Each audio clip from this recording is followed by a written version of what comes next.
Hello everyone and welcome back to another live stream, and today we are going to be flying from Oslo to Split and then back to Oslo, of course.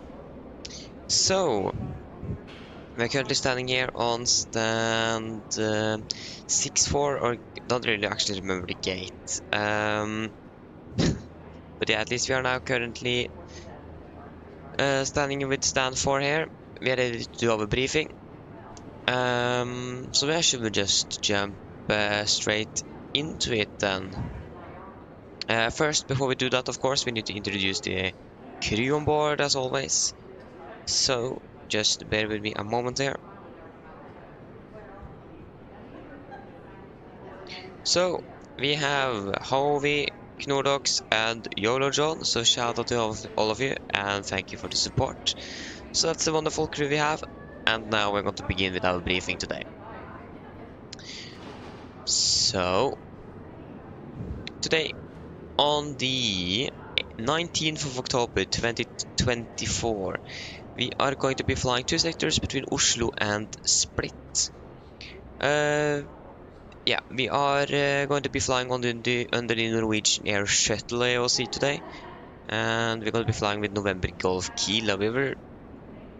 Yesterday it was said the November Golf Sierra, but I switched aircraft to November Golf Kilo today. So it is still going to be a white livery, basically. Yeah. So we are departing from Oslo at 5:10 UTC, so in about an hour from now.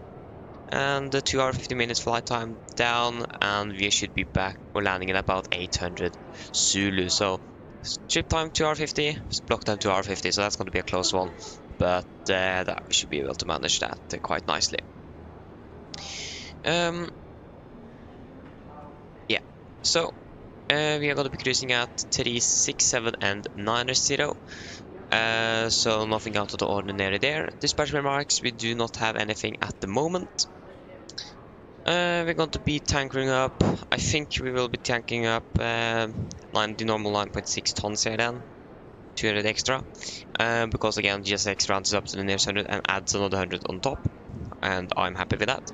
So 9.6 tons is what we could expect. Or that's what we are going to request then to the ground today. Alternate's going to be Zagreb, I think it is, if I remember correctly. So that should be nice. We are not going to be a very full aircraft on the way down. 119 packs. Estimated take weight about 61.7 tons. So to be fair, we're going to be quite light for the first flight today. Maximum share value is going to be 11 at Bulbo, so that is something that's quite high as well. So that means maybe some turbulence then. If you just find Bulbo, Bulbo is actually right after we have been passing into Rhein UIR. So basically when we are still flying over the middle of Germany-ish. So for the weather in general, we do not have any segments, anything special. Gardermoen currently, the weather isn't looking the best. We do have the winds are calm, 600 meters in visibility at 1 and right that we expect for departure, 650, and it is downgrading. 900 at 01 right, no change. 1 on the left, 800 and downgrading. 01 left, 700 and no change. We have fog, vertical visibility of 300 feet. 9 degrees, 2.9 and QNH 1016. For today as well, it isn't looking to be very good.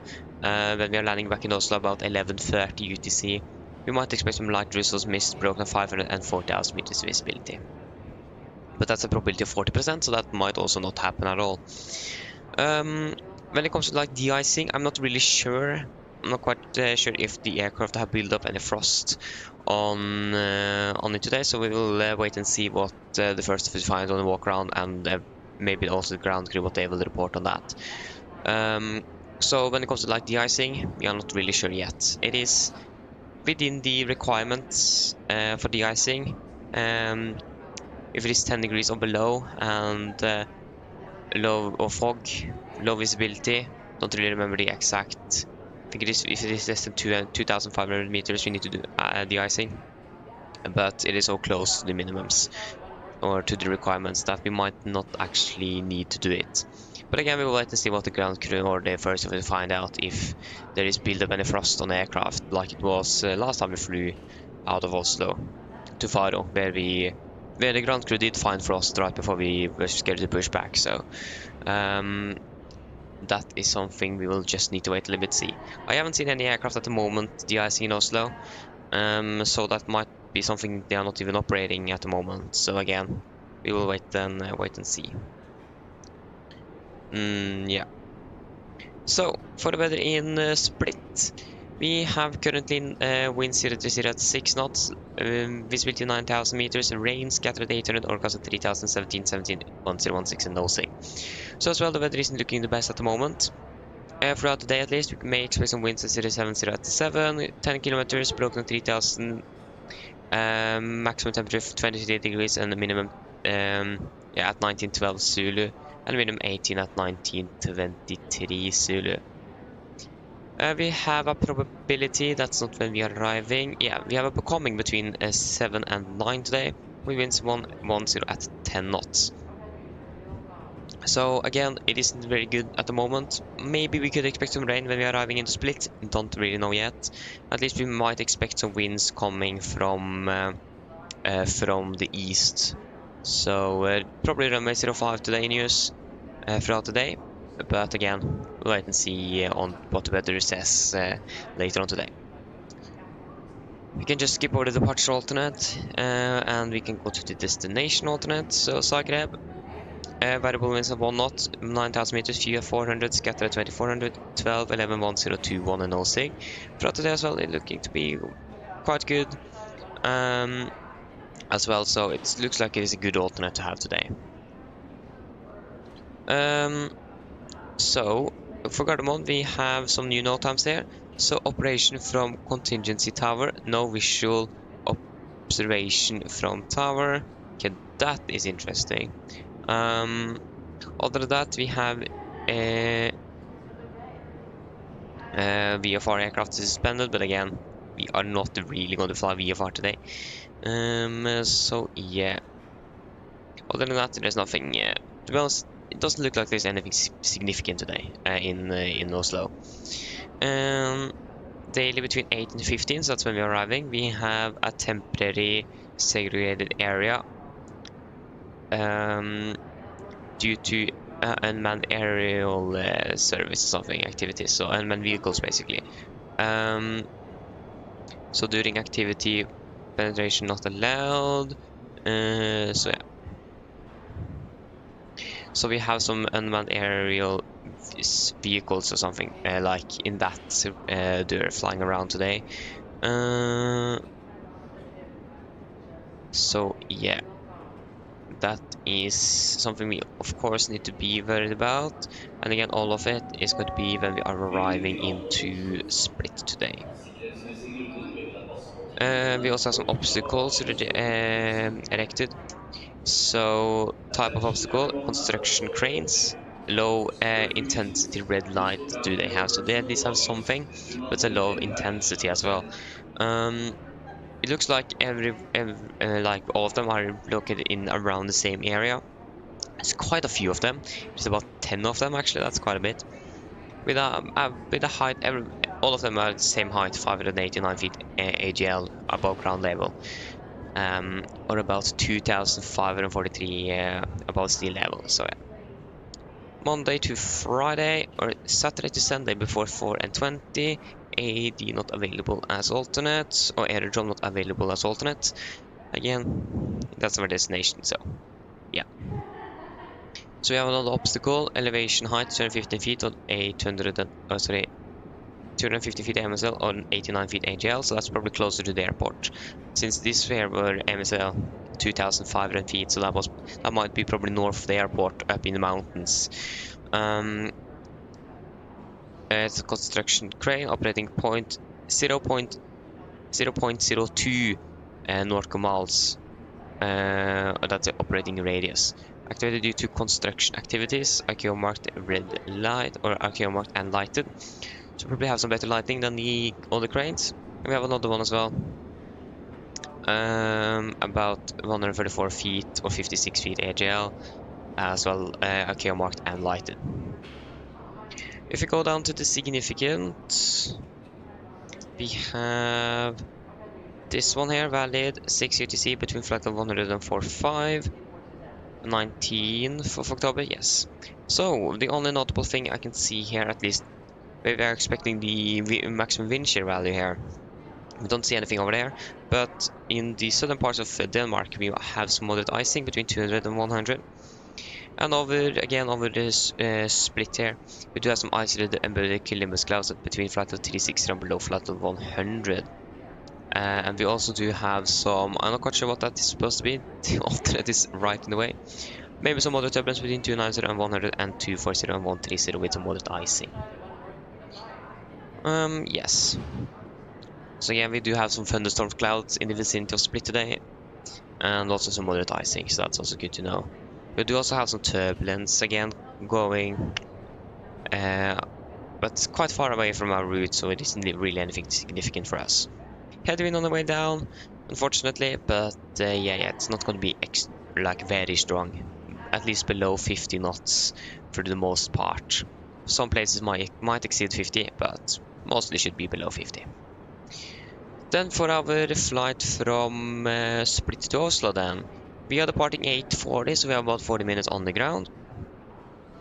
Landing in Oslo at 11:30, so 2 hours 50 minutes again block time, 2 hours and 35 minutes flight time. Flight level 360, no dispatch remarks. Again, we will wait and see when it comes to the flight level if we want to climb high throughout the route. 9.7 tons is what we could expect, but again, we're going to decide on the fuel figure after we have landed in, or before we're landing in Split. Then we're going to be deciding the fuel figure for the flight back to Oslo. Again, depends on the weather and everything. Værnes is expected to be the alternate for Split.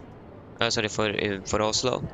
160 packs on the way back, so it's going to be a bit more on the way back with an estimated take flight about 65.6 tons. Maximum share value is going to be 6 at Hotel Delta Oscar, so again, at least going to be lower than the way down, but still quite high. Hotel Delta Oscar, so that is Hermsdorf VOR. So that is that's actually over Prague FIR over Czechia then, so right before we're entering into German airspace. So yeah. Again, we looked at the weather for both Oslo and Split, and we can look for the Værnes. Again, it's looking quite good. Variable wind 3 knots, KVK 13.71010, mark wind at 670 feet, 1.013. The only notable thing is that there might be some gusts to 25 knots, but I mean, gust is better than low visibility, so I mean, yeah. If you go back to, down to the significant, quite a few more things are happening now over Europe. This is valid now 12 UTC, 19th of October between flight of 104.5. So over Split, we still have some good old moderate icing between 220 and 100. The thunderstorm clouds, the isolated embedded cumulus clouds, are moving a little bit towards the west, so are clearing out from Split. Otherwise, along our route, we also do have an area of some moderate turbulence between flight level 2420 and 230, and we are going to be barely passing into that. But before we are coming into Oslo, there is some moderate turbulence between flight level 220 and below flight level 100, and some moderate icing between flight level 200 and below flight level 100. So again, the weather looks like it should be around the same, but we could expect more turbulence into Oslo this afternoon. So yeah. And also maybe some turbulence over Germany as well with the turbulence here that is going through Central Europe. Wind-wise, it's going to be mostly tailwind, thankfully, on the way back. You can see that on the flight time, saving about 15 minutes on that. So it's going to be about same strength. About some places may exceed 50 knots, but should be less than 50 knots through most of the flight.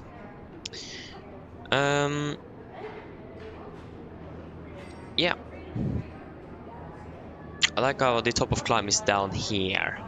Like, it goes this way, like the opposite way than they're normally reading. That's interesting.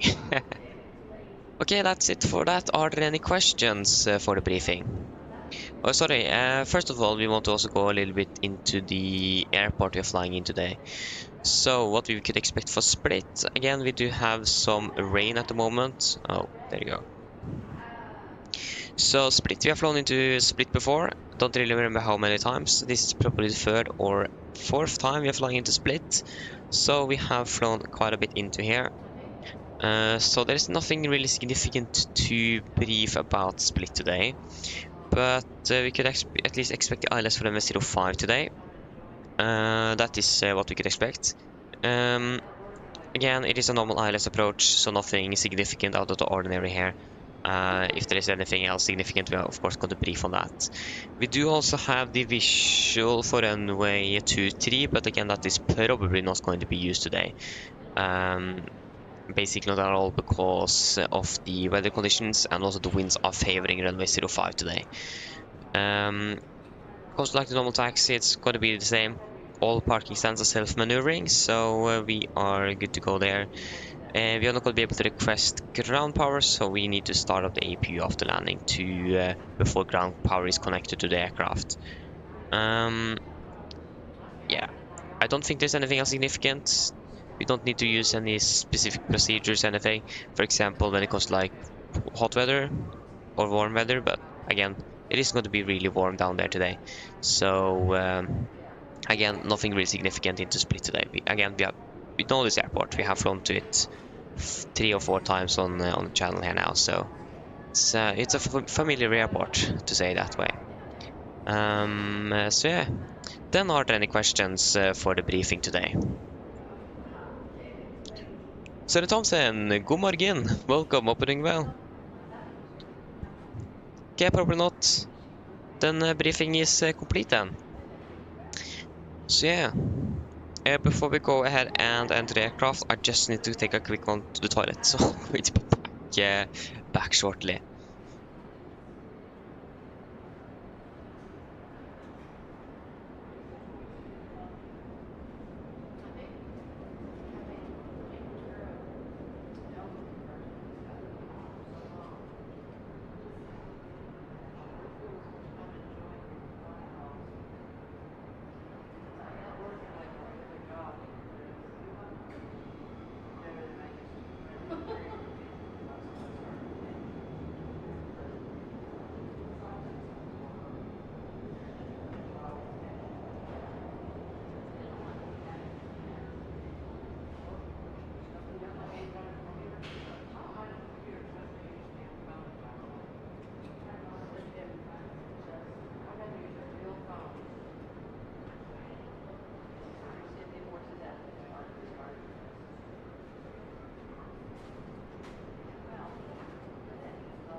Melding til alle Oslo lufthavn. Av sikkerhetsmessige grunner ber vi deg passe på tingene dine og ikke la bagasjen stå uten tilsyn. Attention everyone at Oslo Airport. For security reasons, please look after your personal belongings and do not leave any baggage unattended.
Okay, sorry, I'm back.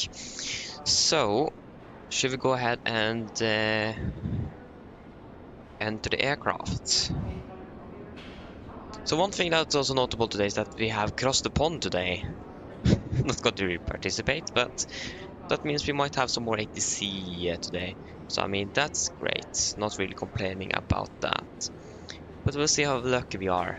That's the thing though. I think last time we flew when it was across the pond, I actually was asked to disconnect because it was so much traffic. So they couldn't really handle everything. Yeah, okay, this is the door, yeah. So yeah.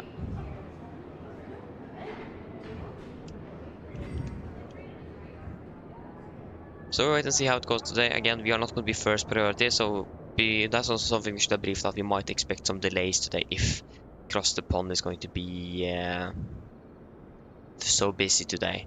And it depends when we are coming as well. Like, or when does it actually start? I have a feeling it starts like about 8 Zulu or something. So basically when we're landing in Split. I don't think Split is going to be a departure airport today, but I think Oslo is going to be. So I think Oslo is going to be really busy today. So yeah. Doesn't look like we're going to be boarding from the back. Can't really do that with GSX at the moment, but in real life they're boarding both from the jetway and from the stairs behind the aircraft though. But again, we can't really do that with GSX. I haven't really seen this before. That's actually really nice. Oh, sorry, forgot we have a cockpit camera view we need to use, and not a drone. Okay, here we are in the beautiful flight deck of November Golf Kilo. First of all, we need to do some checks, but where is that battery? There you go. Just need some lights here so we can actually see something. So we have the fire axe on board. We have the gear pins. Where is the fire extinguisher? There you are. Close the locked. We are looking good on the circuit breakers if I'm right. Yes, you are cut off, set, slow down, idle, up, gear down, and park. Park. Then we can go ahead and just fire up the aircraft. That is good.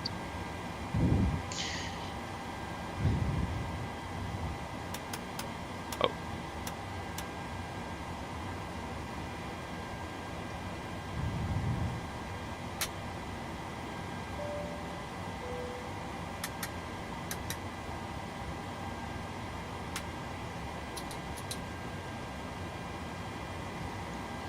Okay, I don't think there's anything else that we need to set up. You should be on COM1. You're 121.5, 122.8 on standby. That is looking good.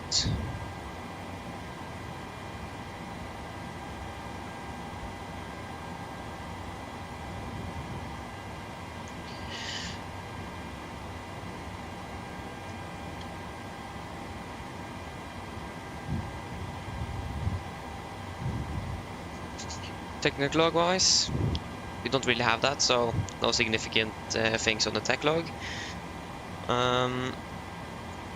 So yeah, again, it would be great to actually have the tech log, but again, you don't really have access to it, so then that's great.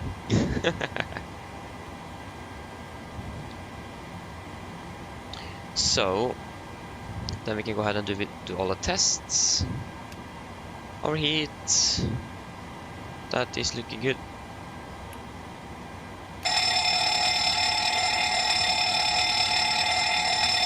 Yes. And we all filled up. That is looking good.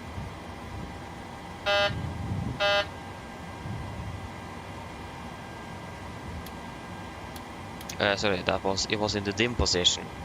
Makes sense. This flight had arrived yesterday evening from Krakow. So yeah, makes sense. It was probably a bit dark. There you go. The only thing that wasn't working was the pack lights, but again, not really surprised. Yes. Just got to.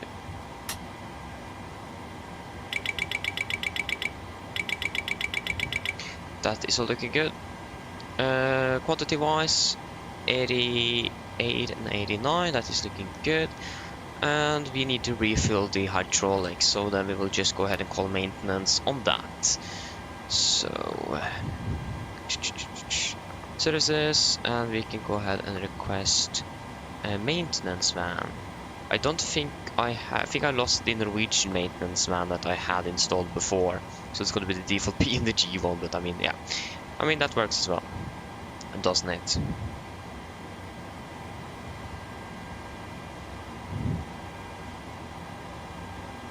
So yeah, just some refilling on the hydraulics, and then we are good.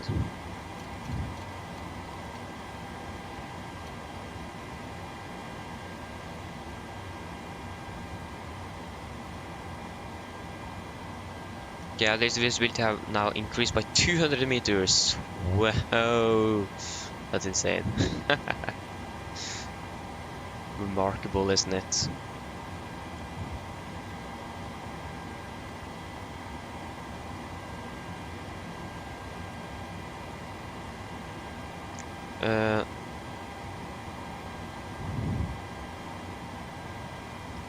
I don't. Okay, now they've been reassigned to one on the left. Yeah. So we're going to be departing one on the left again. That makes quite a bit of more sense.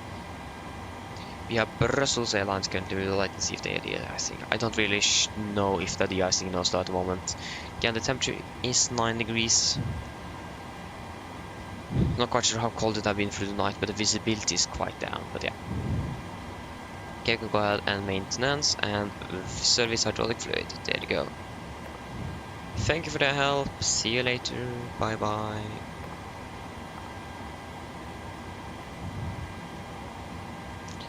Sorry. To request refuel. Refueling truck is on its way. And we will go ahead and launch up several cargo. I tried to use version 1.6 instead of 1.6. 1.6.4.5. That is the recent one with the bugs and so on, but then I couldn't use GSX, so that wasn't really an alternative. So yeah, it doesn't really look like anyone is actually going to be de-icing today. I thought about that we should use the Norwegian pack like default because there is a Norwegian crew on board, but the Norwegian sound pack just sounds really weird. So we are not going to do that. So yeah, can't really pronounce the Norwegian words correctly either. So yeah.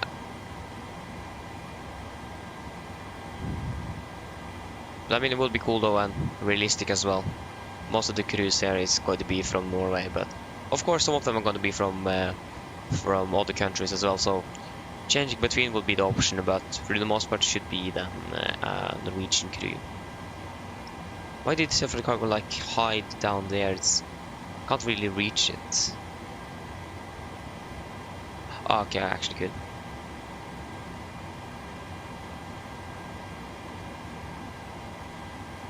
And also the cockpit door wasn't really simulated and things like that. Okay. Then we can go ahead and set up the FMC then. So we are the 7-826 carried engines, the ARAC is up to date, and we have the operational program for the 747. Hello. Hi. Okay, so I've spoken to security and they've started checking in, but there's around another 10 minutes to go before we expect to be seeing any passengers. Okay, thank you. Great. Remember to give me a call if you need anything. I'll speak to you later. Okay. Fuel truck is in position. So we are currently standing in Oslo. Please don't load aircraft until the fuel truck and we are going to be using arrives and GPS ask to do left it. position. Carbon, and we are flying towards Split. We are going to be Nordic 90,000. 90 kilo. Kilos are for 1,000, so then yeah, why not? Why did it suddenly open up a window on self-running cargo that I didn't command? I don't know. So we have been, it looks like we got departing from one on the left instead. Again, makes sense for the conditions.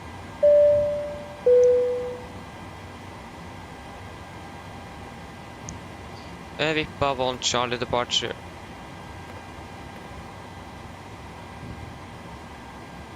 After Vippa, Papa 615 to Arthur.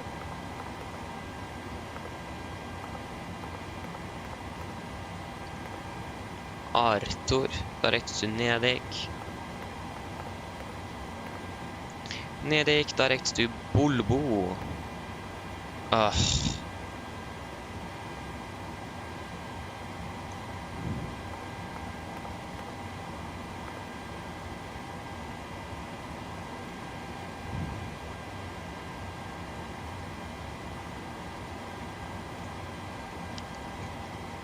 Now I know why it was so strange. I forgot to click the require push to talk button. That's why things have been going so interesting, so strangely here.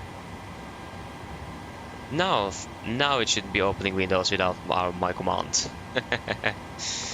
yeah, I tried to reinstall it yesterday as well.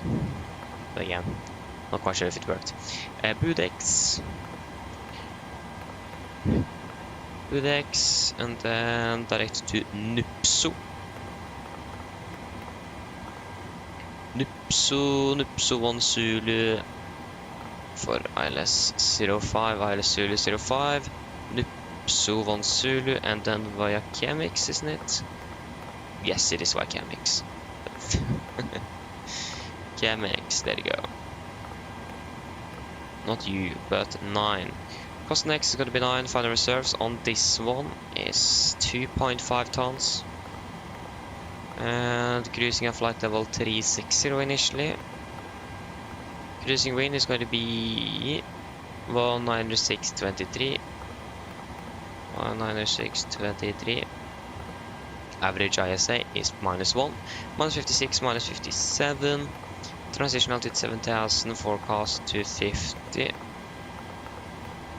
310, 200, 100. For the transition level, I think the transition altitude in the split is 5,000 or 6,000 feet. I think it's 6,000. So that means it's going to be about flight level 70 or something. Just need to Nupso 1 Zulu, wasn't it? I can wait for that. The ILS Zulu runway 05. And it's going to be oh no, sorry, it's 10,000, so flight level 110 then. That the extra 1,000 feet on top. And the QNH split is currently, it's heavy rain at the moment as well. Oh, whoa, whoa. 17 degrees. No, sorry, not 1016. So currently it's heavy rain in split.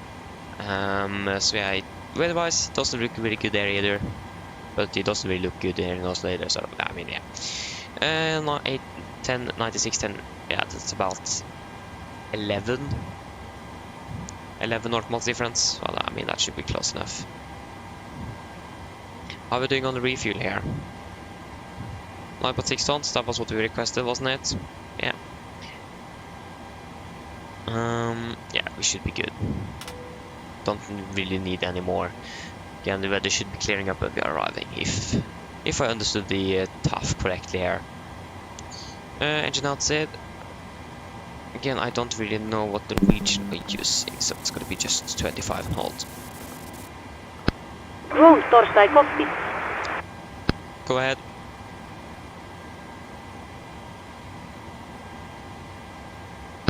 Hi Captain, microphone check please. Read you loud and clear. For Captain, radio check completed. DLL contact you once the ground vehicles arrive and we are ready to start loading. Roger. Yes, QNH in Oslo is a high pressure at least. QNH is 1016 here as well, actually. Nice, 1016. 1016 is already set there. Good.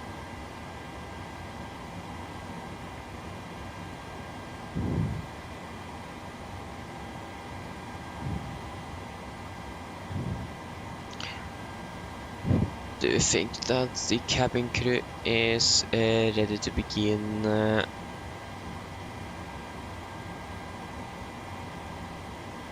boarding?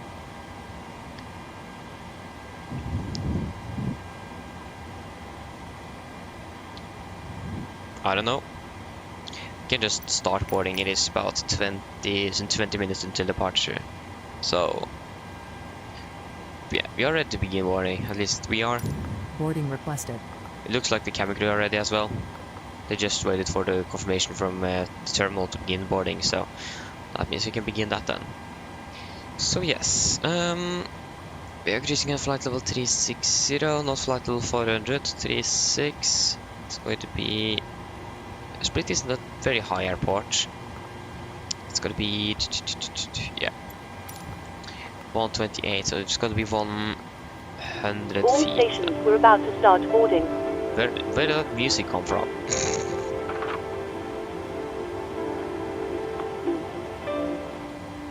I forgot to turn that off. Yeah, there you go. Norwegian aren't really using boarding music. Makes sense. Okay, so it could be 230B here as well. Before we forget that, we can request some winds.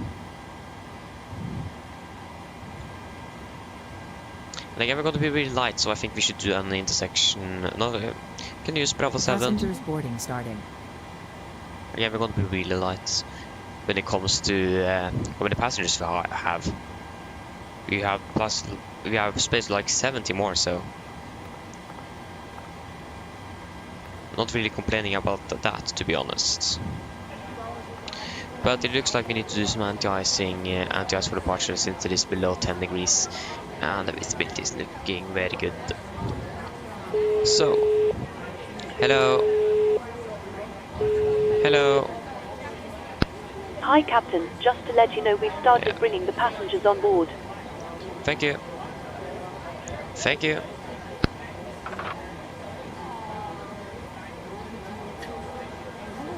Yeah.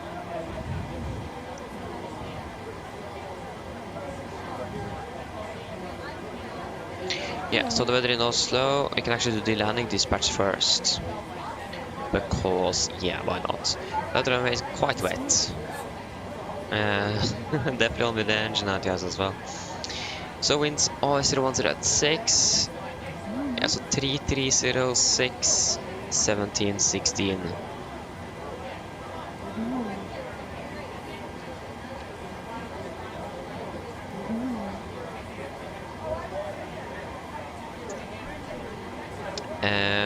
Oh yeah, so it's 17 degrees. Oh, sorry. I didn't recognize the temperature down in the Split. Yeah. Oh, there you go. You are up and running.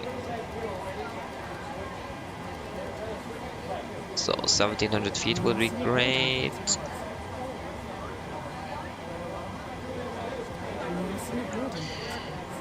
Yeah, we can actually turn on the local light as well. And again, the sun haven't really been rising up yet either. Okay. Let's test the oxygen as well.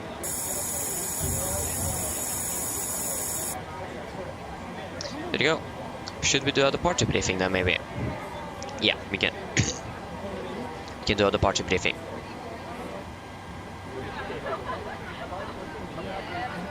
Okay, so departure briefing. We can begin with the emergency briefing. So above 8 knots, I will only reject the takeoff for a fire warning, engine failure, predicting windshield warning, or the airplane is enabled and safe to fly. If a cold stop, I will safely close to rest levers, disengage road throttle, apply maximum braking and wait for operation of the RT water brakes. I will manually raise the speed brake handle, apply maximum revert thrust, and when the aircraft have come to stop, I'll set the parking brake. Then we're going to identify the problem. We are going to carry out any fuels as appropriated. If we decide to evacuate the aircraft, we're going to read and do the evacuation checklist, and if that meets, I'll pull the cockpit voice recorder circuit breaker. If the call before V1 is keep going, there will be no actions below 400 feet except cancel and warnings and risk in a positive rate. At 400 feet, we're going to verify and select and do the mirror items. At the MFRA, we're going to bug up, retract the flaps as scheduled, when flaps up, no light, constellate change, max continuous thrust, and engage the automatics. Then we're going to do the non-normal checklist, normal checklist, and then we're going to make up a plan. Engine outside for Gardermoen, just going to be straight ahead 25 and hold. Easy simple. For the taxi today, airport chart 10-9, effective 5th of September 24. Partisan 6-4, could expect a straight push, left on Delta, right on Papa, left on Sierra, and actually we could also use Bravo 7 again. We can do calculation with Bravo 7. So we're going to be taxiing then left on Delta, right on Papa, straight into Bravo 7. If for some reason not available to use Bravo 7, we're just going to then take a left turn onto Sierra and use Bravo 8 or Bravo 9 instead. Probably Bravo 8. We do not have any significant NOTAMs that's going to be impacting us today. No hotspots either. Taxi detections wise, we need to take it slower. It is low visibility, below 1,000 meters, 800 to be exact at the moment. So we need to be cautious with traffic around us. So other than that, there is nothing else significant to note about Gardermoen today. The runway conditions are going to be dry. General again, the winds are looking good. The only notable thing here is going to be the visibility that is down to 800 meters at the moment. Departing via the VIP of 1 Charlie departure. Chart 10 kilo, effective 17th for June 21. So departing on runway heading 100 degrees to Gulf Max 604, maximum 230 knots, then to Gulf Max 602, then to Kubub, Vire and Vippa. MSA at Oslo 3100, maximum 250 knots below flight of 100, unless otherwise instructed. Initial climb up to 7,000 feet. And now it's a bit number 2, so the normal drill. 1500 feet, AGL, 220 knots, retractor flaps 3007 feet, AMSL, or on QNH, then cancel speed into it. And the frets wise again, the only threat we have today is going to be the visibility is down to 800 meters, so again we need to be cautious on the taxi, so that's going to be the only threat for the departure today. Other than that, everything is looking to be good. Any questions? Probably not, then our departure briefing is complete then. Okay, then we can do a briefer checklist to the line. Pins and covers removed. Oxygen tested by 100%. Now transfer the display switches. Normal auto. Window heat on. Presentation mode selector. Auto. Flight instruments. Tracking 102 degrees. QNH 1016 reading 685. That's 685, so plus minus 0. Parker brakes set. Engine start levers cut off. Taxi takeoff briefing completed. Briefer checklist to the line is complete. Go ahead. Forgot to answer the ground. Hi Captain, please update both pilot. You know that we have started rolling. I'll contact you again once we are done. Roger. Okay, so they have this begun loading, so that's great to see.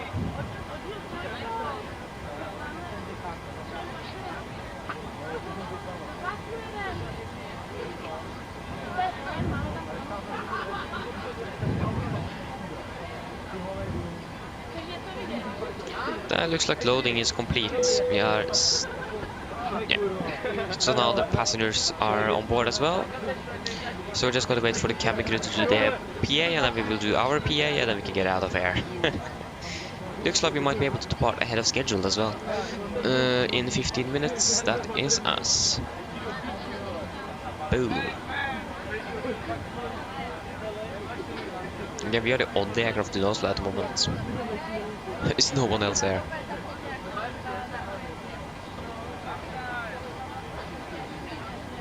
Someone had done 42 flights in and out of Oslo this month. A streak of 20 days in a row.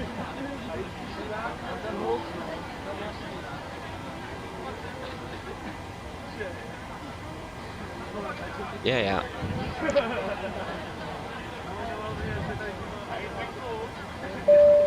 Again, I don't really have time to be on that leaderboard. Welcome aboard. While you're being seated, please remember that all mobile devices should now be set to airplane mode, and other portable electronic devices, such as CD players and laptop computers, must be turned off and stowed for departure. Thank you. Mine damer og herrer, velkommen ombord. Mens du sitter, må du huske at alle mobiltelefoner og andre bærbare elektroniske enheter, for eksempel CD-spillere og bærbare datamaskiner, må slås av og oppbevares for avgifte. Oppbevares. Takk. Oppbevares instead of oppbevares. So it's an E instead of an A. That's great. Okay, there you go. Then we can go ahead and do the PA to PAX. So flight time 2 hours 50 minutes. We might expect some bumps over Germany. Maybe also something on the departure because of the weather conditions, but probably not. But you never know. I actually could expect... Maybe we should wait on the load sheet, because we could probably expect that in just a few moments as well. So we are not going to be disturbed by that. Yeah, it is less than a minute left till we get that, so we wait on the load sheet and then do the PA.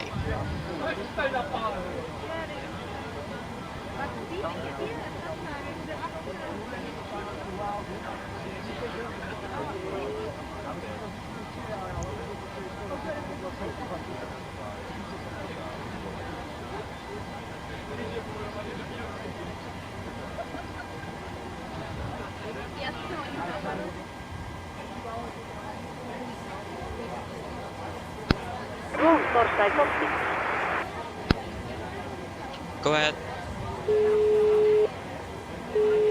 Hello. Rolling has been processed. We are sending the roll share to Torstai you now. We are waiting for you Torstai transfer. Once the beacon light be switched on the and contact you Torstai taking Pushback.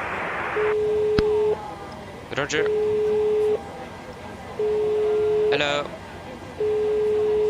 Hello. Hi, Captain. Okay, here's the load sheet from ground. I've written the passenger count here, the crew count here, and the total number of souls, not including yourselves, here. Thank you.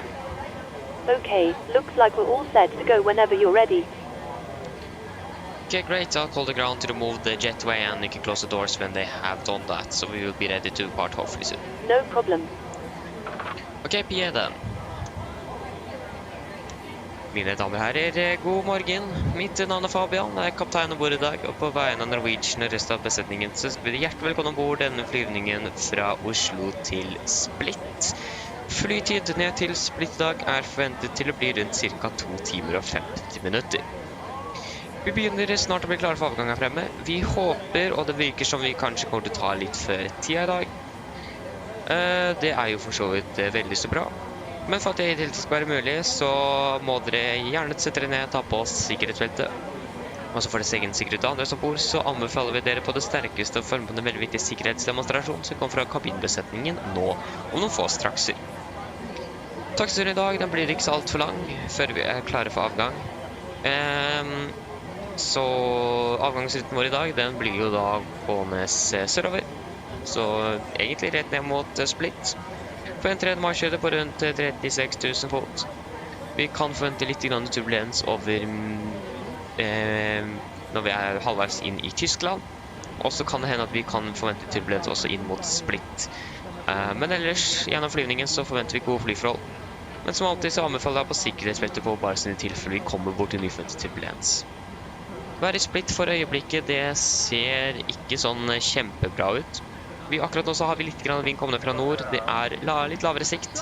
Det er 17 grader, og så er det ganske så mye regn akkurat nå. Vi forventer mest sannsynlig å lande Split etter at alt det regnet er over, men vi får bare vente og se hvordan været utvikler seg gjennom dagen. Ellers sitt ned, slapp av, så blir vi på en veldig fin flytur med Norwegian. Ladies and gentlemen, good morning. My name is Fabian. I'm the captain aboard today, and on behalf of Norwegian and the rest of the crew, we want to wish you a warm welcome aboard this flight from Oslo to Split. Flight down to Split today is expected to be approximately 2 hours and 50 minutes. We are soon ready for departure in front here. It looks like we also might be able to depart a little bit ahead of schedule. But for us to be able to do that, if you then can please sit down, take off seatbelts, and of course for your own safety and others on board. As always, we recommend to follow the very important safety demonstration that is coming from the camera crew in just a few moments. The taxi today isn't really expected to be very long. For the departure itself as well, expecting to depart straight south towards Split. We're expecting a cruising altitude at 36,000 feet. We also may be climbing higher through the flight. When it comes to weather in general through the route, looking good. We might expect some turbulence in the middle of Germany and also maybe on arrival into Split. But again, it looks to be good through the most part. But as always, we recommend to keep it on for the entire flight just in case encountering some unexpected turbulence. And the weather in Split at the moment isn't really looking the best either. We do have a little bit of wind currently from the north. Some low visibility, 17 degrees centigrade, and there's currently some heavy rain going on down there as well. It looks like we might expect to be landing after they have stopped in Split, but again, we're just waiting to see how the weather moves through the day. So other than that, please sit down, relax, and we hope that you will enjoy this flight with the Norwegian. Thank you.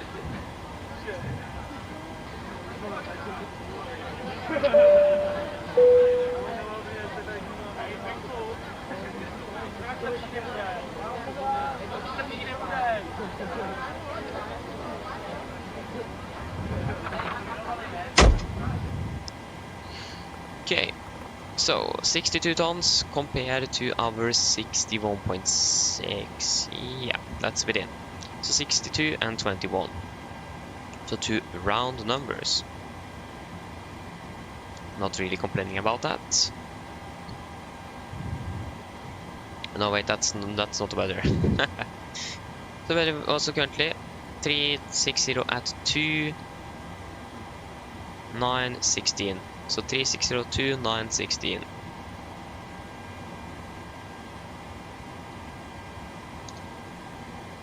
Three 602, 9 and 16. And we want to use Bravo 7. Or should we just use Bravo 8? That's actually a really good question. Again, it looks like we're departing ahead of schedule, so we can just use Bravo 8 actually. But again, we can use Bravo 7. Use Bravo 7. 2410. I wonder if anyone in Oslo is using Bravo 7, but I don't really think so. Again, we have the low visibility though, so it'll be probably better to use actually Bravo 8. Just when it comes to like the operational reasons here in Oslo. You can use Bravo 8 instead. 2851.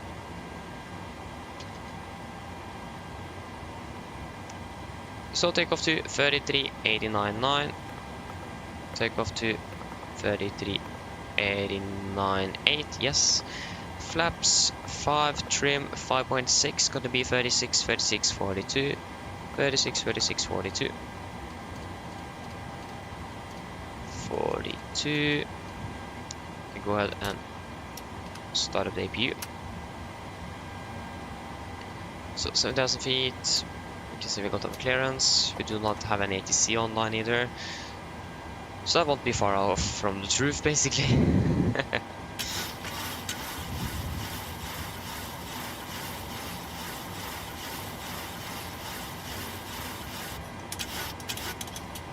There you go.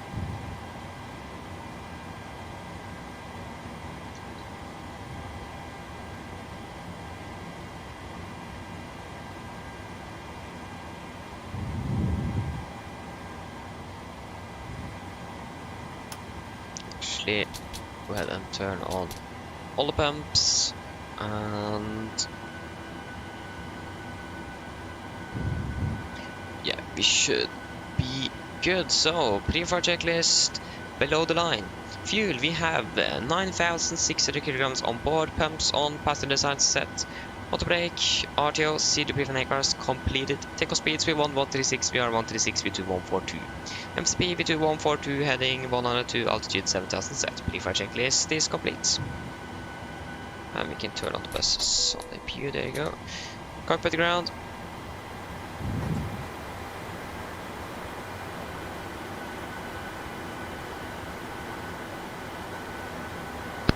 Roll ahead. Please disconnect GPU. Roger. Stand by, please. Okay. Go ahead and go over to Unicom again. I don't think there's anyone else here in Oslo. Roger. Okay. I don't think there is anything else we need to do here now. We are all looking good. So we can go ahead and prepare for pushback and departure.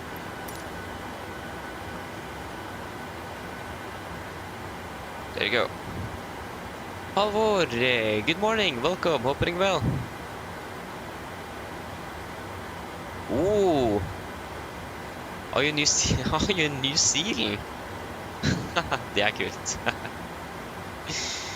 Det New Zealand, yeah, that's actually really cool. So good evening from New Zealand then.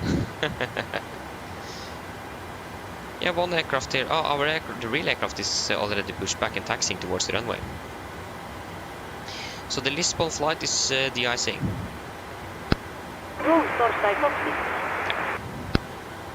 Go ahead.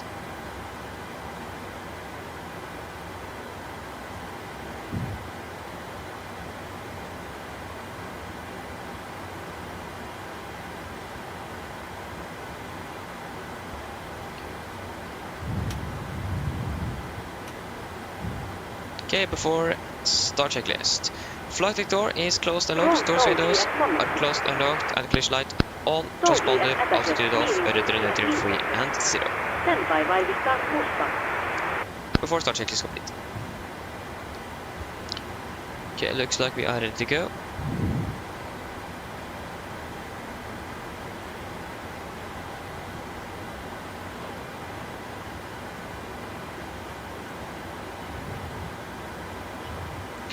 Cockpit to ground, we are cleared push back, straight back, brakes are set.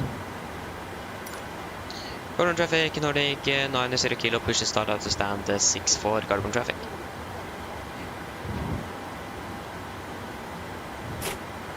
Parking brake is released.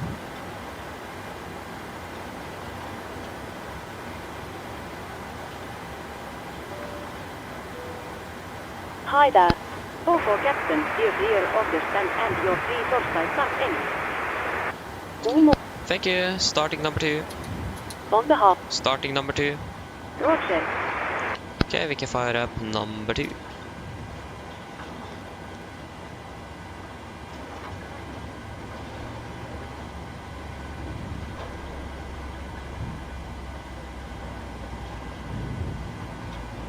Please. Vänligst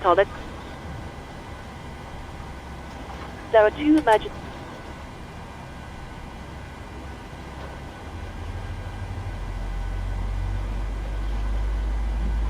That.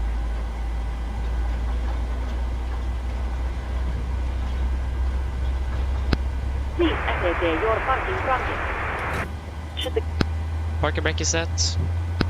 Stand by, please keep your parking bracket on while we monitor engine startup and disconnect the tow.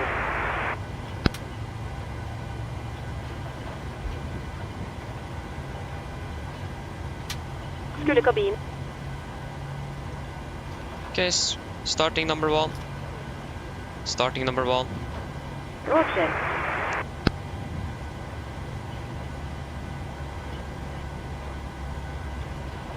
Number 2 stable. In the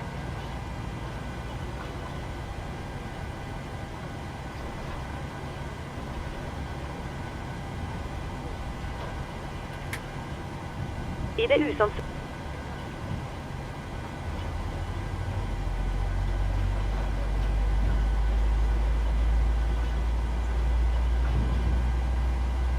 We ask that you make. Vi ber om at du. Wow.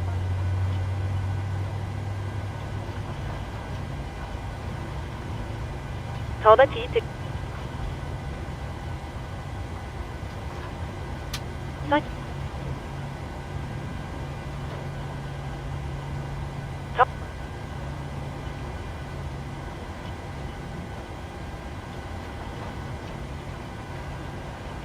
Okay, number 1 stable. Copy ground, we have 2 good engine starts, you can disconnect.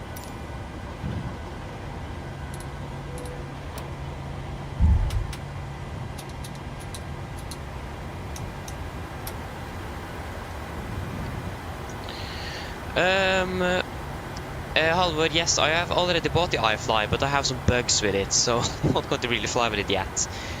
So I have some bugs here and there, so we're going to fly with it one day. I already have it, but it needs some updates first before I want to be flying with it. Adrian, good morning. Welcome up, doing well. Nice to do it indeed. Again, this is like the 3rd or 4th time we've been flying to Split on this channel now, so we're flying here quite a bit now. Captain Mitchu, god morgen. Volkov var på din vän. Light are put start with on all engines and so ES disconnected. Nousepel ES re-enter your football sky go. DNL get also the disconnected now. Nice. Have our safe flight. Look out for the pin straight ahead and see you next time. Thanks for the help, Pin. Straight ahead. Have a good day. See you later. Bye. There you go. We got the gear pin. Flaps 5.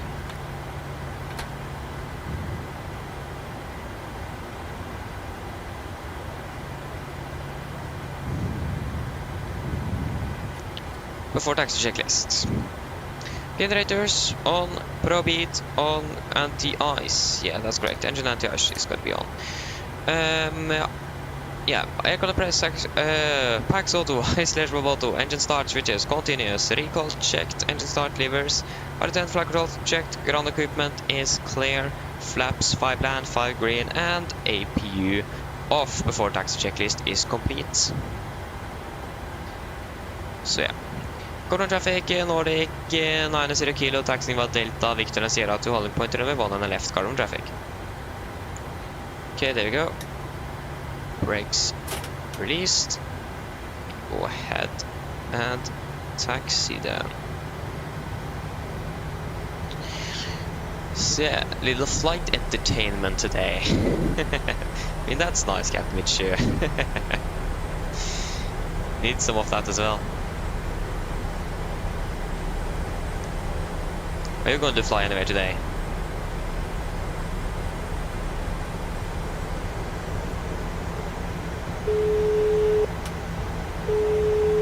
Hello.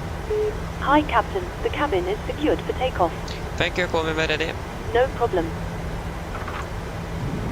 I definitely see that the visibility isn't really up today. Okay, it's clear from there, and it is clear on the right here as well on Delta.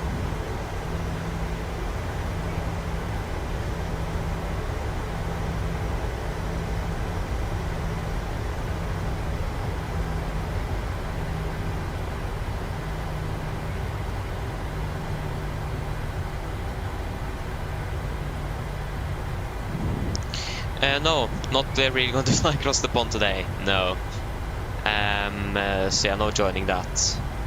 Left and right looks to be clear. I mean, a good thing when it's across the pond though is that we have the ATC through most of Europe.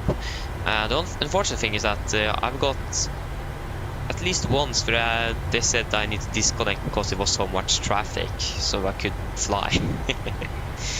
So yeah, but that was when I was going to depart from one of the departure airports.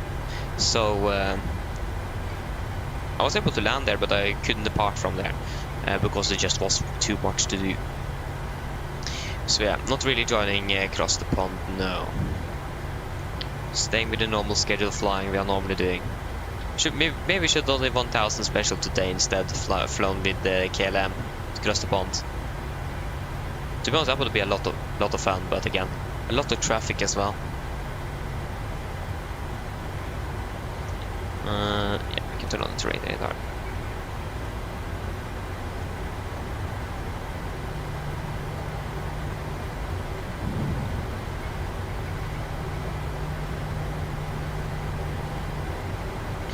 So yeah, you're joining 2:14 AM. Nice. Oh yeah, that's quite early in the morning. Yeah, right looks to be clear. Yeah, that's really early indeed. I mean, I haven't really flown across the pond before, but I think if I would have applied for a slot as well, probably wouldn't get it because I'm not really updated on events on WhatsApp. So, like, I found out it was across the pond this Saturday from someone on the Swan 1000 special last week. Someone told about the across the pond then, I think. Maybe even later.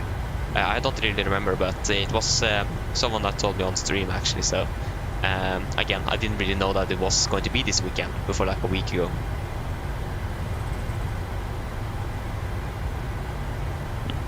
So getting a slot in itself will probably be hard enough. Yeah, right is clear, left is clear. So yeah, I think I'm Happy with just normal ATC coverage. Again, Oslo is probably one of the departure airports. But again, I'm not really sure when Cross the Pond starts today, like UTC time. Because we're landing in Split at 8. So yeah. Again, I'm not really sure when it actually starts today. Before takeoff checklist. So before checklist, flaps, 5 land, 5 green, stabilized trim, 5.6 units set. Chemical given before takeoff checklist is complete. Yeah, it's good fun, that's great. I will try to see if I find out a little bit earlier next time. So yeah. I haven't really seen much about it before someone told me about it today. No, actually not today, sorry. Not too long ago. Not really the ILS for one on the right. It's not really necessary.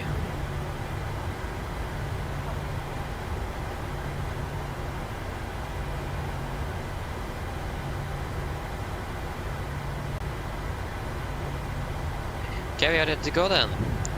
Gardermoen traffic, Nordic 90 kilo, leading and departing out of 19 left, Gardermoen traffic.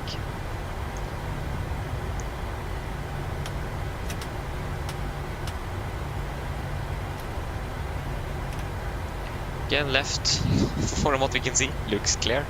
Same right there as well, can't really see much, but it looks to be clear.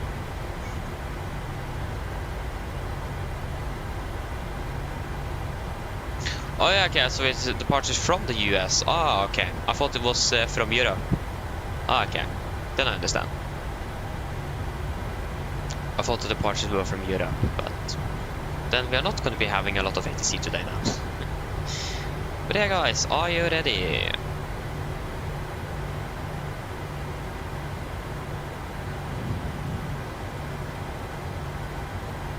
So, take off. Fine, there you go.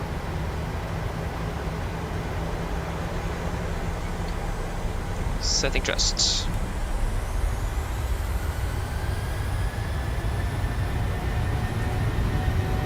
Take off reset.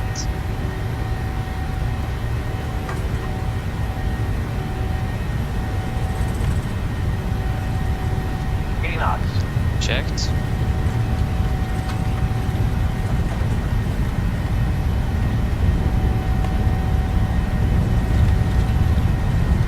Big one.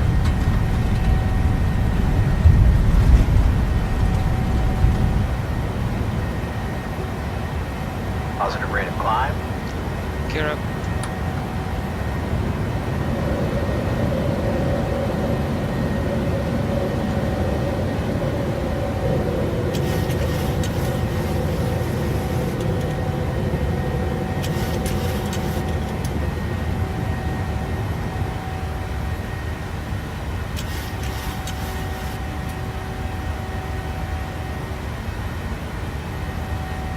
Speed it vent to 20.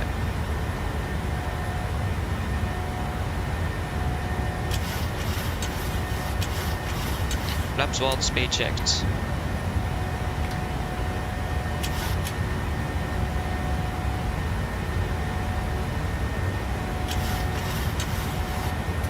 Flaps up, speed checked.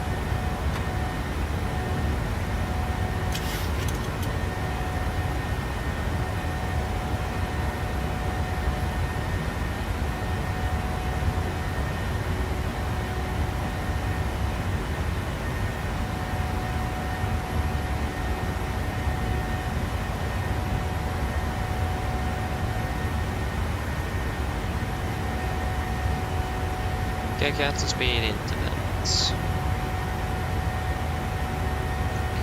Fly direct to, yeah, disregard. We're going to change that. So, direct to vippa. Or correcting there.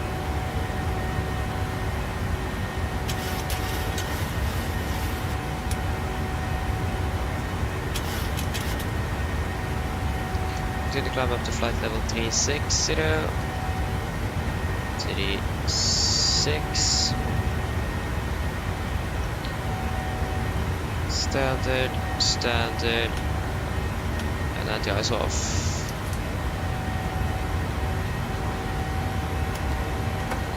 After takeoff checklist. Engine bleeds on. Packs auto, landing gear up and off, flaps up and light, and altimeters standard passing flight level passing 6,500. Now, ±0 after takeoff checklist is complete.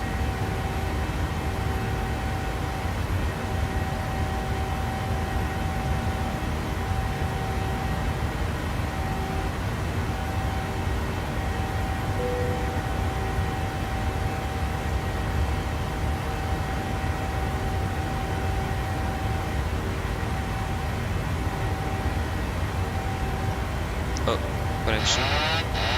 One day.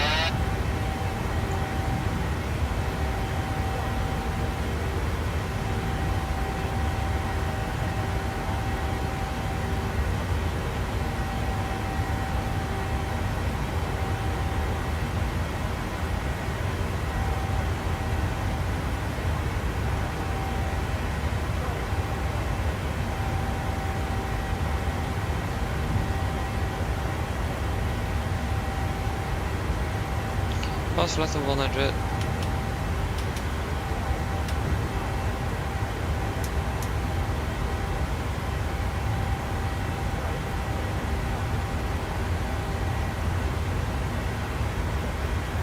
There you go. That is all looking good.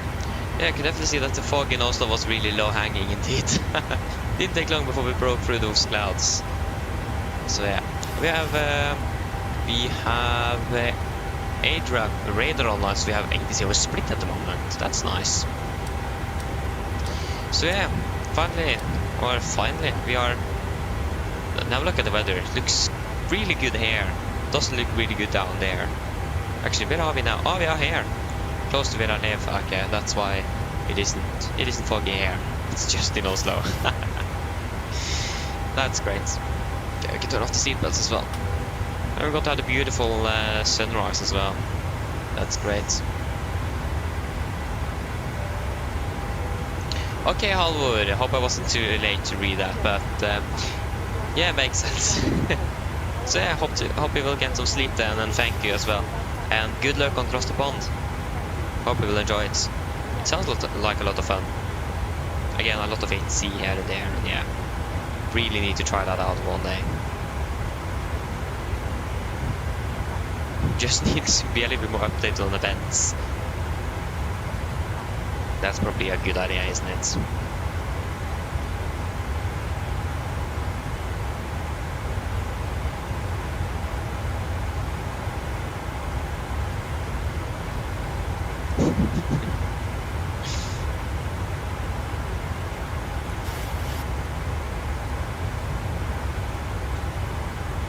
So yeah. And again, we're going to have the beautiful sunrise as well. I hope I haven't seen sunset yet. Yeah, I'm really not now to do some good old sunsets here, so I say sunset, so yeah.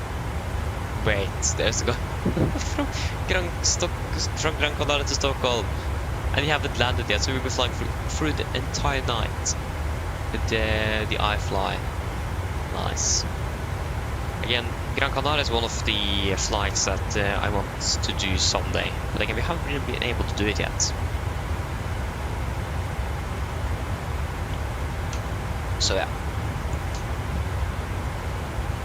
One thing I actually forgot as well, I need to go through the winter operations as well. I have forgotten to look at that.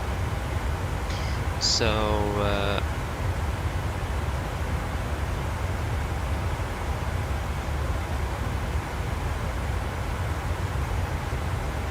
so yeah, that's something I need to look at before the snow actually comes. Again, we're just doing one de-icing, so just need to fresh up the memory. Like the altitude correction, for example, is something that isn't simulated in the sim, if I'm correct. So we can't really do that. I think if you use what's that called again? It is called Active Sky, of course. Sorry, forgot about that. If you use Active Sky, they simulate the altitude corrections you need to do during the winter or when it's cold outside. But yeah, we can't really do that since we don't it isn't really simulated. So if you do that, then we're going to be flying at incorrect altitudes. So in real life we will do it, but again we can do it in the sim of course, but again we will be flying at incorrect altitudes and so on, and that's just probably not a good idea.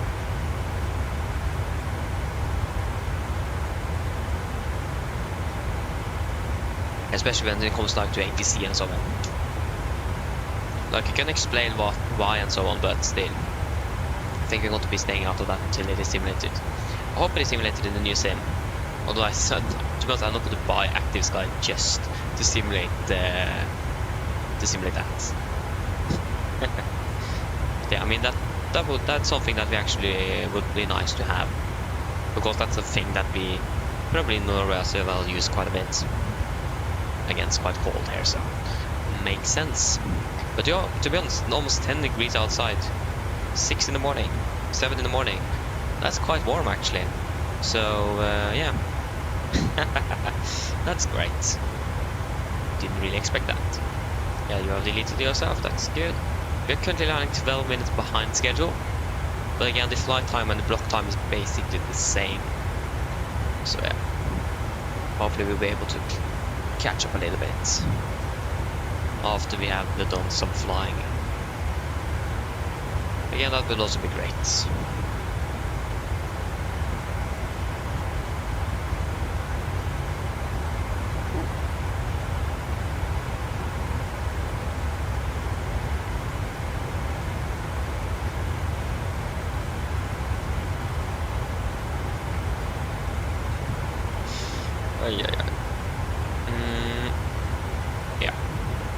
So again, flying tomorrow, that's the thing.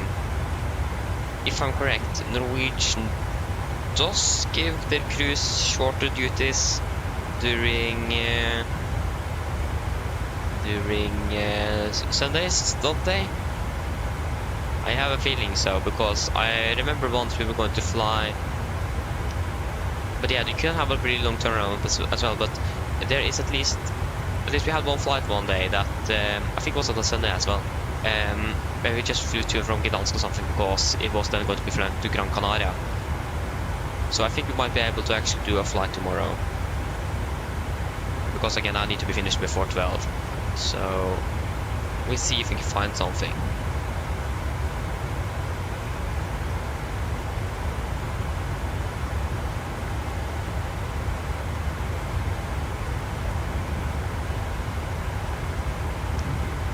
Our split flight. Sofia, no, split. There you go, they are already at 36,000 feet and still climbing. We should actually probably climb higher as well. But there was actually a flight to Göteborg today. The only thing is that that's a Spanish base, so we couldn't really do it. Because they're going to fly from Oslo to Göteborg and then fly down to Alicante, I think it was. Or Malaga, I don't really remember which of them, but either Alicante or Malaga. So it was a Spanish base.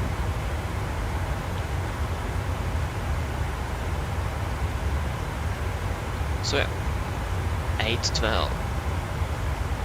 What's the optimum flight to 3.9? We can climb up to 3.8 then. 3.80. Alt intervent 3.8, and that should hopefully have fixed you. There you go. Didn't do that on one of the earlier flights this week or last week. I don't really remember, but it did change the actual altitude. Because I said 2 minutes while just climbing up there. That's great.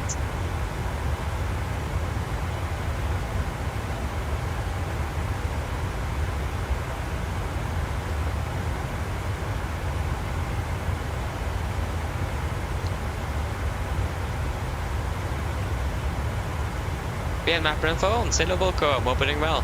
Hope it was correct. But yeah. So again, if I didn't say it correctly or something, I really hope I did, but correct me. So yeah, really important. So yeah.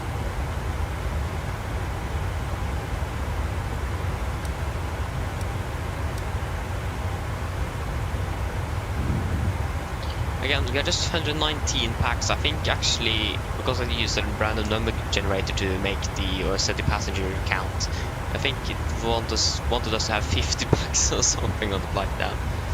I'm not sure. I think the load factor for Norwegian is about on average 80%. So yeah, I'm actually not really sure.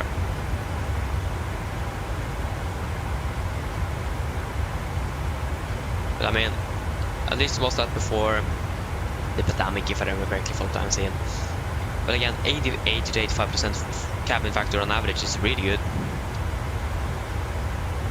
So yeah, and especially when you think about the flying the domestic routes in Norway as well, that is probably not the most trafficked, but like where they have the most passengers all the time either. Probably some of these flights, maybe. But again, it is not really any holidays at the moment either, so it's just probably old people in the back. That could be it.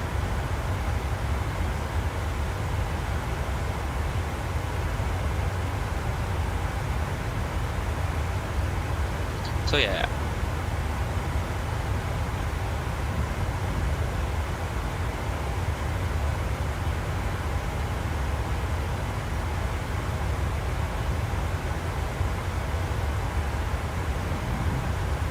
But again, I'm not really sure what that would be something to have. That would be great to actually have access to their load and some expected load, flight plans, so things like that.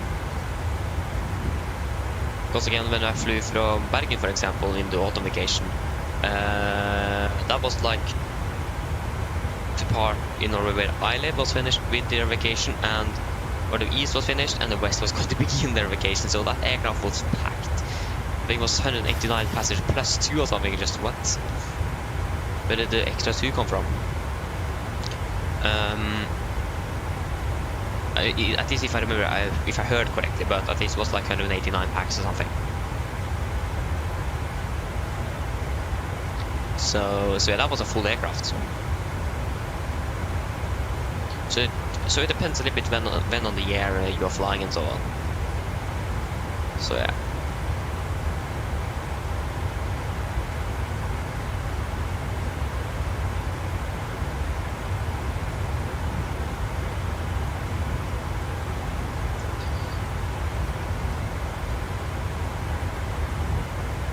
Beautiful sunrise as well. This is the great thing with the winters. You will actually be able to see the sunrise. And unfortunately the sunset as well. So yeah. But that's something I missed with the winters is this. But again, it's not going to take long until I'm going to be looking so much forward to the summer because it is dark all the time. Like especially in the sim. Real life it's okay. In the sim, no thanks. Like there's basically nothing to look at if it is dark, so really do like when it is light outside. But yeah.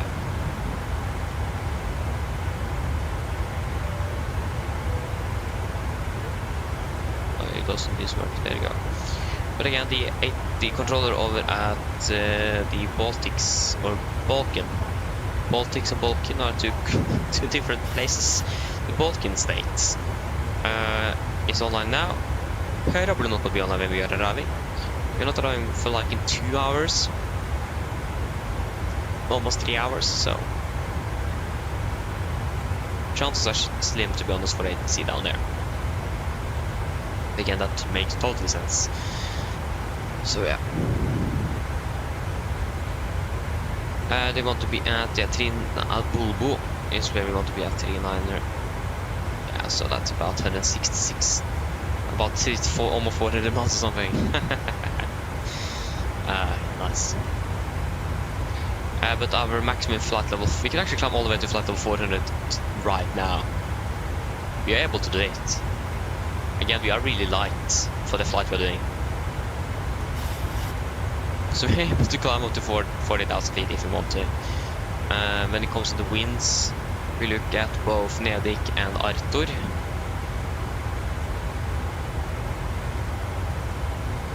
Yeah, I mean, that's the wrong part or section. Arthur, yes, 33. Yeah, it's gonna be lighter winds for the most part. Yeah, for the most part at least. Do we save anything climbing up to flight level 400?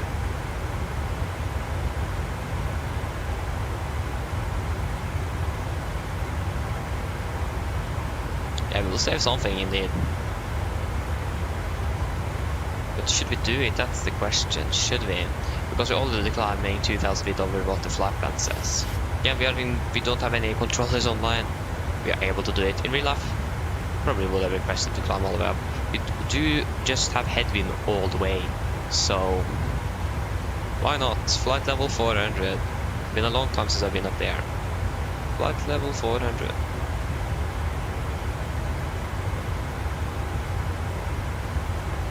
Flight level 400. Again, we are quite light for the flight we're doing. There you go, we have already saved 4 minutes by just, I was saying about 1 minute per 1,000 feet down. We should maybe climb up 8,000 feet higher. 48,000 feet. Unfortunately, we're not really able to do that, but yeah.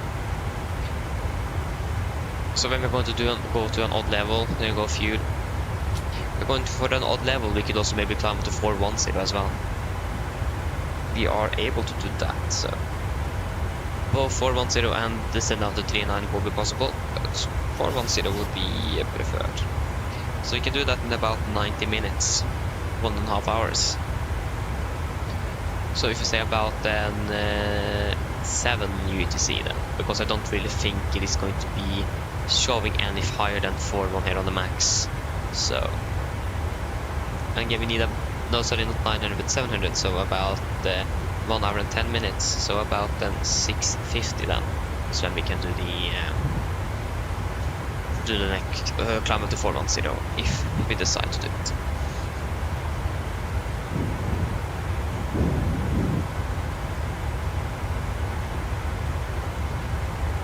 So yeah.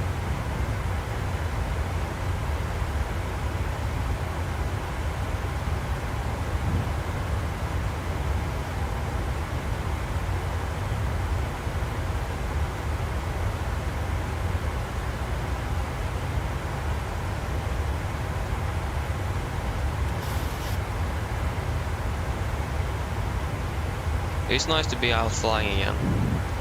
This is like the one thing I miss during the week. To fly. Especially like the mornings as well, I do really enjoy that. I don't know why it is. Yeah, I just don't really like staying up very late to fly, to be honest. I mean, I enjoy that as well, but preferably morning is best. Always.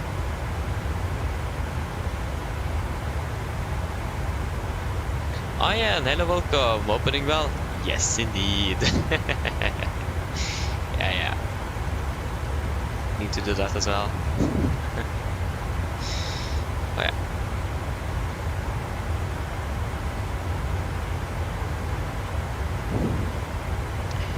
So yeah. There you go, we can see the sun coming up as well. You can check the weather in Split actually, how is that looking? At the moment, looking a little bit better now. Now it isn't heavy rain, but light rain. So that's great. Okay, 1,000 to go.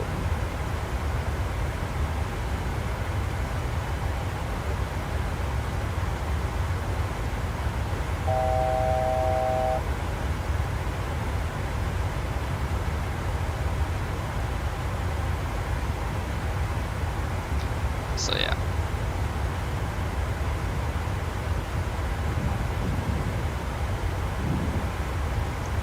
And again, one thing that's also really nice with the morning flights, especially now during winter, the sunrise. Especially when I'm flying up to northern Norway, departing, flying northbound, maybe you have some lucky to have some sun, and then you're just flying into the darkness. The sun just disappears. So yeah. There you go.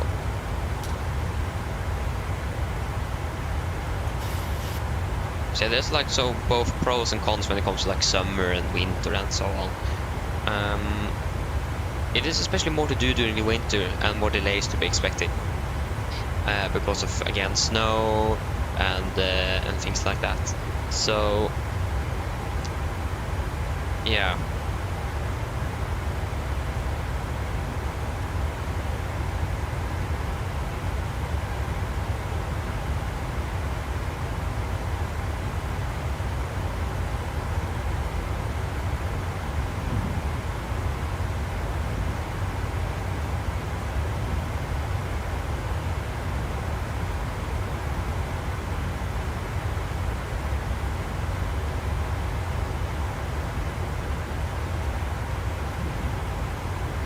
So yeah.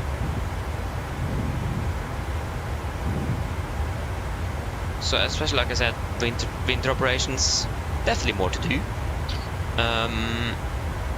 Yeah, that also makes it a little bit more fun as well. Also during the winter we will normally have the worst weather in Norway. The worst of it is coming during the winter and not during the summer. Or some of it is coming through the autumn, maybe early spring, but mostly through the winter. It's especially in northern Norway, the weather up there can be really bad. So yeah.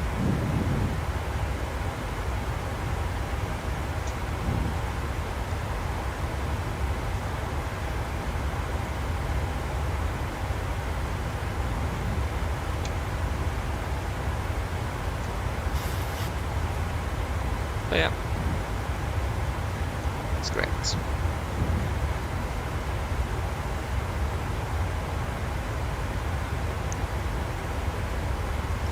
Can definitely see, especially here on the Watson, for example. I would like to disable the filters with Volanta traffic because it's just too much.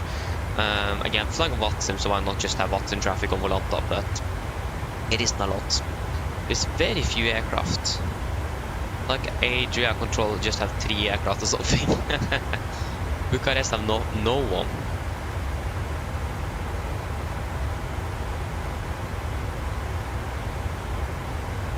So that's a little bit unfortunate. And one of them are leaving from already left Adria, so here just 2 left. An A330-900 and 737-800.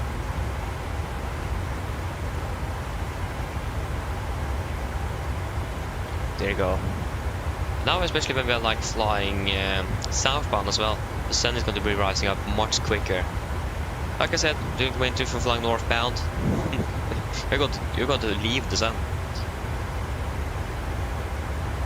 Like if you're flying daytime, for example, you will depart maybe in the middle of the day, and then you will just fly into the dark. If you get the sunset on the way down, then the sunrise back home. Nice.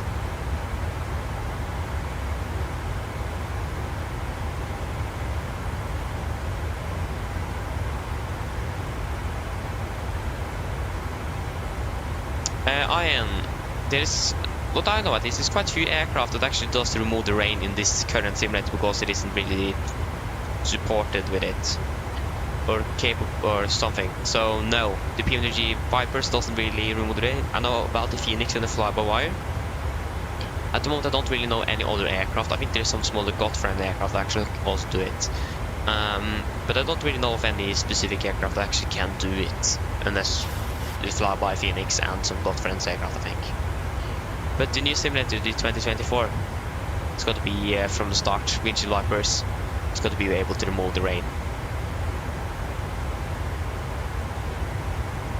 At least that's what I've heard from Jorg.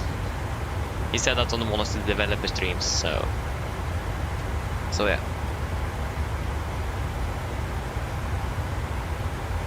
So that's great. Finally going to be able to remove some rain. Like especially when we are parking, when we for example using a VDGS, it's impossible to see anything through the windshield when there's rain all the way everywhere. Impossible to see a thing. So like if you need to, for example, turn a little bit to the right or left, you can't really see that. Even when to stop can be a little bit harder. At least that's a little bit easier, but turning left and right, for example, is going to be harder.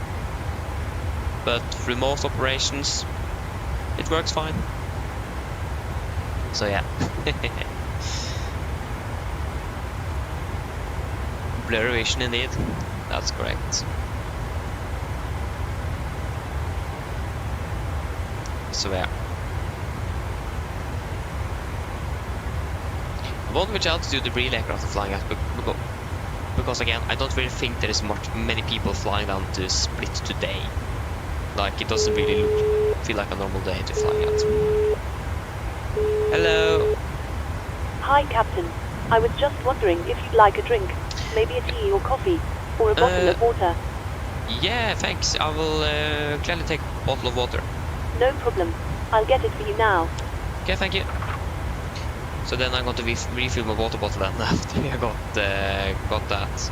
Yeah, the real aircraft are 38,000 feet, so they are maybe a little bit higher than us, or maybe they are just limited because of traffic or something, I don't know. So we have that they have the bottle of water in the galley. I'm going to refill my water bottle. I haven't done that yet. I have some coffee though, so...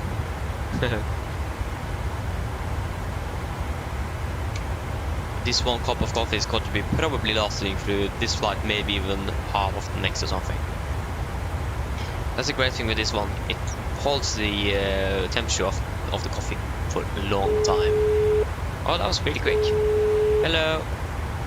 Hi, Captain. Your drinks are ready. They're in the storage compartment in our galley. Thanks a lot. No problem. Okay, then I will just go ahead and refill my real water bottle. So I'm going to be back shortly. Enjoy the view.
Okay, there you go, I'm back with my water bottle. I like how the cabin just says it is in the storage in the galley. Just, can't you just give me it? Give it. Yeah. So we're currently landing at 8:08, so 8 minutes behind at the moment. When is the real aircraft landing? Again, they are a little bit ahead of us, unfortunately for us. They are landing at 9:47, so they're actually landing 13 minutes ahead. What? Oh, they have winds 166 degrees at 24 knots. We have 188 at 32. I like how you can see the winds on the aircraft. 148, 166. You can see the live winds and the temperature. They are flying Mach 0.8. They're flying Mach 0.78, so they're flying a little bit faster than us actually. We have ground speed of 428, we have a ground speed of 417, so they're flying a little bit faster than us. I mean, that isn't really much either. Again, the goal here isn't really to follow the real aircraft exactly. It is just following real schedules. Because again, if they are delayed, for example, because for example a slot restriction, for example, how am I supposed to know that? That's like the problem. So because I don't really have any thing regarding that. If I had, then we will definitely follow that, but again, I don't really have it, so that doesn't really help.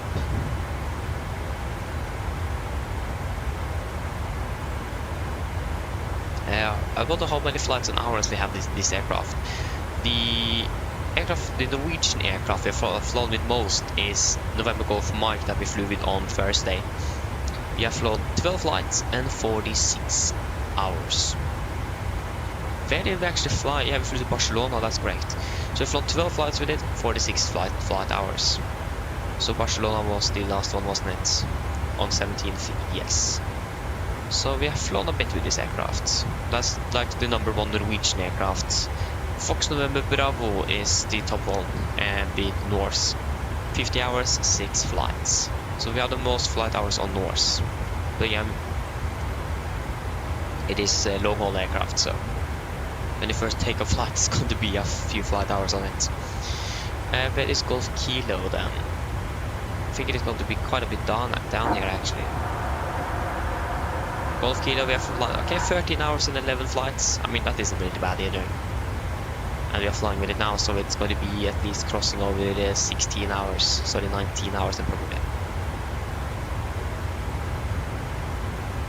Something like that. And we're past 700 hours of Virgin Norwegian as well, so happy with that. It would be great to pass 1000.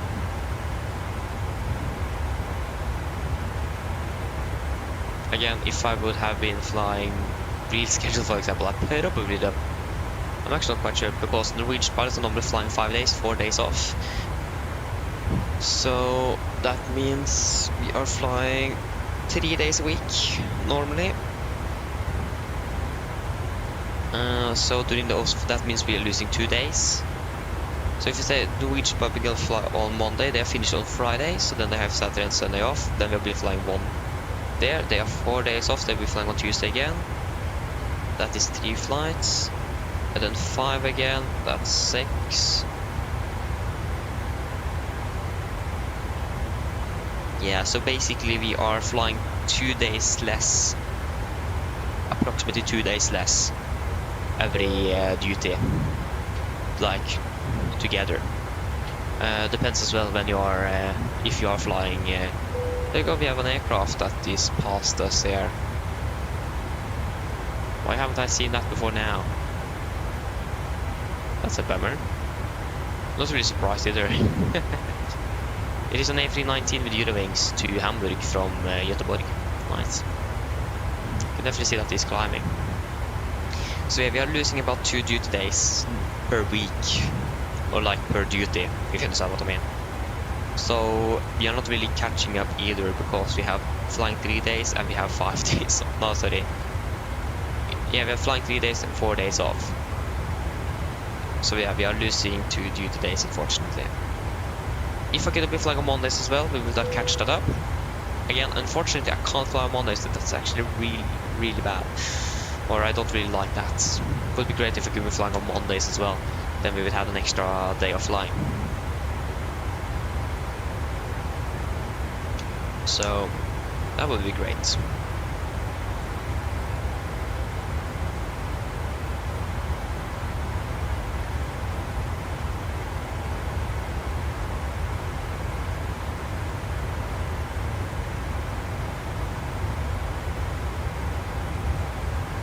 So yeah.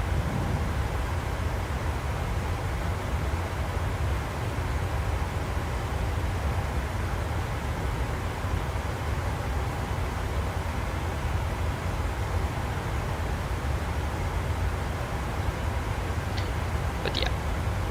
So again, if we would have been flying Monday, would have been much closer. But again, can't fly on Mondays, and that's quite a bummer.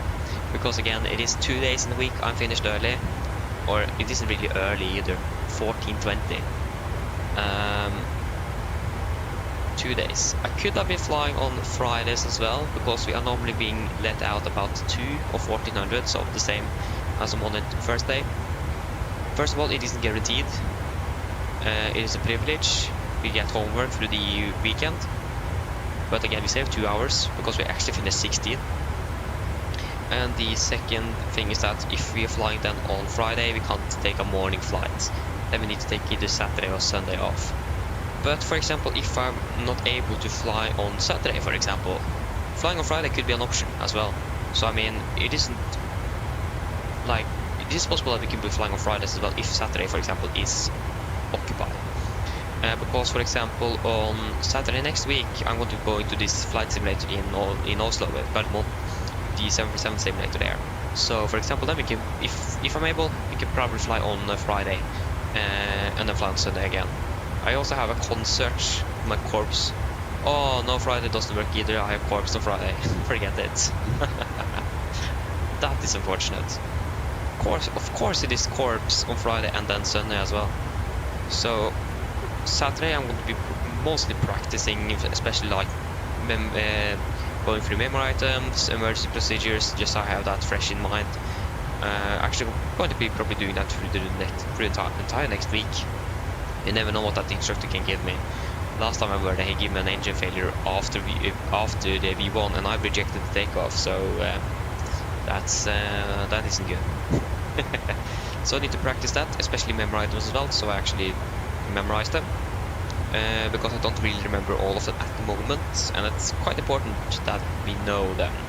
So doing that, just practicing some general emergency procedures, and they're also a good thing with the memory items doing the simulator because then you can do it physically. You click these different switches, basically then practice that way.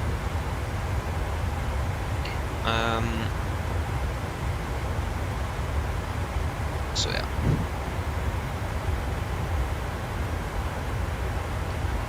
So again, we can't fly on Friday unfortunately, unless something happens and the corps is like cancelled. I don't know. Saturday probably not. I mean, could possibly have done a flight before going there, but again, I'm not really sure if I'm going to do something else before, for example. I don't know. But again, I'm probably going to be practicing a bit. And on Sunday, probably we'll try to do something. So that means we lose basically one flying day next week. So that isn't good. I also actually have a presentation that Friday, so that means I need to practice a little bit during flights. So I need to do some homework during the flight, but I mean, we are normally flying longer flights as well, because the normal short ops is going earlier that day, so yeah.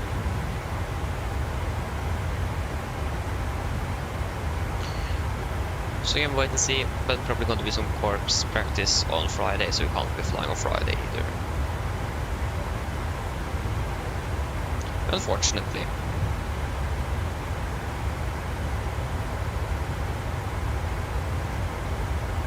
So again, would be great to have that extra Monday there. For that reason in itself. Then we also have an extra day of flying, and also we have an extra backup as well. For example, if you're going to the cabin during the weekend, then I can't be flying on Friday, Saturday, or maybe Sunday, depends when we're home. But then I have Monday, so that means we have at least Thursday and Monday, so that's 2 days instead of 1. So yeah, again, would be great. We can't really do that. So yeah. And it's a good thing with flying on Thursday is that we can actually fly in domestically, but again, don't really have time for it because crew changes for that is normally before I'm even finished at school, unfortunately, or around when I'm finished, but then we need to start an hour before as well, so before I'm finished then. So but at least if we do that, then yeah, we can then fly out on Saturday.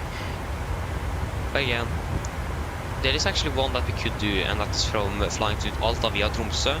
The unfortunate thing is that if we are going to do that on Thursday, we can't be flying out before Monday, because we're landing almost midnight, and the flight is departing early on Friday morning, and they are not flying that flight during the weekend.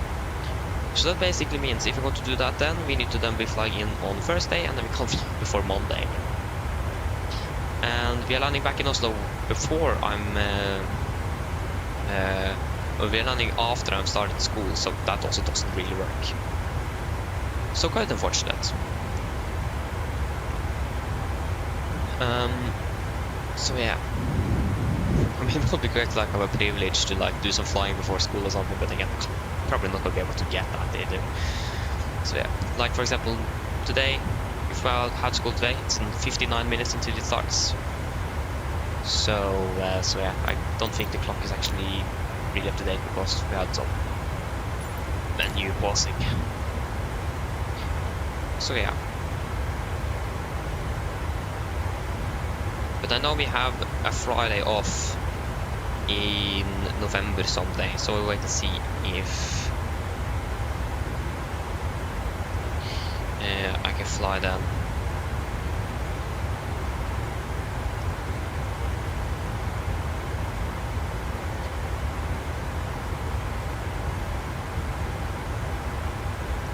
Because yeah, November 15th of November.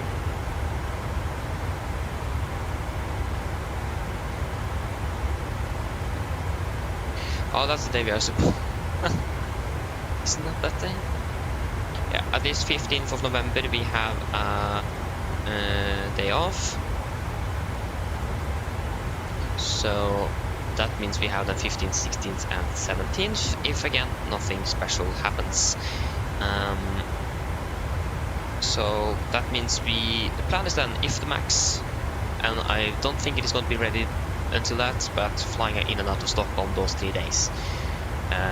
So that means it's not going to be a flight on Thursday then, because we need to do some morning flights as well. So then it doesn't really look like there's going to be a flight then on that Thursday, if I'm able to do that weekend. I really hope so, because then we can fly out of Stockholm with the max, hopefully, if the bugs are sorted out. But I can't report any bugs because I can't join the Miro support in the Discord server, so that is just fantastic. So yeah.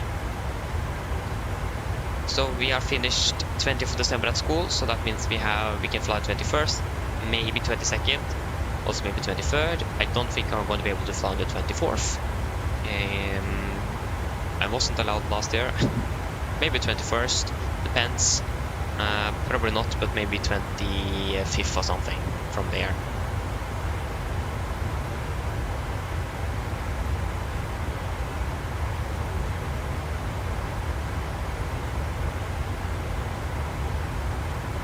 So 1st of May, 29th of May, 9th of June, and the 20th of June is my last day.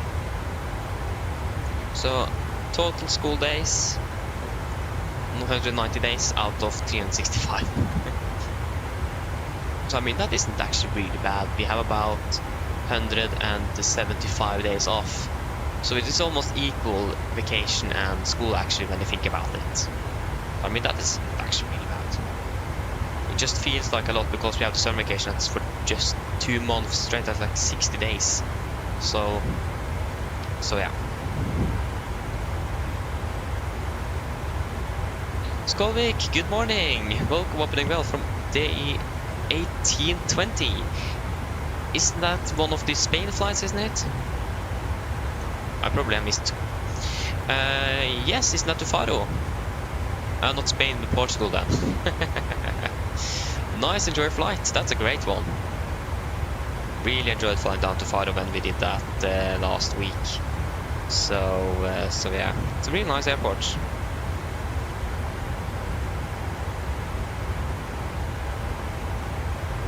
Okay, we need to do a fuel check at Nedik. Yeah, landing at arriving at 6:13. So Nedik.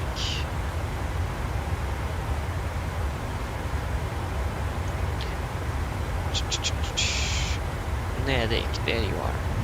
At least we don't really have many waypoints. Yes, it is down to Faro, that's great. Again, enjoy it. I should not say Spain, but the Iberian Peninsula. That would be correct. Isn't that what it's called? Like both Spain and Portugal? At least it's called like Iberia or something. But I'm not quite sure about Peninsula behind that.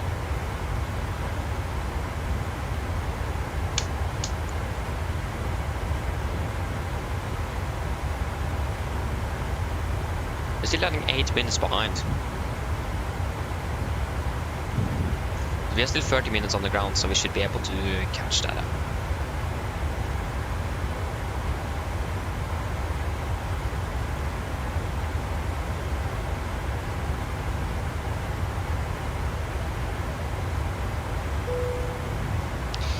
So yeah.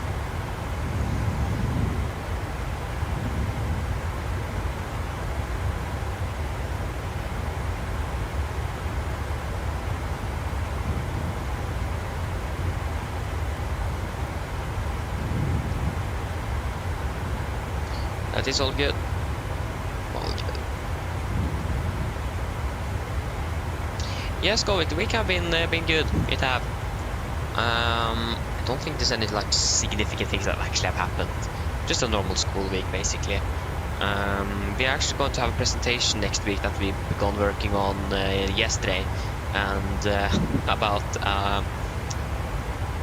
like work again, or like what's going to be in English? Fagbrev. What's that in English? About degree certificate. Degree certificate you can take from electrician. I managed quite easily to get my partner to go with me and do avionics, like working flight mechanic, basically working on the electrical systems of the aircraft. That was one of the options. I managed to get him on my side, and we are going to talk about that, so that's great. I mean, he said that I probably know a lot of it, and he also wanted to learn a little bit about it, so just why not? He wasn't really saying anything against it. And again, we had the advantage with that. I knew already a bit of it, so I'm going to have a presentation about that Friday next week. So looking forward for that. So yeah, I mean, we have had this is going to be the third presentation this year that we are going to have. We had one on Thursday that we made on Thursday, presented on Thursday. But yeah, third presentation, and 2 of those presentations, including this one, is about aviation, basically. So, like, I'm always really good at managing one way or another to get aviation into the picture here. Like also in during elementary, like especially like in 10th grade, I was like managed really well to sneak in aviation wherever I could. So yeah. So I had a presentation in 10th grade about how aviation, or like how aviation, like English and acronyms are changing aviation, like especially when it comes to like Norwegian, so especially like for both pilots and passengers and so on. To be honest, finding acronyms for passengers was really hard. They're not using many acronyms in aviation when it comes like to the passengers. You mainly have like the STA, STD, standard scheduled time of arrival and departure.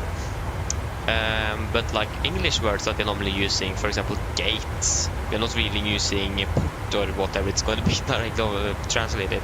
They're using gate, for example, and so on. But I remember when I presented, I also thought about like the acronyms like the pilots are using, and I mentioned VOR. Like what VR, very high frequency omnidirectional radio range. You should just see the faces of everyone in the classroom. So that was great. So my Norwegian teacher loved that presentation. I was also the first one to present about the task we had. So yeah, she knew it was going to be good, and she just perfect. He said that she could give it, she could have given me an 8 on that, but again the maximum is 6. So, but yeah, she really liked that presentation, and again was able to talk about aviation, so not complaining at all. I saved that presentation somewhere, so I still have it. That was really liked it, really enjoyed it. Not quite sure if there was anything else significant. Yeah, I actually had sound clips as well. about when I was talking about two air traffic controllers to like demonstrate the these acronyms we are using. So I just took some sound clips from when we were talking to ATC during live streams and presented that. so that was great. Oh yeah, I really liked that presentation, to be honest. So yeah, again, trying to get aviation in some whatever way possible, basically. But yeah, I mean, I know a lot of it, so I mean, why not? Yeah, 10 miles to the fuel check.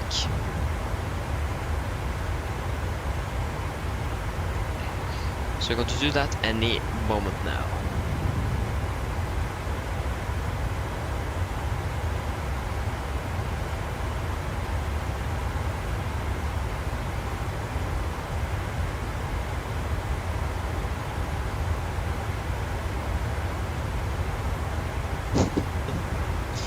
Oh, great. 6 miles. But yes, Goldwick, how are your week been so far? Need to ask back.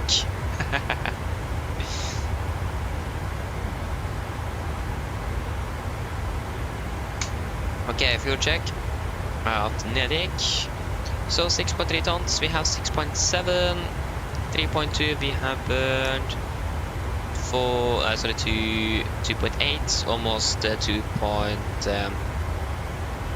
almost 3 tons. And 57 minutes, but we'll find for 54. That's great. Yeah, I mean that. Yeah, to be honest, I really enjoy it as well. So yeah, it is a good idea to enjoy it. But yeah, it is great.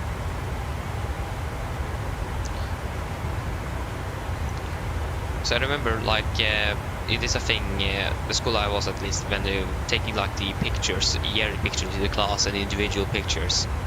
That 10th grade is going to then like have a little description of every person in at the grade. So I was like, yeah, they write something about that I'm normally called the class's pilot or something. So yeah.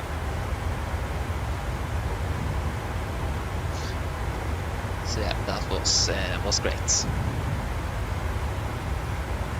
To be honest, I do really miss my old class, 10th grade, so I wonder the next time I'm gonna be able to meet all of them.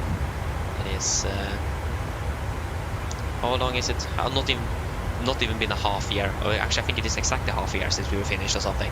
But yeah, it was a class for 3 years though, so yeah. And many of them I knew since 1st grade, so known them for 10 years. So it'll be interesting to see when to meet some of them in the future, like not just the class but the entire grade as well. I hope I said it correctly.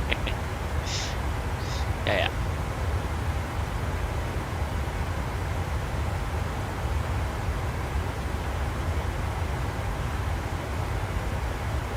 Oh, nice Goldwick, that's great. Normal work stuff and a long weekend. So yeah, you took Monday, Tuesday and Wednesday then, I imagine. Or did you take Wednesday, Thursday or Friday? I mean, that's great though. Long and nice weekend.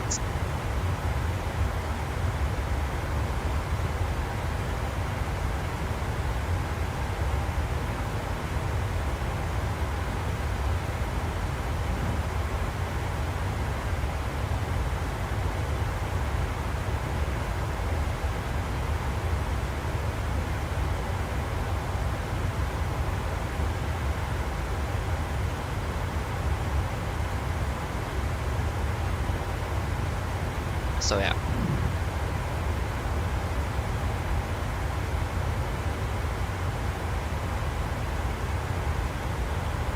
Which week is it next week? Yeah, week 43, isn't it? Yeah, I think so. So yeah.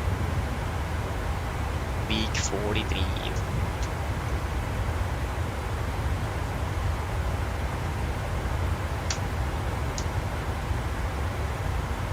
That's good. So next week we're actually going to begin with some new stuff. So that's going to be interesting. So basically the homework I have for this weekend is basically the same I had last week. Just some more repetition. So yeah, that's great. Okay, I took Monday, Tuesday and Wednesday, that's great. So with a lot of flying for you then. Yeah, I mean that's a 5 days work, 5 days 5 days duty, 4 days off. What Norwegian pilots normally do, so that's great. Exactly 5 days. I think it actually varies between normally 5 days, 4 days off, but I think it also can vary between 5 and 4 days. I think it depends which route you're flying. If you're flying to Gran Canaria, for example, you probably have a day less or something because it is such a long flight in itself. So yeah.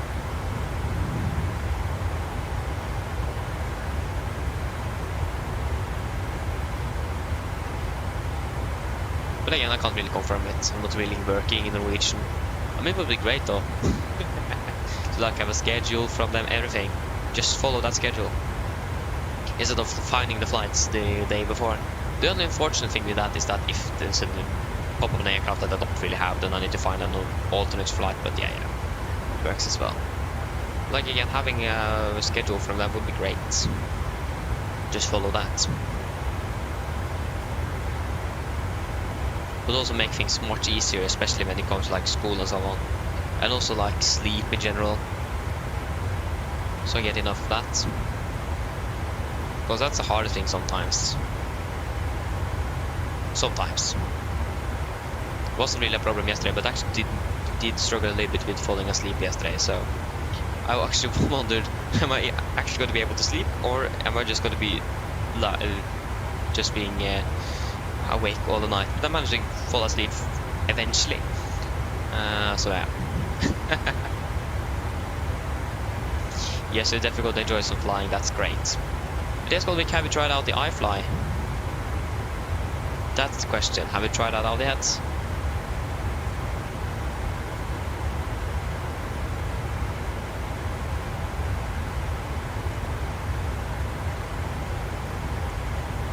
Or are you just going to like rock and roll with the good old NG?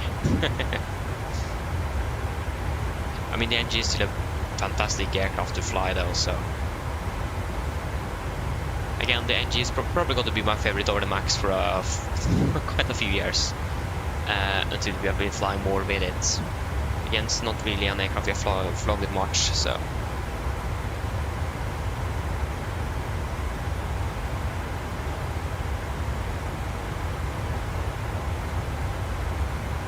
but again, I have the iFly, have some bugs, can't really fly with it yet.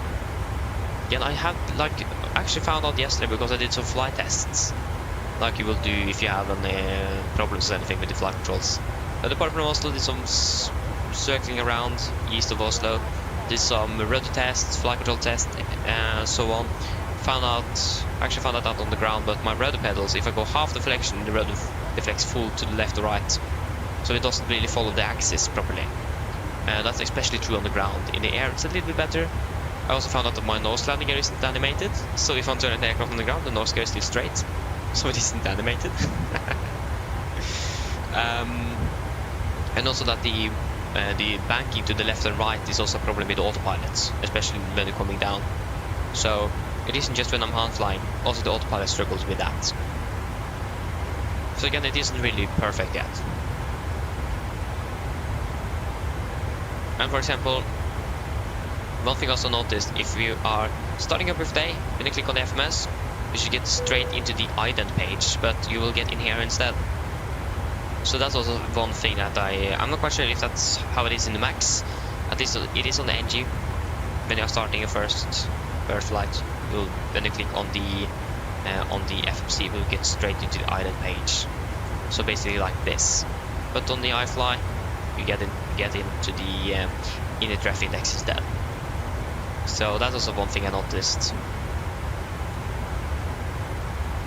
And again, some bugs with the DNAV, and doesn't really manage speed very well, things like that.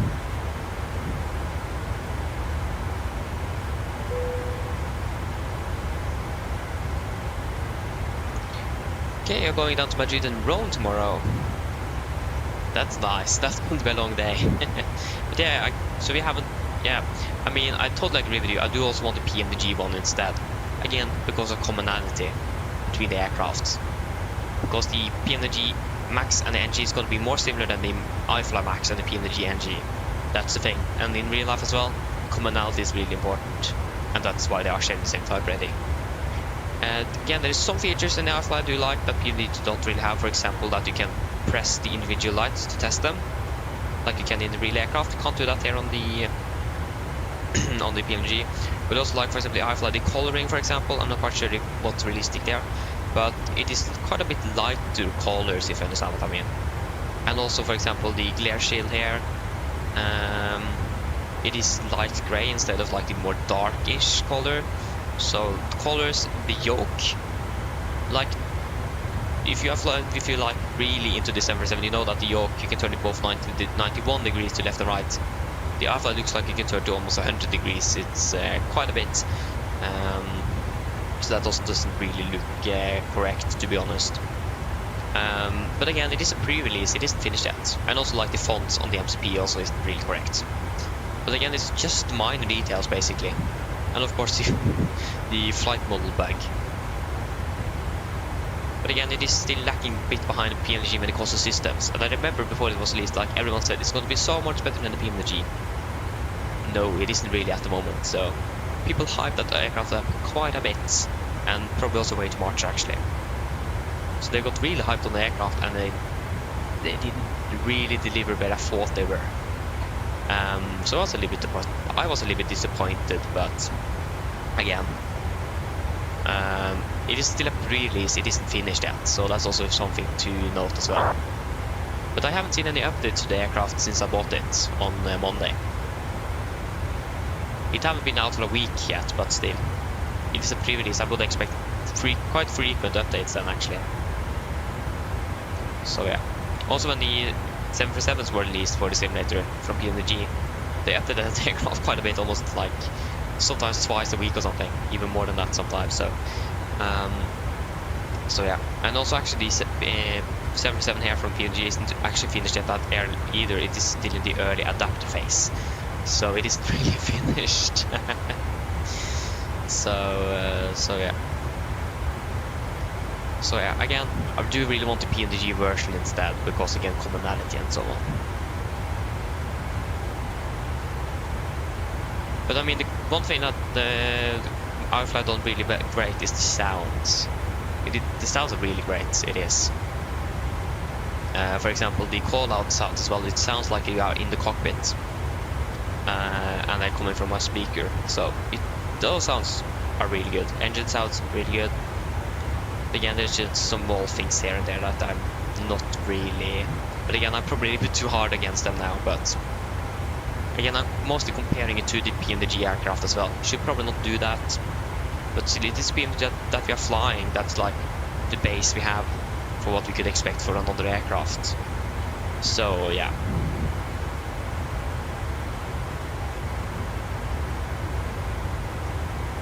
Skolvik, yes, I totally agree with you. I do really like this aircraft. Like, or PMDG aircraft instead. So yeah, you have used it for quite a few years. I just used it for like 3 years. Well, since the 747 was released. So yeah, I agree with you. I really like it, and the performance is good as well. Yeah, definitely, especially for like the system app as well. And also the customization you can do in the PMDG, like when it comes to like the configuration of the aircraft displays, things like that. They are gone quite a bit deeper into that than iFly, but again, iFly made this Max aircraft, and the Max and NG is probably quite a bit different when it comes to like the customization you can do. I think the NG have more customization options than the Max have. So yeah.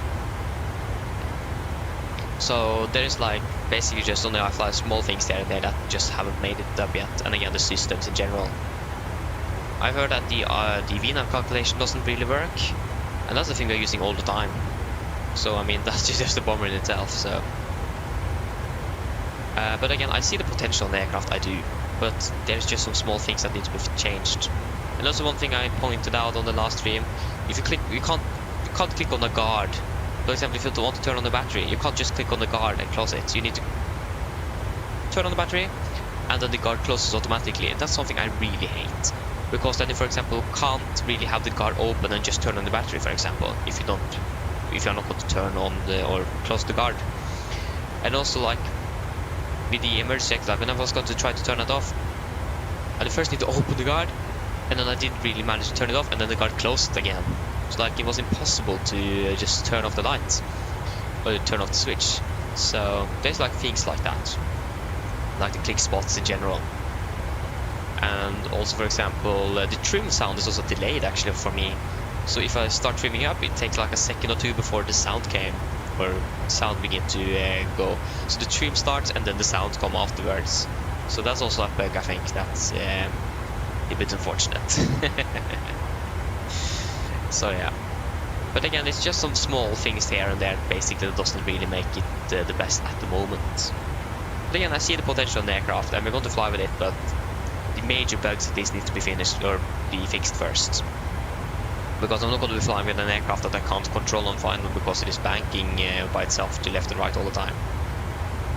It's impossible to make a stable approach on that. So I've done 2 3D landings in this aircraft, or in that aircraft. All of them were not really stable. So yeah, some people encounter bugs, some doesn't. There are some problems for everyone here and there, or for at least some people.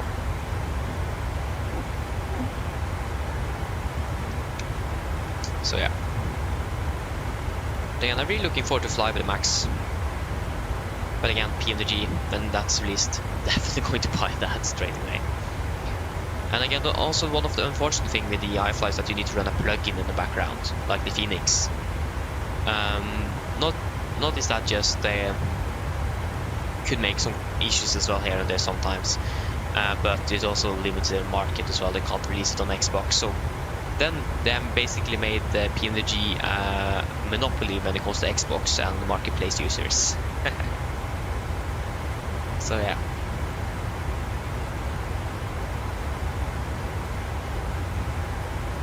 But again, it's quite unfortunate that PMDG have set their Max aircraft at the moment on ice, or on hold. Oh, sorry. So that's actually quite unfortunate. Really looked forward for that aircraft. But yeah, that's just how it is. It looks like they're working on 777X, and if they have access to those things, I think they're definitely going to make resources to as much as possible to actually be able to get all of the need if they just have a limited time, for example, to get everything they need for Max, or sorry, for the X. So just that in itself makes sense.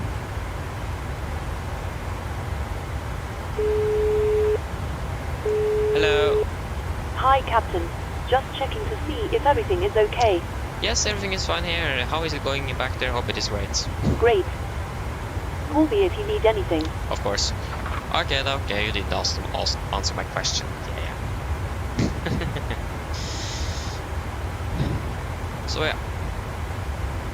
But again, we have been flying with the PMDG now for 1.5 years on the channel, so we are very known to this aircraft. So changing to a different developer does make some challenges here and there. So that's probably why I haven't really been impressed by iFly yet. But like I said, I do see the potential in the aircraft, and I think it is going to be a great aircraft when they fix the bugs and so on. But still, I don't really understand why they have released that aircraft when it isn't finished. So yeah, I didn't see any point in releasing it when it was. I'm actually really happy that they didn't ask for a copy of it either, like a preview copy, because I would probably not be flying with it because of the bugs I then would have had. So yeah, happy with that I didn't ask for that. And again, I don't have access to the meter in the dust guard. I get a warning that I need to verify my account. I've done that, but it doesn't really work, so I can't really report the bug either. So, or the bugs I have. So that doesn't really help. So then they don't know. That's great. YOLO, good morning, welcome, hope you're doing well. There you go, now we have the cabin crew with us today. First out of 3. Oh, sorry, it's 2 cabin crew members and a captain.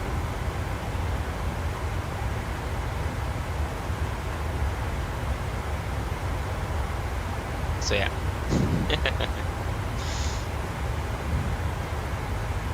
So yeah.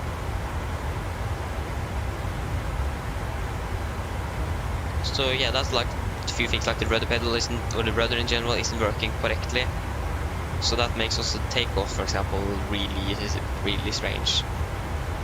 Like in the engine down, you need to use a little bit more rudder than I need to use on the max, because half the deflection is basically max deflection in the aircraft in the same. So that's going to make for a quite unstable takeoff, especially when it comes to like crosswind. So that's like things that we need to be fixed first. So yeah. But again, I feel like I'm like being too hard on the developers here, but yeah, that's just my opinion. And again, like I said many times, I see the potential. It looks like it's going to be a great aircraft, but again, it is just bugs here and there that is mainly the issue now. And again, I can't report them because I don't really have access to the middle support, because I can't get in to that, so that's great.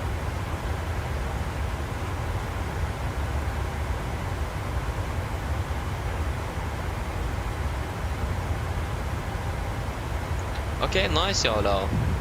Nice. That's great. But yeah. Again, if I'm going to be able to fly the long weekend, the 15th, 16th and 17th of November, then if the iFly have been updated and most of the problems have been fixed, we will probably at least take one flight with it, or fly one day with it. But again, if you fly that one day and it doesn't really work out, just going to go back to the NG. Not going to be flying with an aircraft that doesn't really work, or doesn't really satisfy our requirements for normal operations. Train ahead, god morgen, welcome, opening bell.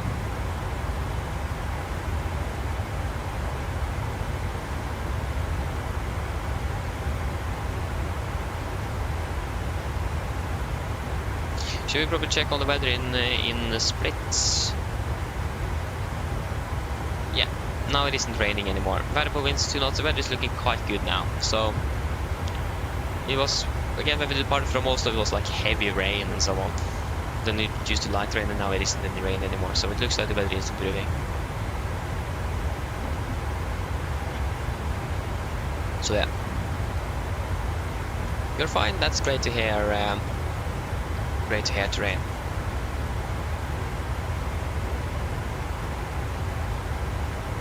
YOLO, yeah, exactly, that's the thing. For example, the EFB is just, don't really like that, for example. But again, the more you use it, you will get known to it, but still I will prefer the PMDG EFB instead. We can just do more like normal operation stuff on it, like request weather updates. Charts are much easier to use as well, things like that. The click spots again is also quite strange. For example, when it comes to like do a recall in the PMDG, you can just hold and release, and then that works. In the iFly, you just click and then it like turns on for like 2 seconds, and then it automatically turns off. That's also something I don't really like. Also, like if you're going to turn on the generators, for example, it will stay on there for 1 second and then go back. So like in the PMDG, you can hold as long as you want and then just release it. Again, can't really do that on the iFly. So it is mostly things like that I don't really like at the moment. Not quite sure if the click spots are going to be changed, but you never know. Turn, you're doing an overnight. Nice. Are you flying now then? Yes, I see you are flying now. You are flying. Oh, you'll be flying from. Flying from. Is that Sao Paulo? Yes, it is. The 777. Great. Hope you have enjoyed it. That's a great one. Train, yeah. The iFly Max was released on Monday, so I've been out for 6 days. So yeah, it is released. It is. They just announced it on the Discord, so we need to like download the iFly Manager and purchase from there. You can't purchase from the website and things like that. Hello. Hi, Captain. I was wondering if you'd like anything to eat, anything from the menu, or maybe a snack. No thanks. I'm fine. No problem. Give me a call if you change your mind. Of course. Sluggish, hello, welcome. Well, hope you're doing well. It is about $69.95 US. So again, quite expensive. It is basically the same price like the PMDG aircraft. Just like 5 cents less. But again, system-wise it isn't really up to PMDG level yet. But graphic-wise, like especially when it comes to like cabin, it is one of the best we have. It looks like they've actually focused more like on the modeling and texturing instead of like the systems of the aircraft. Like for example the cabin. And also we just have one cabin configuration as well at the moment, it looks like. That's also a downside, because there's so few airlines that actually have business or first class or business class on their MAX aircraft. Most MAX aircraft are just economy. So that's also a downside. So there's like things like that.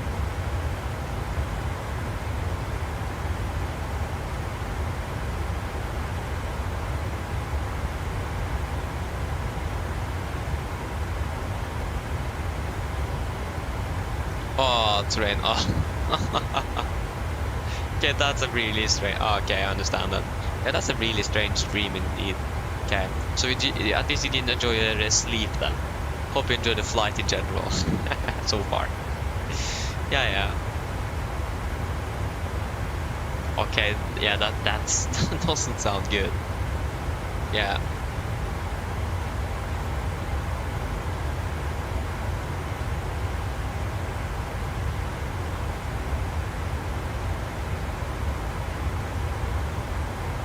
Yeah, YOLO. I actually paid like 772 Norwegian kroner on the aircraft.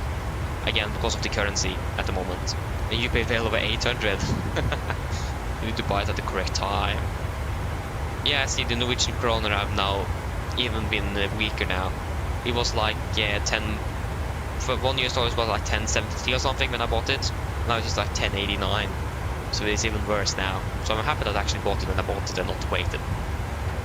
Because that would be even more expensive. So yeah. Otherwise you're fine, that's great to hear. Again, that was a really strange dream indeed. But again, we do need to have those as well. Yeah. At least you have a nice overflight with the 777, so I mean that's great.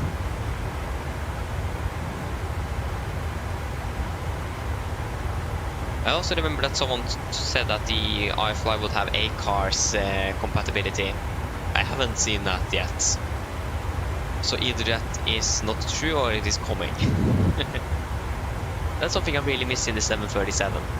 For example, that would be great is that we have A-Cars, we can print out through the printer. Actually, we don't even have the printer installed. But then we can print out papers and like clip it to the clipboard here. That would be great, like you can have the 80s or weather report or something. And so on, that would be great. Or just you can place the papers here, for example, like they do in real life. To just throw the papers basically here. And I sat here on the jump seat through the flight to Bergen. It was like 5-6 pages or like paper sheets with 80s information for both Bergen and Oslo. So there was a lot of that. Maybe I should ask to take one home or something, just as a memory. I don't know. Terrain, I definitely agree with you. Morning flights is the best, and to be honest, it is the most easiest to set up as well. From my perspective, it's easier to be able to like set them up, especially if you're doing a flight like this, like longer flight where you're just going to fly a round trip. Much easier to do in morning flights than in afternoon or evening, because it is so hard to manage, when it's a crew change and things like that. It's just quite a bit harder. Breakfast. Good idea, Skolvik. Good idea, enjoy it. So yeah.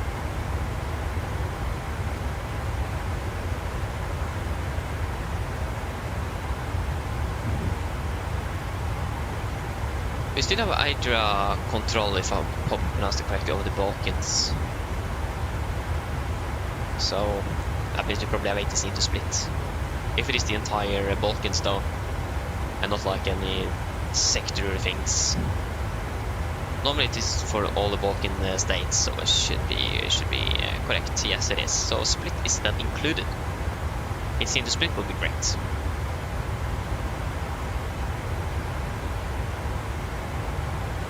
Ooh, some study. Okay, I mean, why not study as well? Yeah, I need to study sometimes. But hockey game, that sounds fun.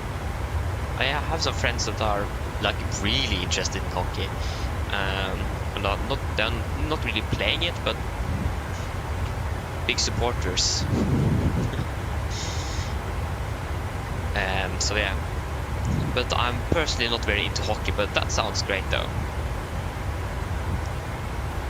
Like for example, when it comes to football, I do like playing it on the free time with friends and like in the gym, for example, like school-wise. But other than that, not really interested.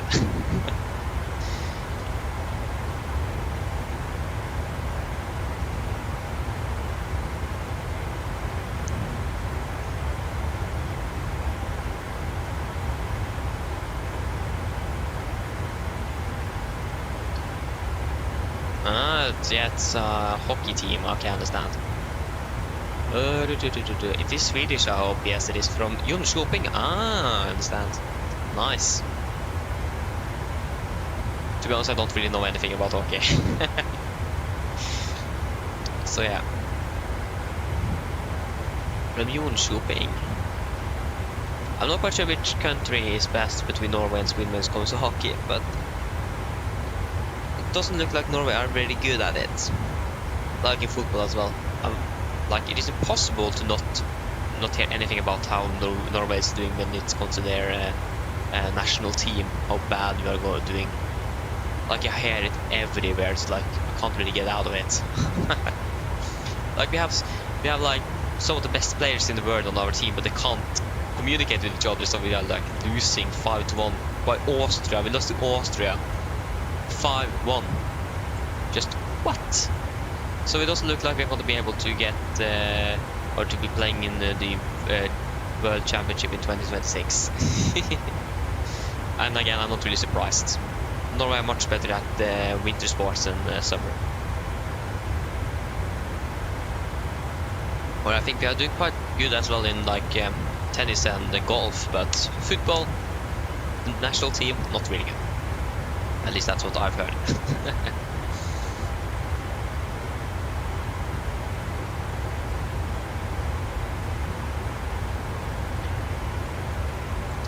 Yeah. So it is basically, yeah. Of course, it is basically yeah, just written differently, yeah. So it's Jönköping. Is that correct? Jönköping. Again, I forgot about that. Not really studied much written Swedish. Did I actually in 10th grade, but like written Danish is easier to understand and oral Swedish is easiest to understand. Oral Danish is quite hard to understand and Swedish writing is okay to understand. Okay, it was correct. So yeah, Jönköping. Okay, but I think in English, for example, you said Jönköping or something like that, but in Norwegian, yes, Jönköping will be correct, yeah. Exactly, Train, not even him. So I'm not quite sure what's happening with the Norwegian football team. I remember I heard a report or something. A man said, "We have nothing to do there, just save the money." So just don't even try, just save the money. And I mean, I understand this point. We are doing so bad, so why just try? Or why just... I mean, of course you need to try, but you can also save the money for other things. So again, football, not really our best sport. But winter sports we are really good there. But I mean, it makes sense as well. We have had some of the best winter athletes, so... But again, it is Norway. What to expect. It's winter here half the year, plus especially up in northern parts. So, but I mean, I do also enjoy winter sports myself. So like skiing, for example, I really like that jump skiing as well. I haven't really tried proper jump skiing, just at the cabin at home. Just at the cabin. But like just jump skiing on the normal skis also is a lot of fun. But again, I haven't really tried proper jump skiing. Or ski jumping is probably jump ski. Ski jumping is going to be correct. But yeah.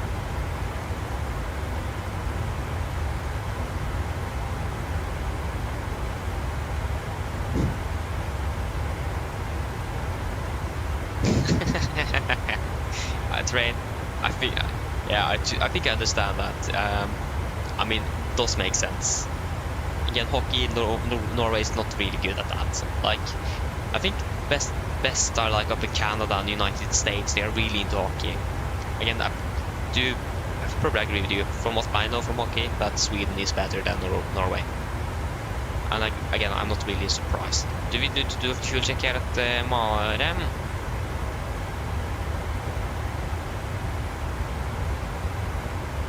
No, we don't need to. I've looked at the wrong... I looked at the actual time, not the elapsed time here. So I thought it was like 47 minutes in, but it was just 28, so yeah.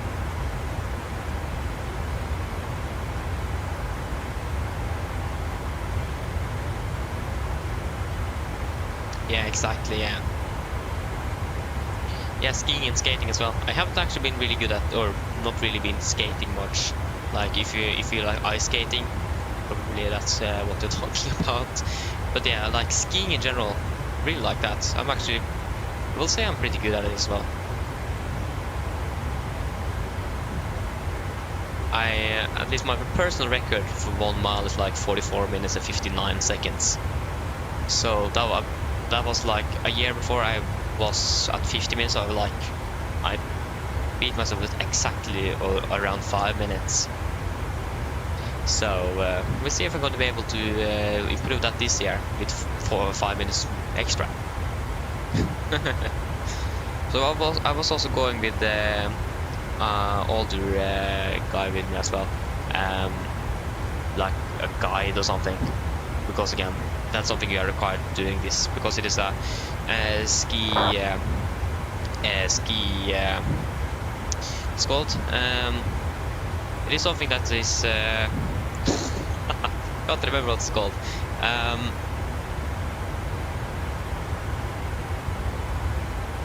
Can't even remember what's right. Yeah, arrangements, like a ski arrangement up in the Beitostølen in Norway for like for example me, that is visually impaired, for example, and for other people as well with disabilities. Really popular thing. It's like there's coming people from all around the world actually up there. There's even a British guy that's like over 100 years and still showing up every year and going the what is the close now translates. I just can't remember what everything is called now.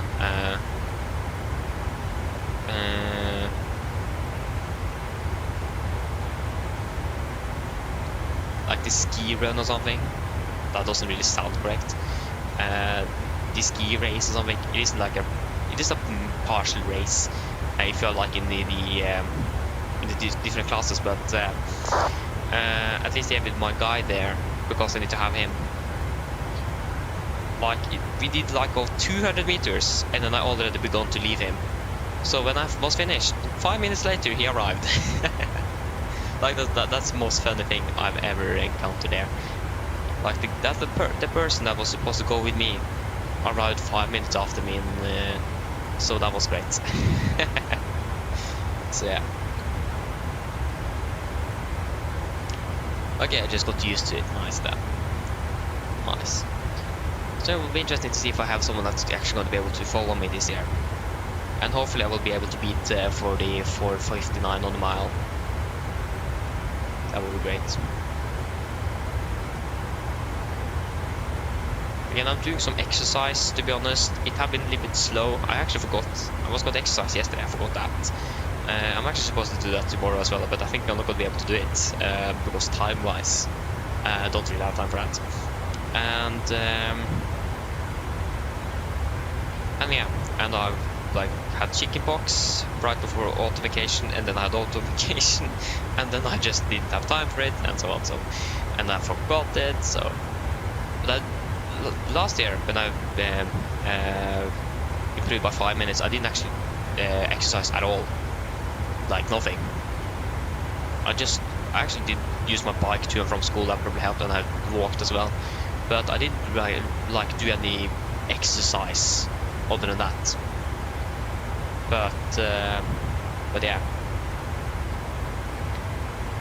At least this year I'm going to do that. Oh, you live right next to ski slope. That's great.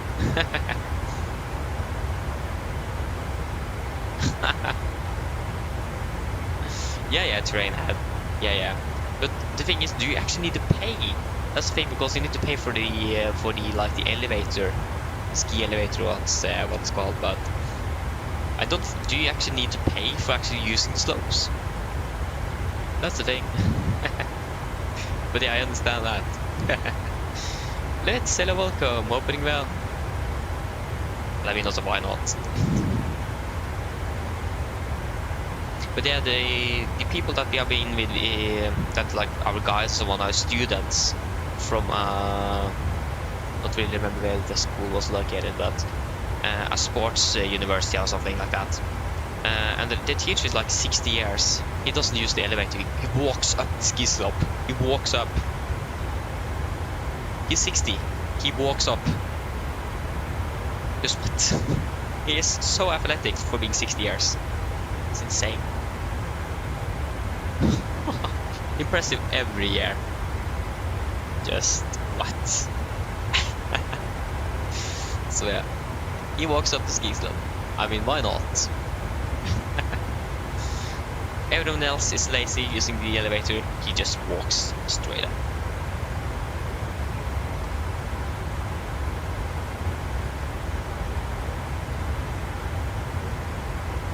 Exactly, train, yeah. So yeah. I mean, it's great, like workout-wise. Yes, it is exercise. That's great.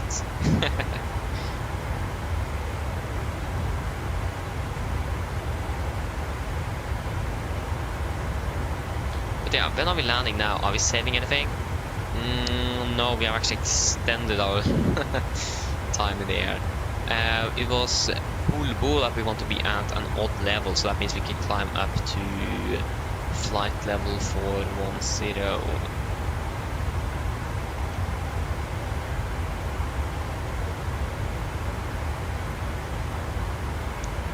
Enable.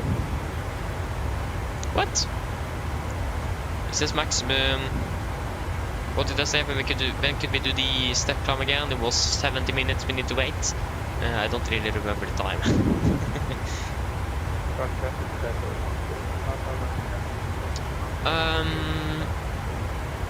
But yeah, at least for now we are enabled for one, so that might be because of that. I'm actually not really sure.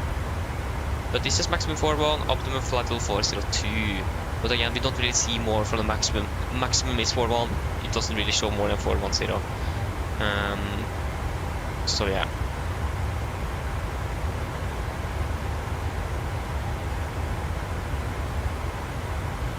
Okay, train. Enjoy landing in Heathrow then, I imagine, since it was British Airways, if I remember correctly. Enjoy landing in Heathrow, and thank you as well. It's gonna be great. The weather in Split does look quite a bit better now than it did this morning, so that's great. But again, we're still landing a bit behind. Should we maybe increase the cost index for the last part of the flight? Because we have quite a bit of extra fuel. We have 5.3. We are expecting to be 5.1 at something. Can we please get the... Oh, we don't have that. Oh, that was quite a shame. But that sun now is going to be a little bit irritating for the eyes. And this one isn't too. Yeah. Bobil, so...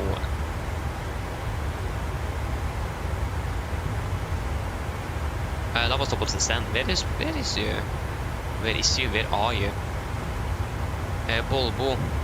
No, we are currently arriving... Oh, wait, we are past Bolbo already. Ah, we are approaching Budex. Yeah, we have plenty of fuel, 600 kilograms more. So I think we can increase the Cossacks for the last part, 40 at least. You know what, we can increase it all the way to 60, so... Excuse me. landing 802, so we have saved about 7 minutes on that. Again, probably quite a good idea. I think we should be at an odd level, and again, we don't really are able flight level 410, at least from the FMC standpoint. Again, I don't really remember when we did the time was, I think it was like, I actually don't remember. But again, we should be at an odd level actually, so we probably need to descend then down to 390, so should we just descend straight away. 390, vertical speed. Oh, it's like 500 feet a minute or something. Cruising up to 390.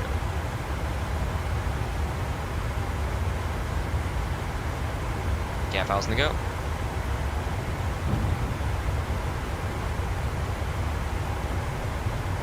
Need to comply with the airspace levels.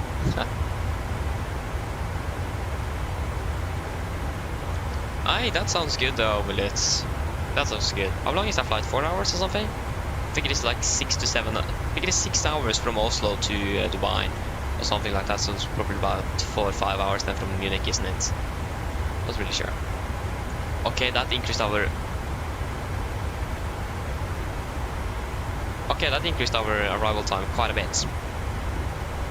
Again, we need to apply with the airspace restrictions and so on, so we didn't really have a choice actually. We should have done it a bit earlier as well.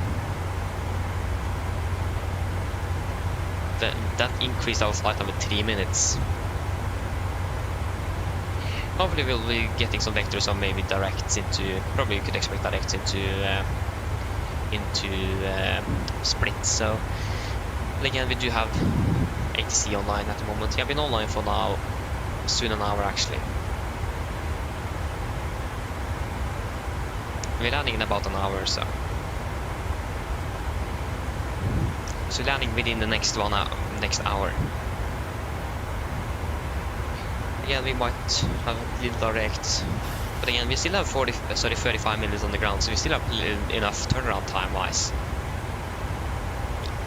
So turnaround time, not really anything to be much concerned of at the moment, but yeah.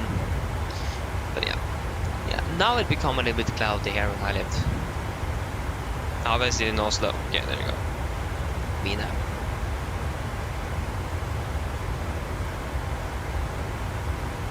We can check in Split as well. I don't think we have any update at the moment, but in Oslo, yeah, the wind speed is increasing, but we have now arrived some rain and temporary, even low visibility, down to 800 again, and fog as well. So it's probably going to be quite a bad weather in Oslo today.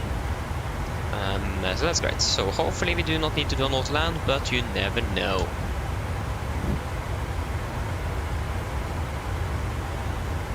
Last time we discussed, that was on first day, wasn't it? If we're going to do an auto land or not. The visibility was like 4,000, 5,000 meters or something. So it was good enough, and the clouds were above 200 feet. So I mean, really, but if it is fog, then we do probably want to do an auto land just because it is fog. Don't really like fog though, do we? We even had a mist layer, but that didn't really affect the RVR too much. So okay, there you go. We saved at least 1 minute back again.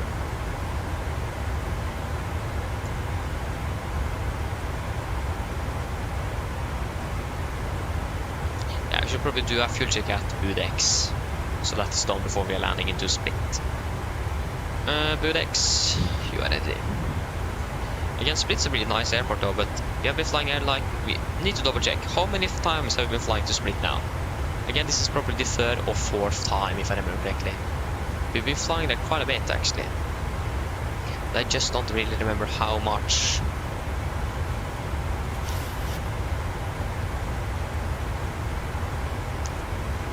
Live and then Split. Yeah, this is the 3rd time then. Haven't we been flying more? I thought this was like more than 4th time, but I mean 3rd time as well. Yeah, actually the Split was like one of the first longer flights I had. Yeah, this was really early. It was in the cabin. But yeah, this was on. Why doesn't it say any date here? I clicked the link then. This was in last year, at least during the winter. Yeah, I can see already my good old computer. This was the 15th of April 2023. So it was just over a little bit over a month since I started the channel actually, so that's great. But I can just see the good old computer I had then. Again, I didn't really have a good screen either, so like the resolution wasn't the best. But thankfully we got a new screen Christmas last year, so 2K it was. I mean, I didn't actually see any significant performance differences from 1080p to 1440p, to be honest. But things got a little bit, like if you mean a little bit smaller, mouse for example got a little bit smaller. That's like one of the things I did like. The mouse wasn't too big, because I couldn't really decrease the size of the mouse either. So yeah. Okay, we can do a fuel check at Budex 4.5, and we have 5.1, 5 tons. We have burned 2.4, almost 2.6 tons. And flight time 1 hour 47, flying 1 hour 43. So we have saved quite a bit when it comes to like flight time. We're still landing a little bit behind schedule, but yeah. We need to do that sometimes now. No wait, that was Barcelona we flew to on Thursday, that's correct. And yes, this time I remember to install the scenery.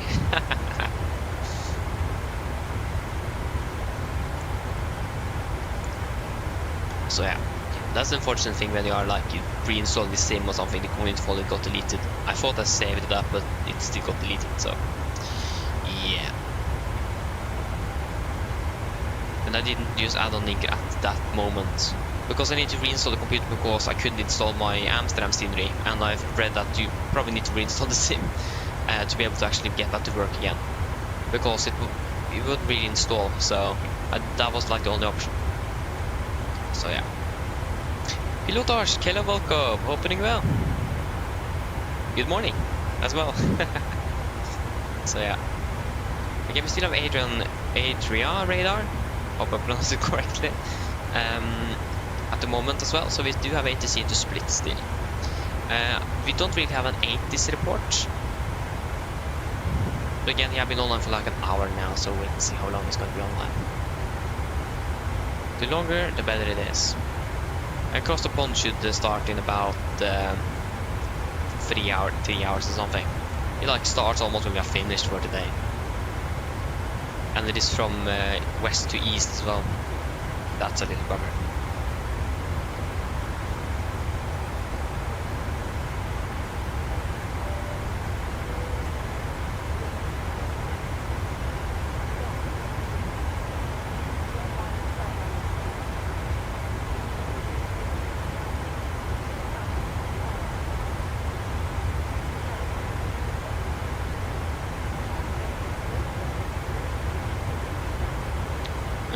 What was I going to check again?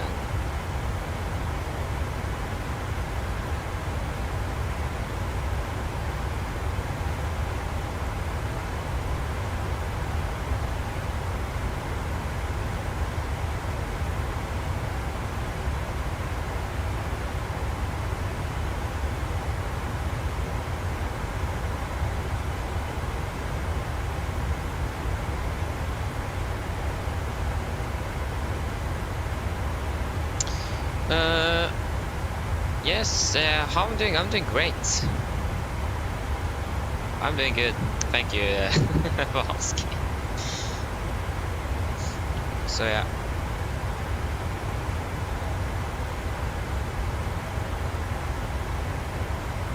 Yeah, that was what I got to check.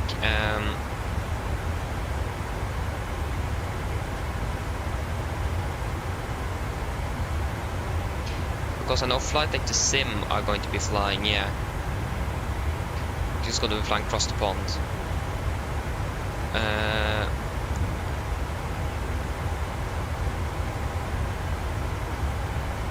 But it doesn't really say where he's flying. was it? Yeah, New York Livery in New York to Schiphol in Amsterdam. Yeah, so it is from the east to west. Sorry, from west to east. I thought it was the opposite way. So that means we are not going to have a lot of ATC today. So we don't really need to then be worried about any ATC delays or anything like that. Slot delays or things like that.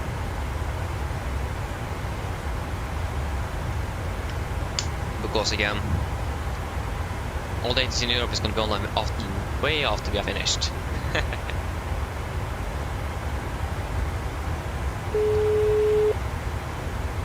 Hello. Hello. Hi, Captain. I just wanted to come by and ask if everything was going okay. Yes, everything is fine here, thank you. Just give me a buzz if you need anything. Of course. So yeah, it's great to have the cabin crew just sticking us sometimes, just asking how it goes. So 7:34, so it is about half an hour. Okay, missed you. So at 14 it's gonna be 20 minutes then. Or at 9 it's gonna be 25 minutes, and we have 25 minutes as an option.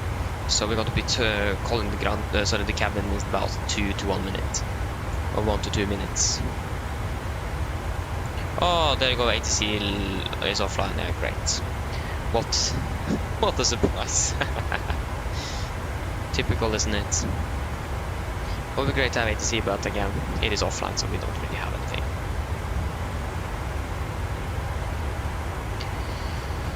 Yeah. Typical, isn't it? It's gonna be great when we can try out beyond ATC. Again, ATC coverage everywhere, it's gonna be great. And also saying change in this like coming ground crew and cabin crew. I mean, that would be great, like unscripted ground and cabin crew communication. That would be fantastic to have. But if it is going to be if it could be integrated with GSX, that would be great. If it isn't, then it's going to be quite a bummer. Like for add-ons like that nowadays, you do really need the GSX integration, because that's basically what people are using, so we don't really have a choice. Calling out cabin crew then.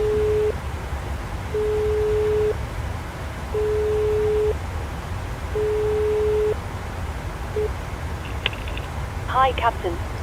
Yes, hi. There's about 25 minutes until the send, just to let you know about that. Thank you. You're welcome. So yeah.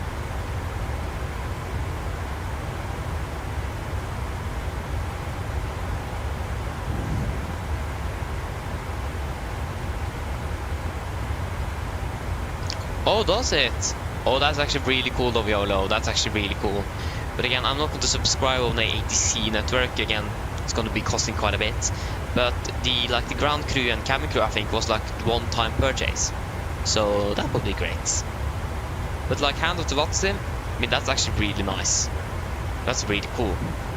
But again, it is AI based though, so it makes sense that they are able to find that and so on, and beyond ATC doesn't really have that.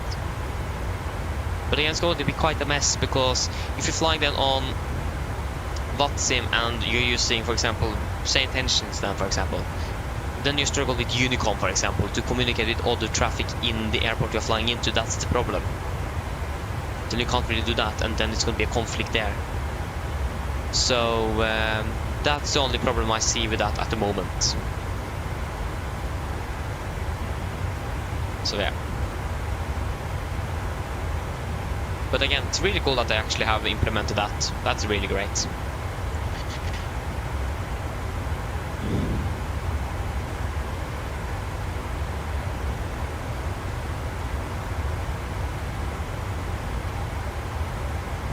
Yeah, it is say intentions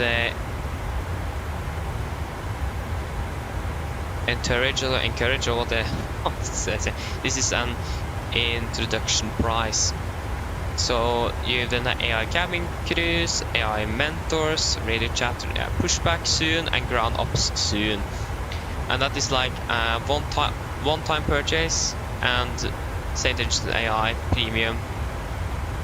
Actually, it's quite cheap now. Have they even lowered the price even more? But yeah, then you will like get ATC and so on. It doesn't even have CPDLC and A cars. 14 languages, AI co-pilot, hyper-realistic ATC. That's great.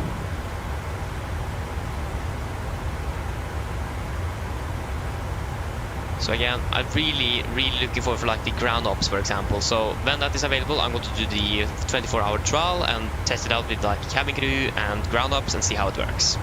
And if it works great, I'm going to buy it. Nikolai, hello, welcome, opening well.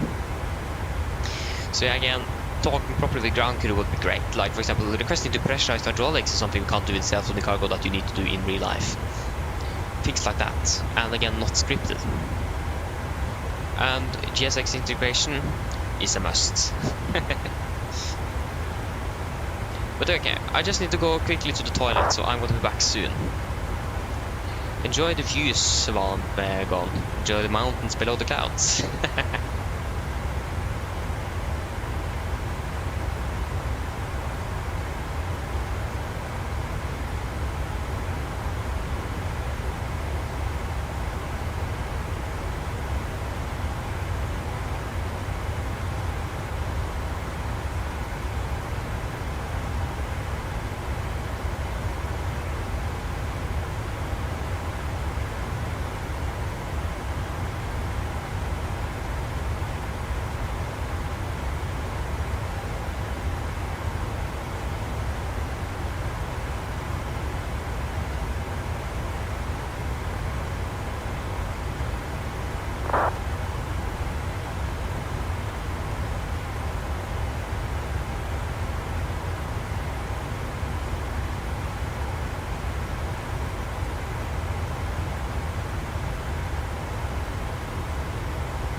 Okay, I'm back.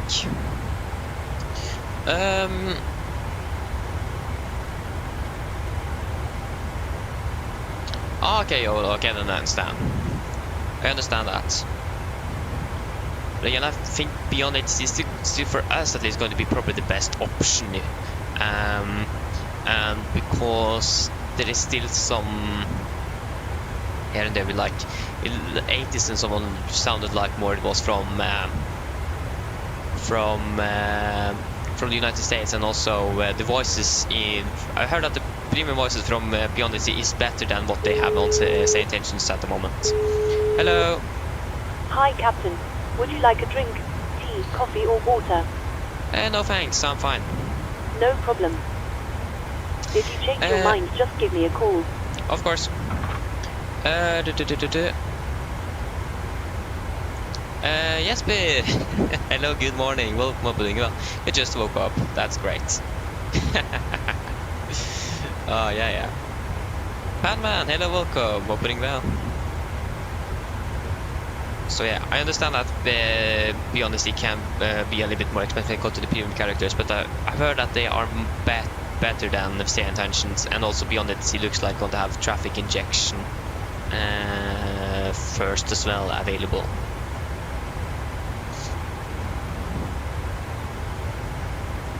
But like, are the premium characters used so much? Or like so fast? I mean, it also depends on what types of flights you're using and so on, though. So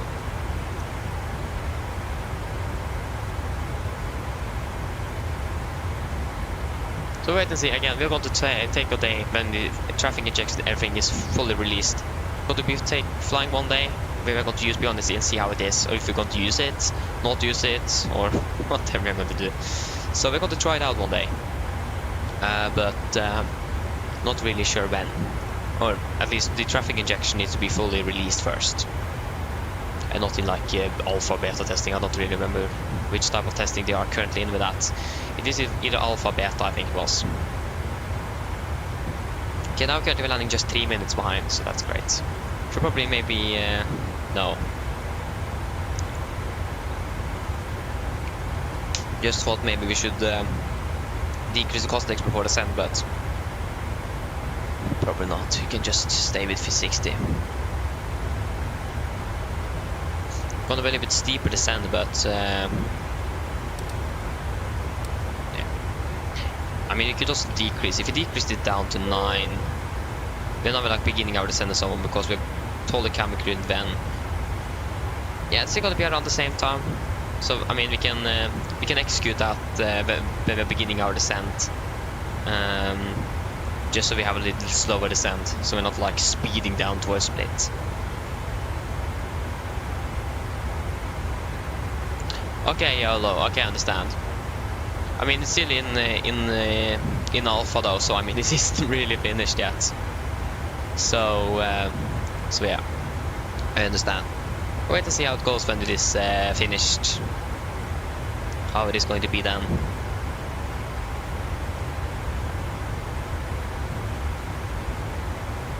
We're pushing back now. That's nice, great. Enjoy the flight.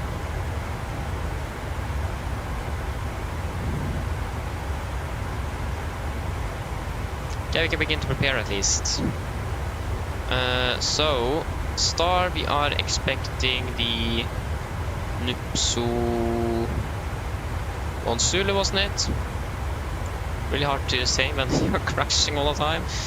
That's one thing I don't like with the PMDG at the moment. It's all crashing when you're loading up a chart sometimes. Just got to confirm the arrival. Nupso 1 Zulu, yeah. So Nupso 16. Yeah, Nupso there 16 above. Clocks 110 8000. Yes, 8000 above at 0.61. Yes, 804618. Irbul 4000 above.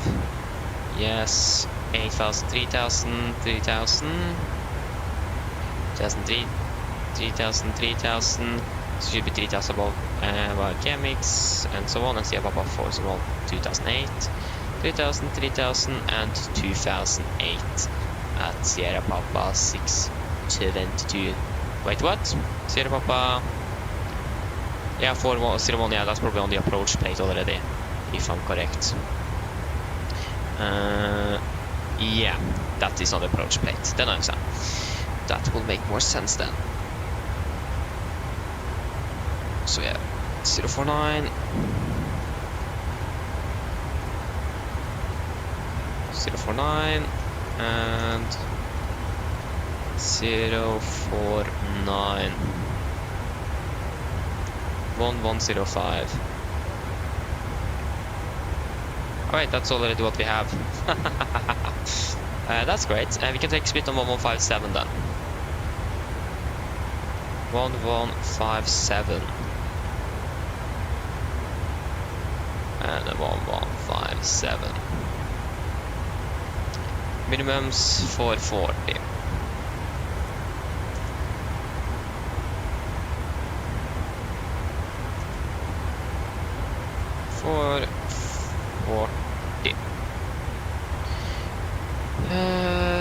Yeah, we have set the translation level.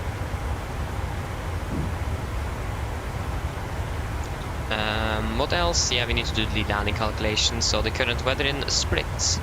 Where winds 040 at 1 knot 1816. 040 1 knot 18 and 16. Landing 05, that runway is now dry. That's 1 ton, so 55,900. Again, very light. Can probably use idle reverse thrust as well. This flaps 30. Yeah, no, what break? So 142 minus 5 is going to be 137, but 148 is also okay. Wind correction 5. It's all looking good.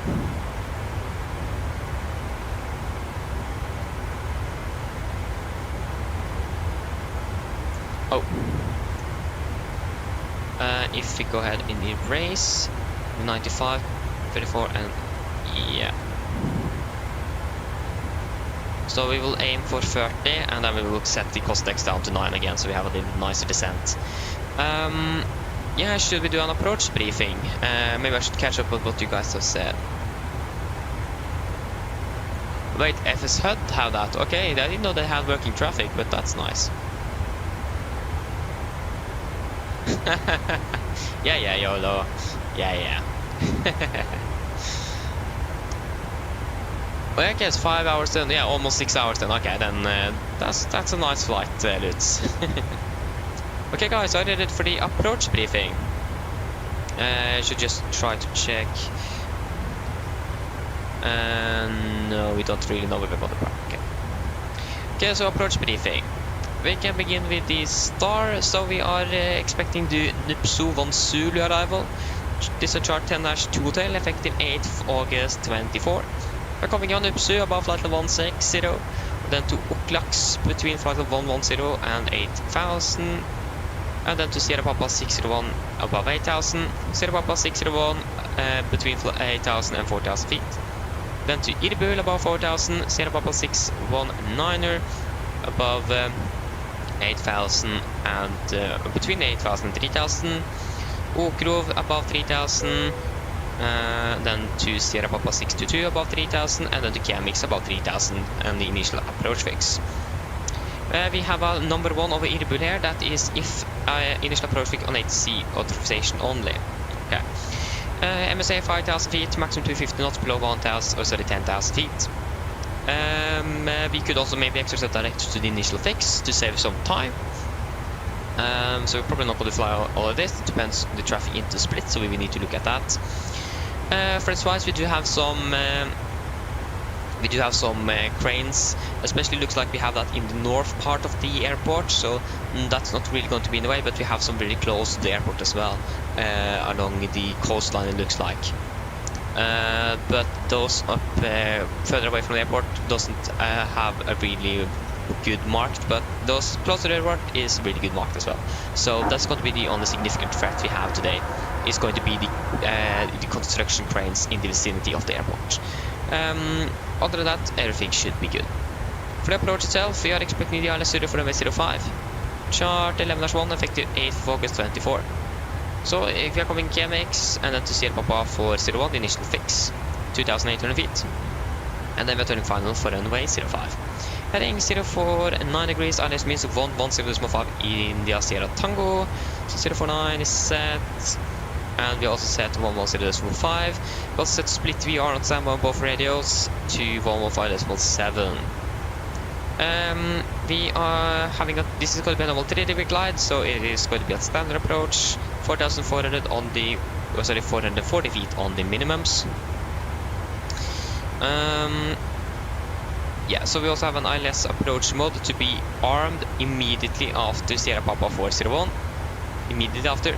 Heavy other warning, gusts, wind shear and turbulence can be expected on final approach to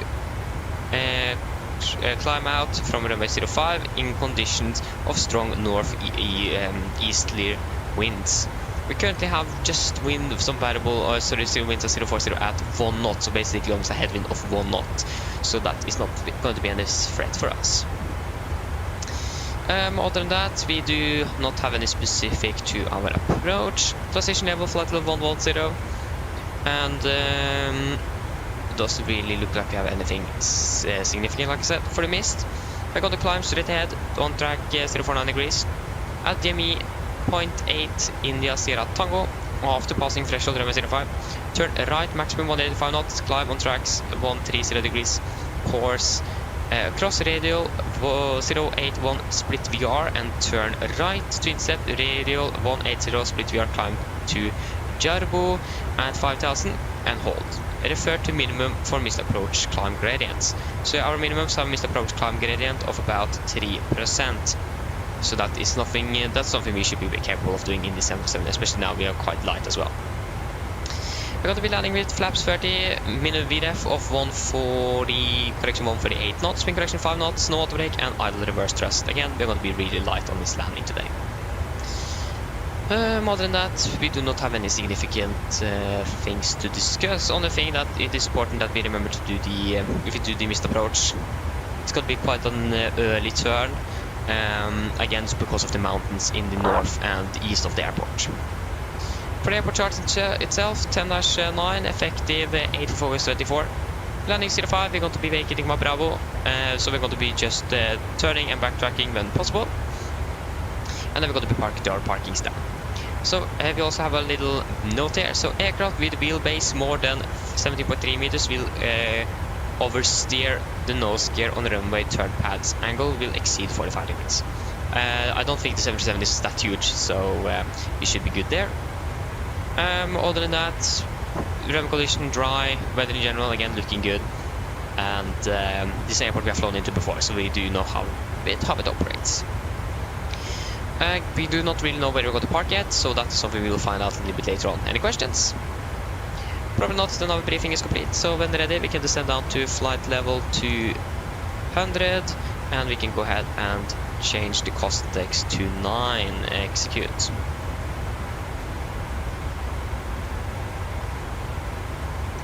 So we are beginning our descent in about 18 miles. So descent checklist. Presentation, landing altitude set to 100 feet, recall is checked, auto brake off, landing data, VDF 148, minimums 440 feet. Approach briefing completed, descent checklist complete. So again, now we're going to have a little bit nicer and shallow descent instead of cost like 60 is just way too rapid. And again, we could probably expect a direct as well, if the traffic permits. Yes, the third time we've flown into split, and we have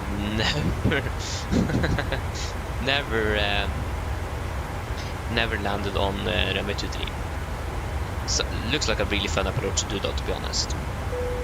Okay, we do have an aircraft landing into split now, I think.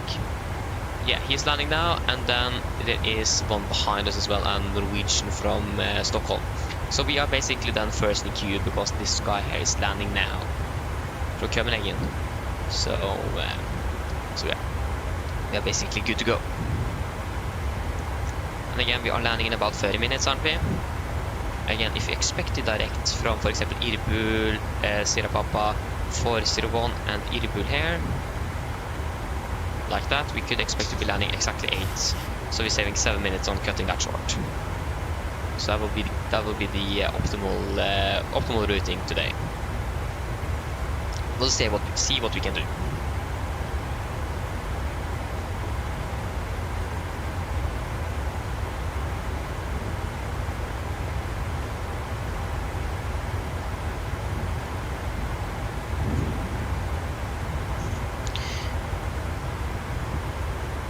Okay, when I think about it, I actually have a second pair of sunglasses I could use.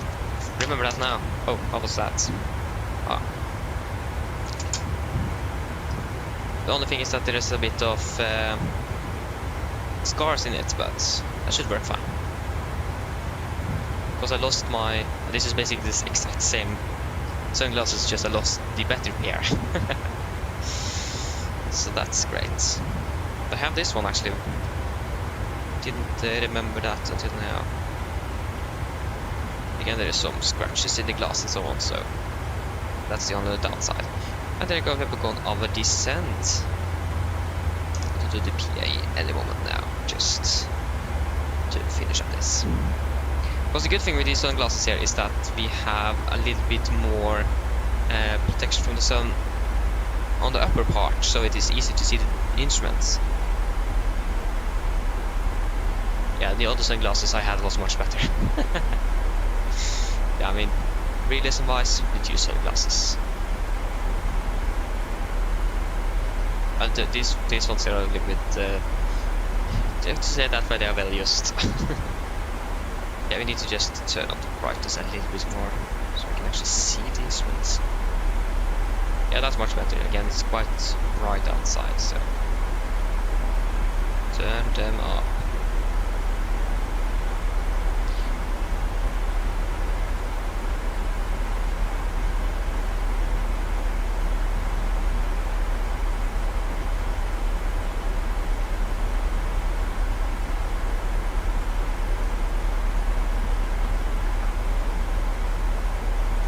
Okay, good. Should we do the PA? So we're landing in about 30 minutes. And the weather looks to be nice as well, doesn't it? Yeah, it looks so. Yeah, haven't changed. Mine damer og herrer, dette er en liten oppstilling her fremme fra cockpiten. Så det kanskje merket, så nå beveger vi oss ned til Split, og vi er forventet til å lande om rundt ca. 30 minutter. Været i Split akkurat nå ser faktisk ganske så bra ut. Det har forbedret seg meget siden vi tok av fra Gardermoen. Vi har nå litt vind kommende fra nord. Det er rundt 18 grader, og så er det bare noe skyer i litt høyere høyde. Så ikke noe regn, ingenting som skal være noe spesielt for Split i dag. Ellers, vi har hatt en veldig fin flytur med oss i dag. Vi takker for alt å fly med oss. Vi håper vi ser en for neste flytur, og så ønsker dere en fin morgen videre. Ladies and gentlemen, this is a quick update from the flight deck. As we noticed, we have gone over the stand down to Split, and we are expecting to land in approximately 30 minutes. The weather down the Split is looking quite good. It has improved quite a bit since we departed from Oslo.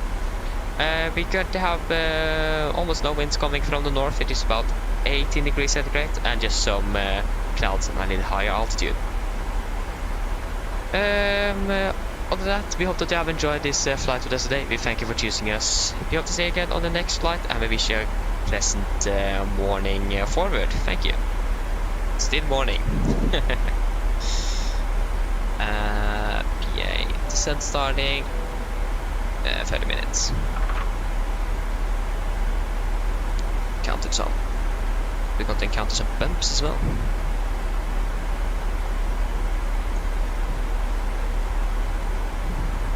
So we'll turn on the seatbelt at 45, so in about 12 minutes.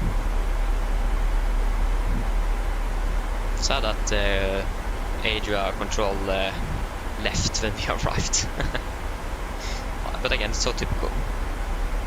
But why are they all on now?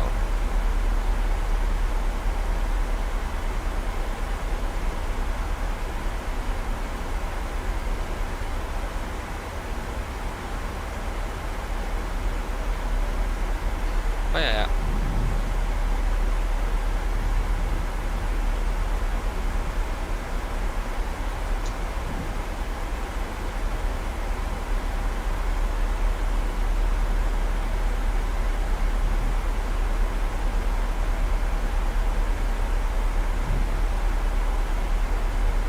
Turn up the volume a little bit here so I can actually hear the aircraft.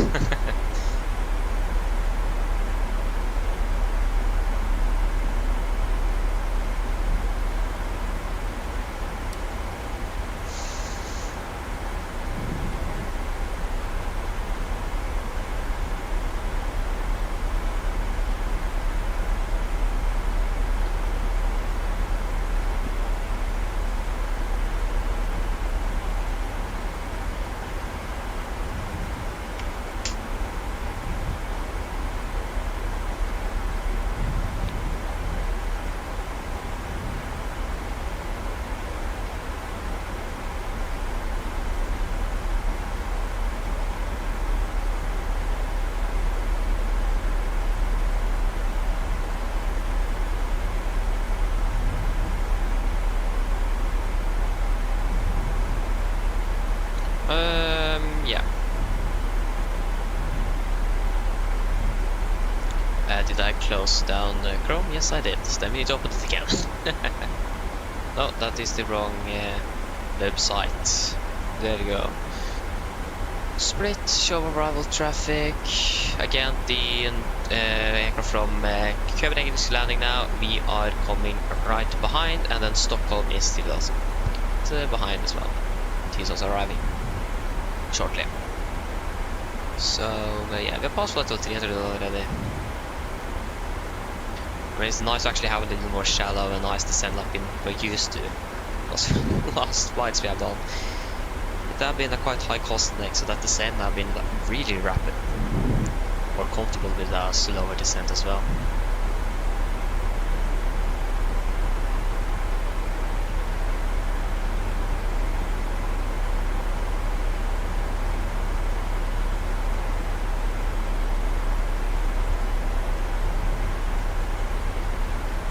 Hey, nice Lutz, that's great. Again, enjoy flights to Dubai as well. That's great.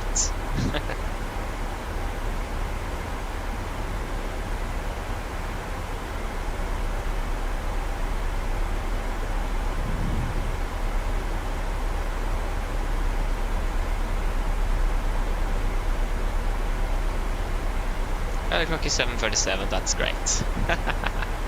Always good when the clock is 7:37. Especially when I'm flying on the 737. Then it is fantastic.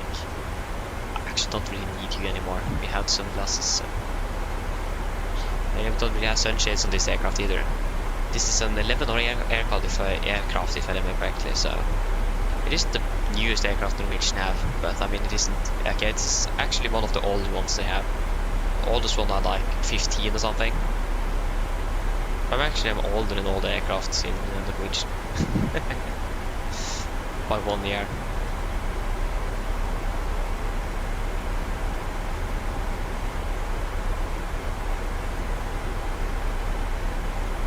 Like SAS have aircraft that's actually older than me. So that's also great.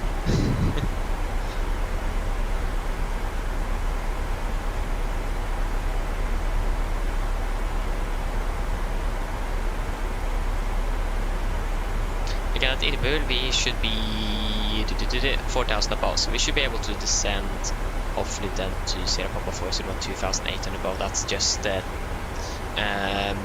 descending down 1,200 feet, so it should be fine.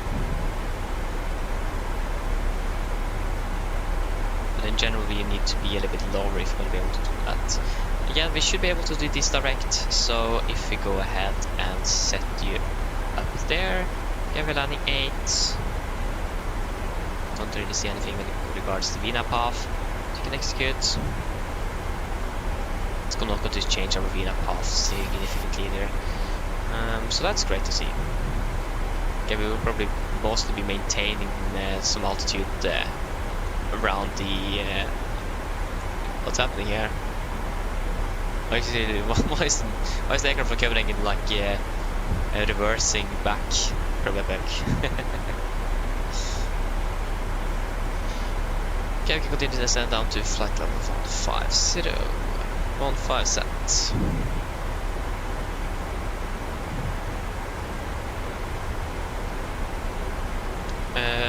On the forgot, but I haven't installed the GSX profile yet either, because again that also got deleted. Hey, strange. Splits. That is for the Orbex, yes, that's correct.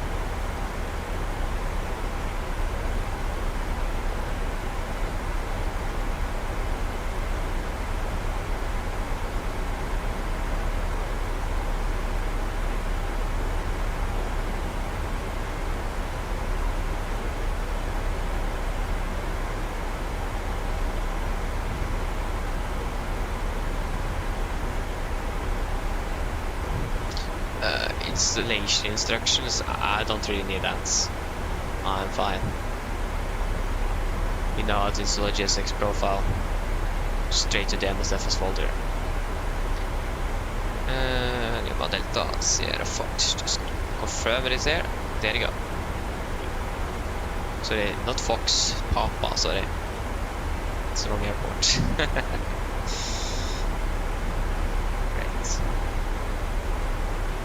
beautiful weather here over Croatia at the moment. So yeah, it was really bad earlier today. There's some heavy rain. So some isolated pediculamus clouds also expected in the vicinity, but looks good. One thing we need to decide on is to fuel back to Oslo before we're departing out, or before we're landing, so we can give the cab, or sorry, the ground crew the fuel figure. Should actually discuss that a bit earlier, but I forgot. So still expecting 05 for departure, don't we?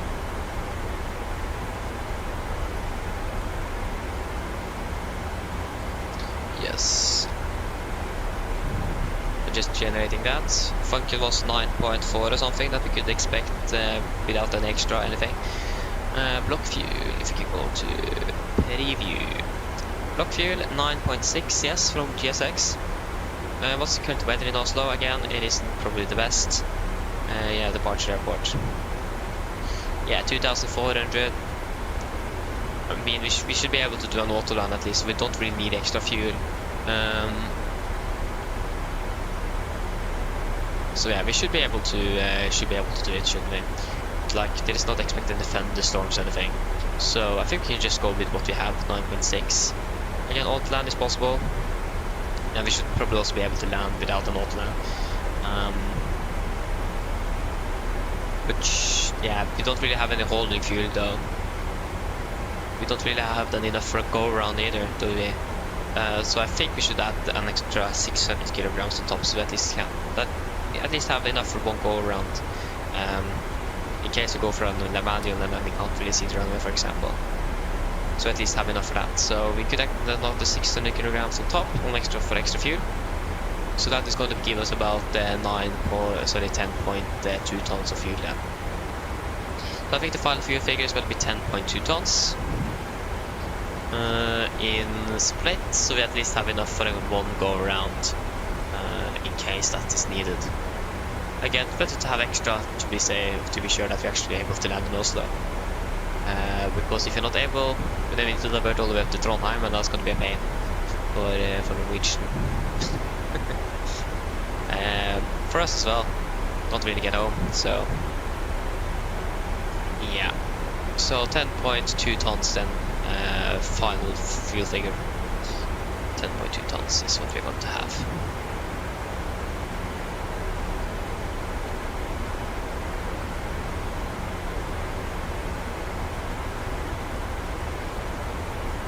So we should be good with that. We're going down to flight level 120 set.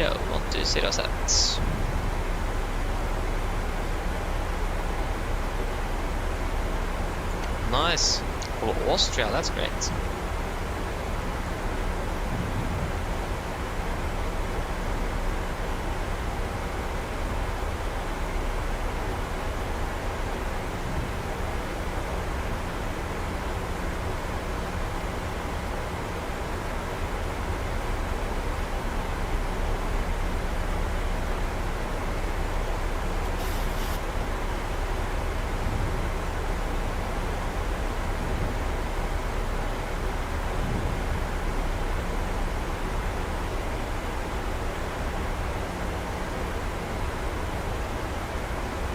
Should vi sitte i cabin then?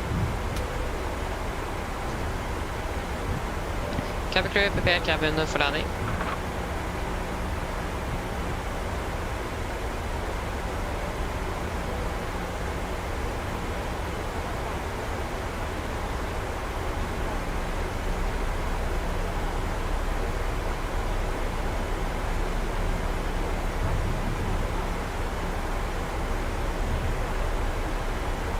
Anolago, good morning, welcome, hope you're doing well.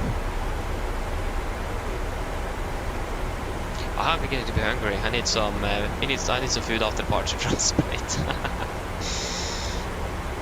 Yeah, it's about 5 hours or something since I ate breakfast. So I need something on the way back. That's great to hear, Anolago, that's great.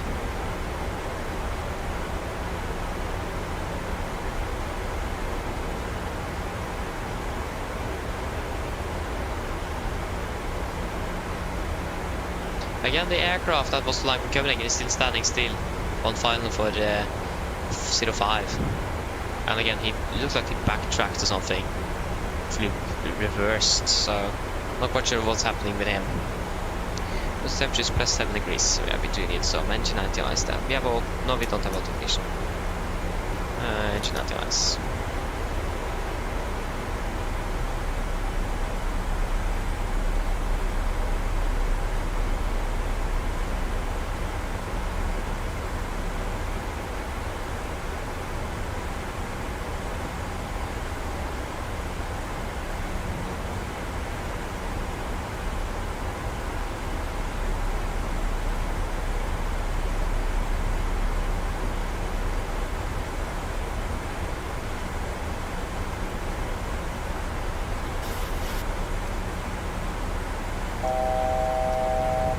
Fast to go, we continue down to 2,800 feet then. 2,800 set. QNH in split at the moment is 1016. 1016. 1016. 1016. And approach checklist. Altimeters. QNH 1016 passing flight level 120 blank.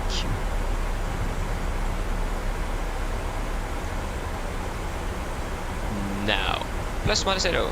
Approach checklist complete.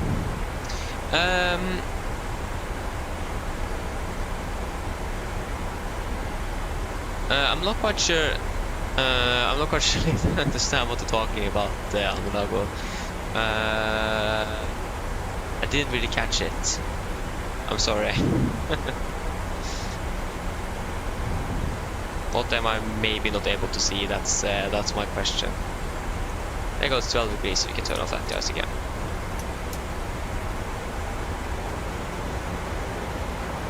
Drag required to disregard. We have control over the aircraft. Okay, I see we need track. I mean, you can still wait a little bit. It is, yeah.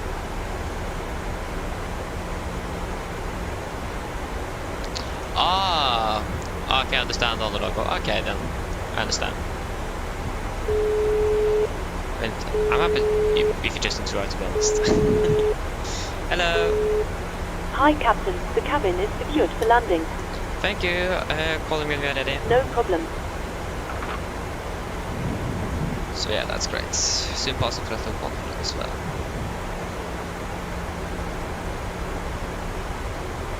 But yeah, at least then now I think I understood the question at least. So that's great. And there you go, we're passing flight level 100.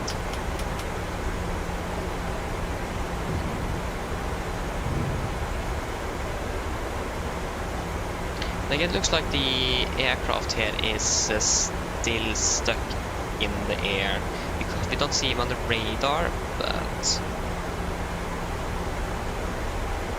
yeah, he's like going back and forth. What is this guy doing?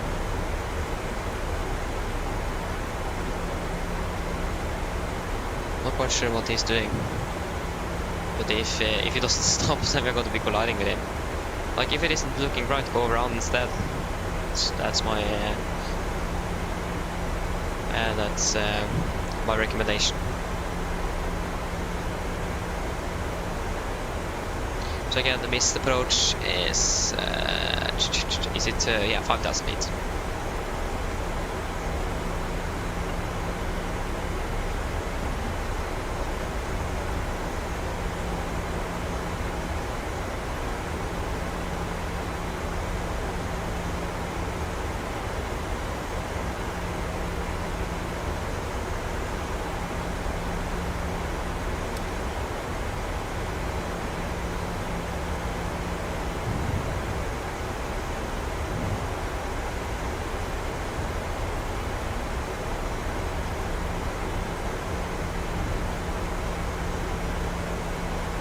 It looks like we might be colliding with him as well if he doesn't answer.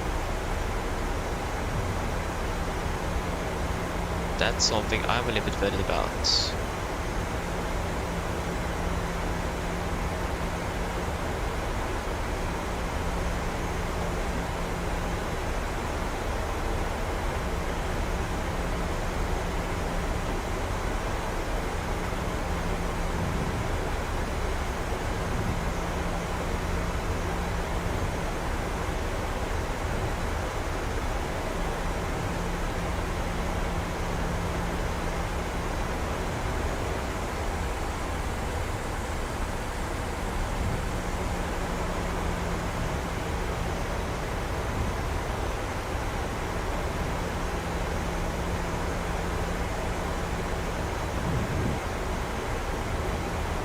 Okay, so possible new threats. We have an aircraft that is doing some interesting things here in Split, so we need to look out for him. And again, he's just spawning back and forth on final here. I think when you see... Okay, now we at least you have continued down, but he did like twice, 2 or 3 times. But at least now it looks like he continued. So yeah, we can take speed to 20 and bug down to 20, so we can actually do 10. So we can maybe give him some separation. Not really sure where he is at the moment. Of course, he needs to be able to vacate the runway before we can land. So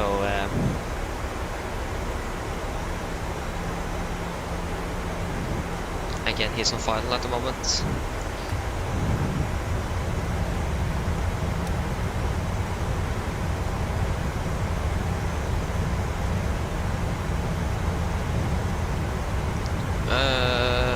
He is currently at, yeah, it's up below 1,000 feet at least. Okay, flaps 1, speed checked.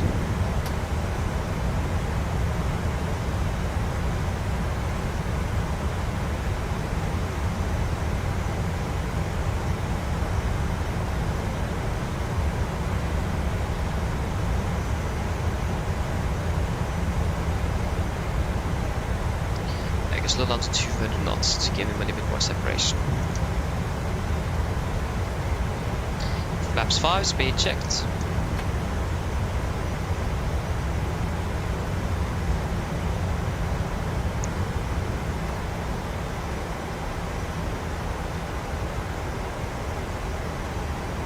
If you can't really see him, neither on the ND or visually.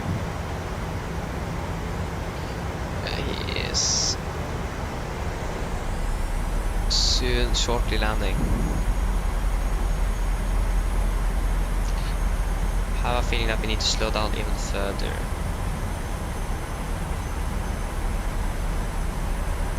A little bit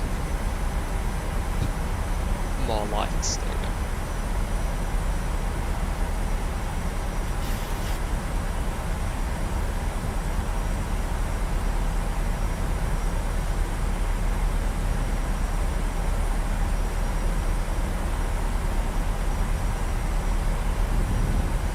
We are currently 14 miles out, so we already begin to configure a bit earlier.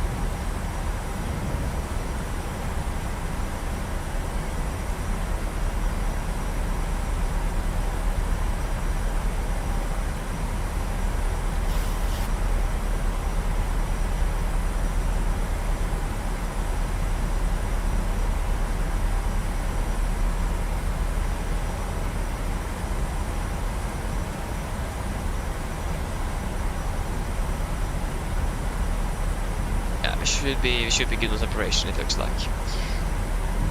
There we go. You're there, clear for the approach. Lock lights captured. Elevating 046. Collection 049. 049.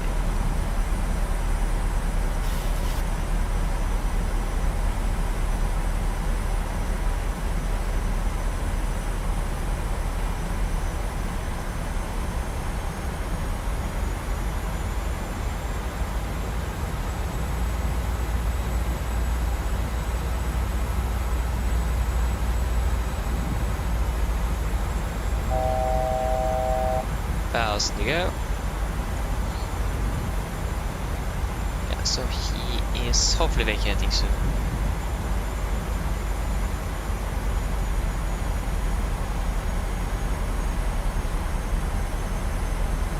Okay, Glasgow captured. Missed approach, 5,000 feet.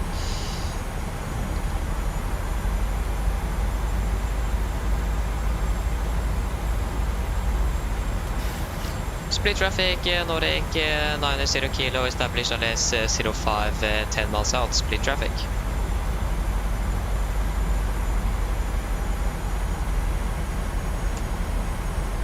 Speed 180.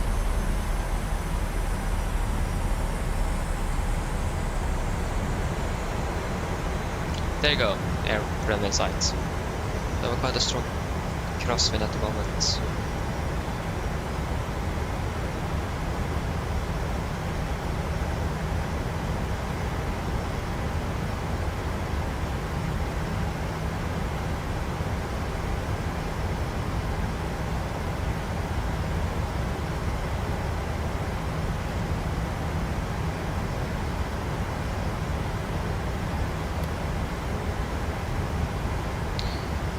Get down, flaps 15, speed checked.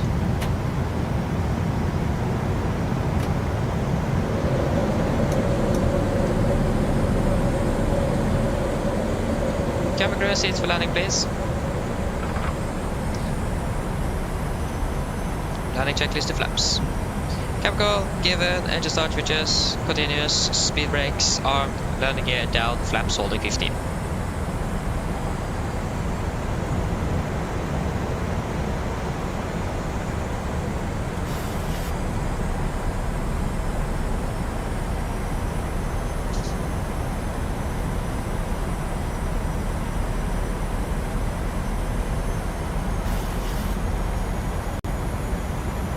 Looks like he have cleared the runway now, so the runway is clear. You can see him on the side. Oh, thanks for there. Okay, flaps 30, speed checked. Complete landing checklist. Flaps 30 bland, 30 green. Landing checklist complete. We are approaching 1000, stabilized, and we are clear to land.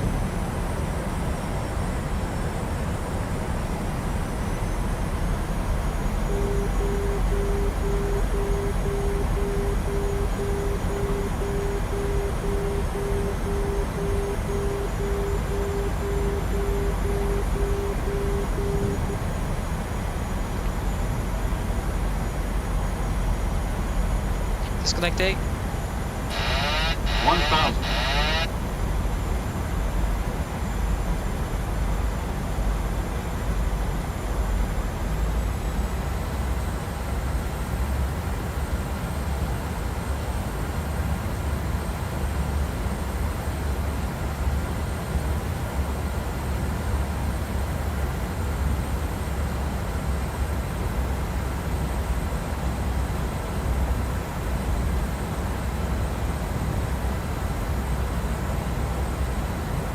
No winds.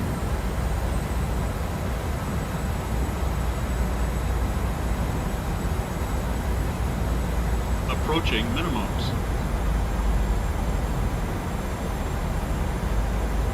Minimums. Continue.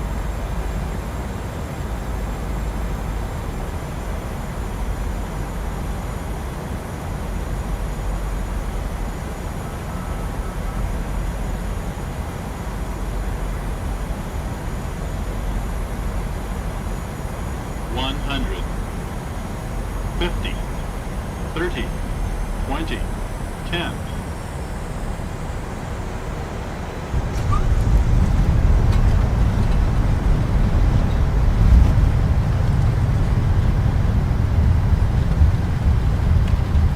What are knots?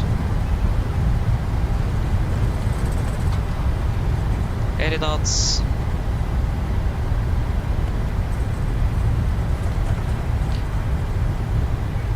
60 knots. There you go, guys, welcome to Split. Flight time 2 hours 41 minutes. I'll say that was a great landing. Beautiful. Looks like you guys also think so, so that's great.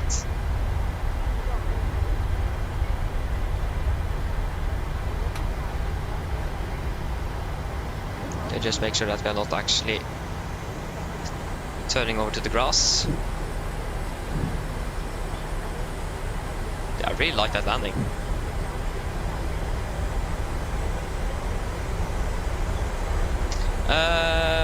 Yeah.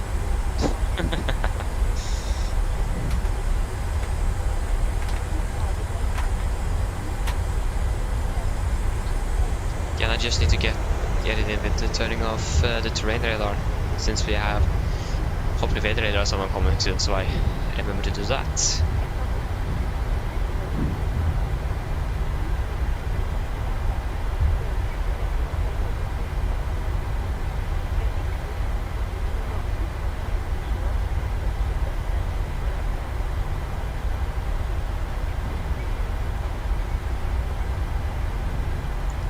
Good.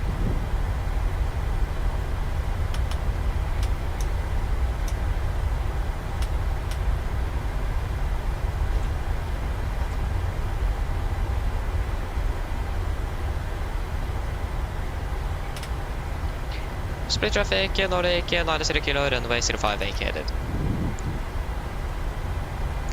Okay, question is now, where are we going to park? Oh. Okay, I got to see what I can find. Probably not actually much longer, so we can just hold here to just check. Because the real aircraft looks like it is ahead of us. So...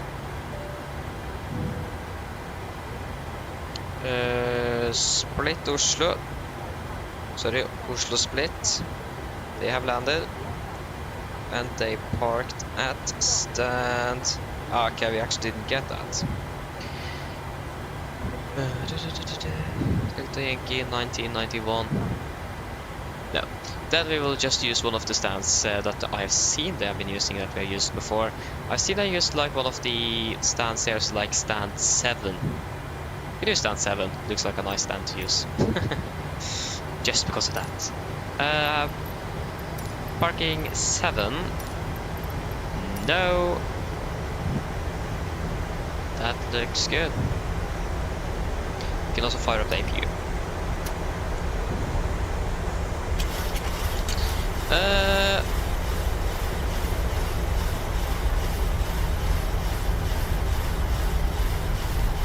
Yeah, Analogo. I actually don't really remember if you asked that before either. But no, I'm not using Toby. If you like me, the eye tracker. I'm not using any tracking at all when it comes to like eye tracking and head tracking.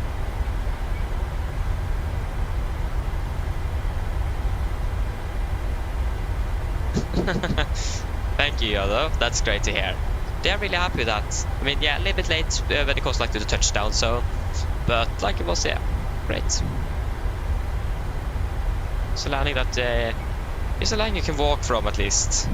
Isn't that a good landing when you can walk from it? That is the goal, isn't it? Okay, it looked like it. Okay, I'm just using my. How are we supposed to? Okay, I'm just using my joystick on my what's it called on my dock. So that's what I'm using to control the camera, basically, and mouse, of course. Okay, I'll just slow down. I will say this is probably the best parking spot here in Split.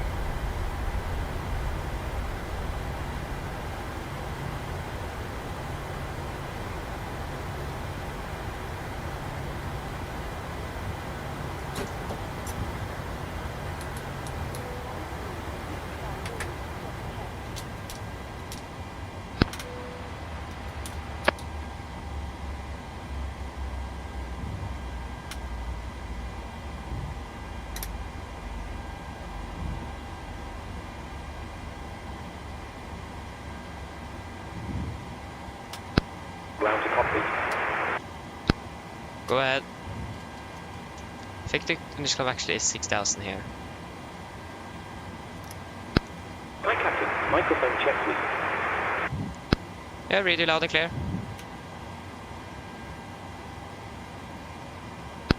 Roger.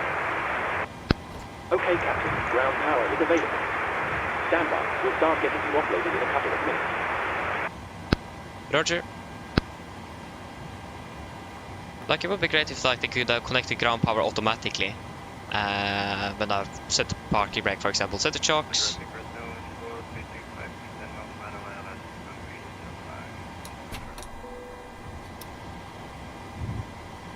So yeah, that would be great. Yes, then we can go ahead and begin the boarding. Press that from The boarding requested.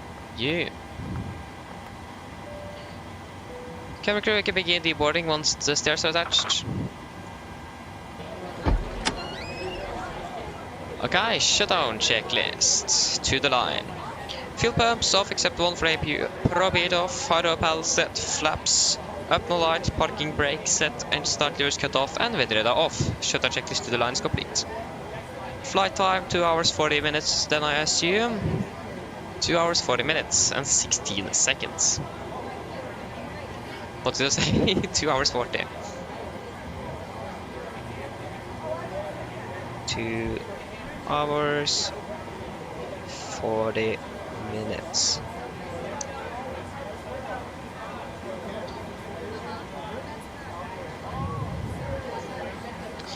Okay, we can reset you.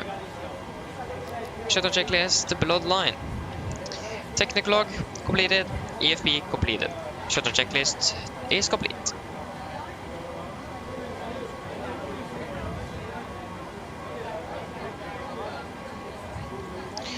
So yeah, Passengers deboarding starting.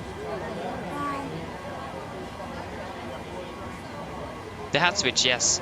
Or like it is 2 switches I can use. I have this one that's like not a joystick but like the hat switch, and then I have like the other one that's a joystick, but the up and down axis on it isn't really working properly, so I can't just move left and right with it. So that's why I have it on the hat switch, so I can move up and down. So yeah. So yeah.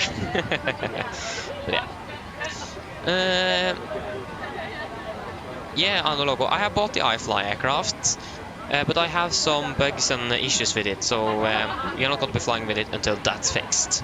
But yeah, I have it. I see the potential in it, but it isn't really there yet. Again, it's still a pre-release though, so it isn't finished in the first place. So yeah. So, Split Oslo. Why did I go to PDF? I wanted to file a flight plan. So that was a great landing, 1.14 Gs. Yeah, I agree. Like that's like a landing I would like in real life. Like a landing you can feel you're landing. Like not the smoothest landings, but like you can actually feel the touchdown, if you understand what I mean. I do really like those landings. It is something else than like a landing you don't really feel that you're actually touching the ground. 9-1 Mike. 9-1 Mike.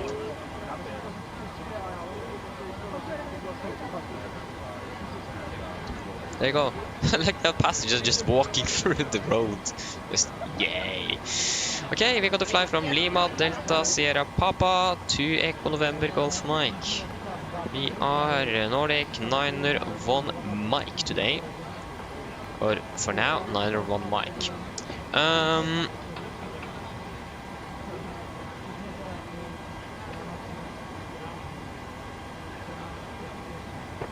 Wait, was the iFly updated a day or 2 ago? Because I have checked, I have not seen any updates available for the aircraft. So then I probably don't know how to even update it, because I haven't seen any updates. Yeah. But just need to go quickly to the toilet, so I'm going to be back shortly.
Okay, I'm back.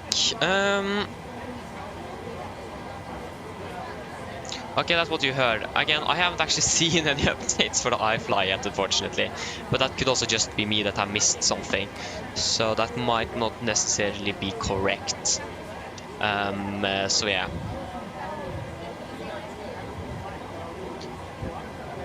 So yeah, it's gonna be the Sirmi von Whiskey. Sirmi, not Sip. Sirmi von Whiskey. After Sirmi, it's gonna be direct to Lukvu.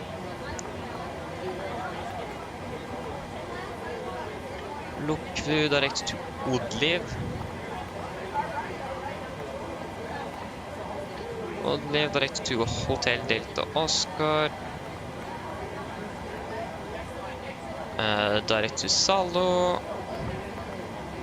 Okay, we're not really running many waypoints today. Sabak, Lima 97 to Lunib. Sabak.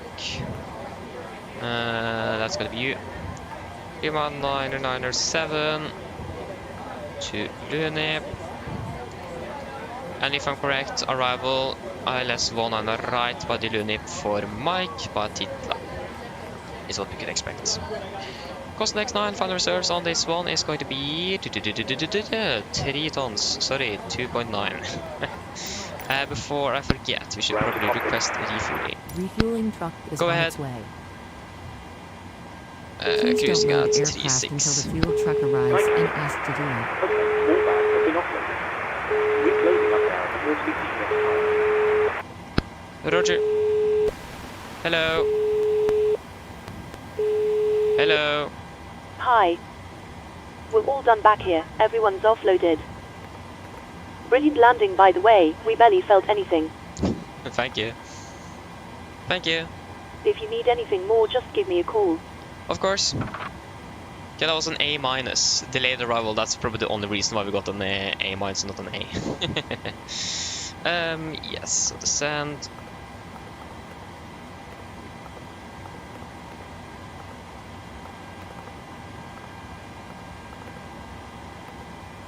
Flight level 80, and it's going to be... Yeah, there isn't really looking forward here with temporary, but at least it isn't really looking bad. It was worse this morning, but yeah, should be a nice one.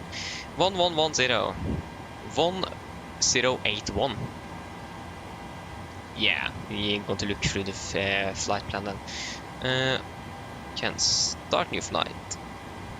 Is the fuel truck coming again? Aye, we got a company. Nice. Room up hotel as well.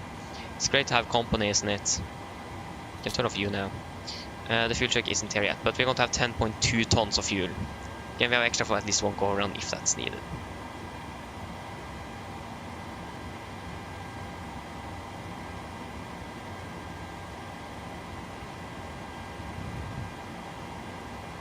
Fuel truck is in position. Thank you. Please don't load aircraft until the fuel truck arrives and asked to do it. Yeah, start flight.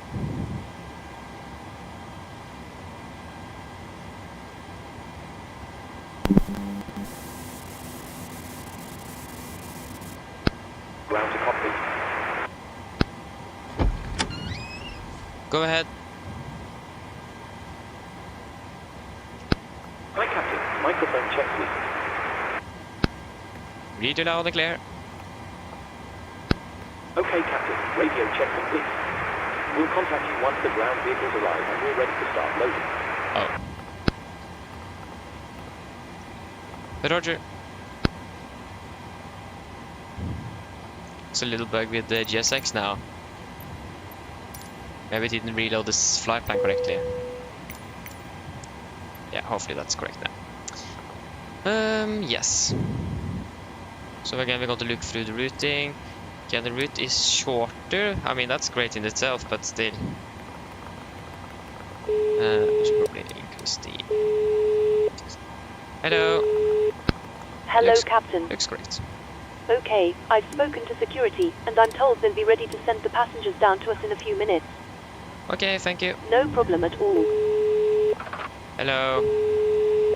Hello. Why did you call me again? Hi, Captain.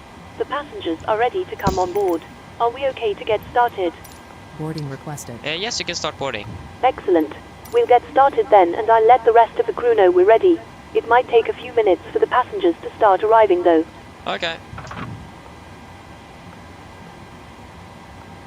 So we have Sweden control on at least. There's still not much All ATC online stations, we're about to start boarding. in the United States. There you go, okay, load. So I'm going to be overflying split VUR. Execute, descend, Passengers boarding forecast. starting. Load. I almost answered to that as well from GS6. Execute. Fuel check is still fueling up. Can we see? No, it's on the other side. So yeah, 360. At least that's for the plan for now, and it's gonna be 700 feet in Oslo.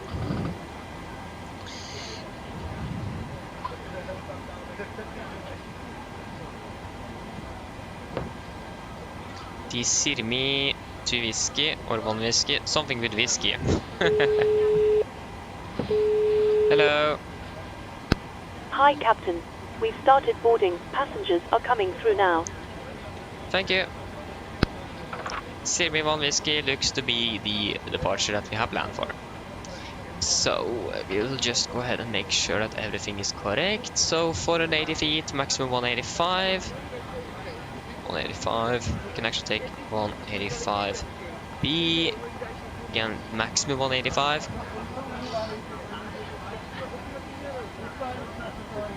And then 4,000, 5,005.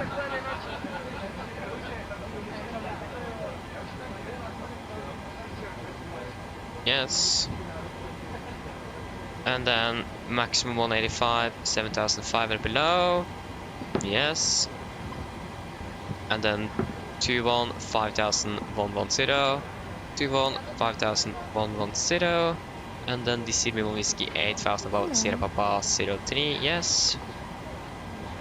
And then at Sydney above flight level 105. Yes, that is all correct. That is good to see.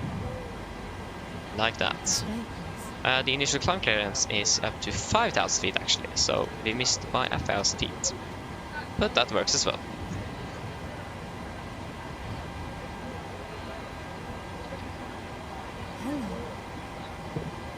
Okay, Anulago, then see you later. Boarding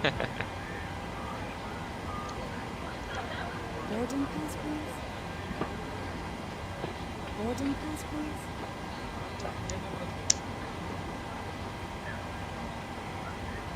There you go. Boarding pass, please. Welcome on board. So yeah, should we do the departure briefing? Royce, hello, good morning. Welcome, opening bell. Today should we do our departure briefing, maybe? I think that should probably be a good idea, shouldn't it? Just wait a moment.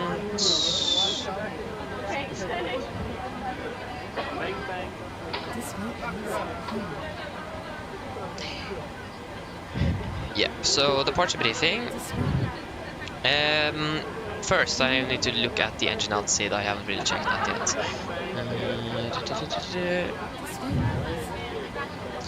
405, it's got to be. So at 3.5 dm from Split VR, Sierra Papa Lima. Split 3.5 miles. Right turn track 180. Just 180 to remember. Hold follow exact that until crossing radial 110. 110. Then right turn to Delta Victor November and hold. So Delta Victor November and hold. So 3.5 dm from Split VR track 180 degrees when crossing radial 110. Then turn towards Delta Victor November. Down there and hold. So yeah, right turn. Okay then, guys, are you ready for the departure briefing? Emergency briefing, you probably all remember that, hopefully. So if there is anything you want me to go through when it comes to emergency briefing, we can do that. But for now, we can just head over to the engine outside.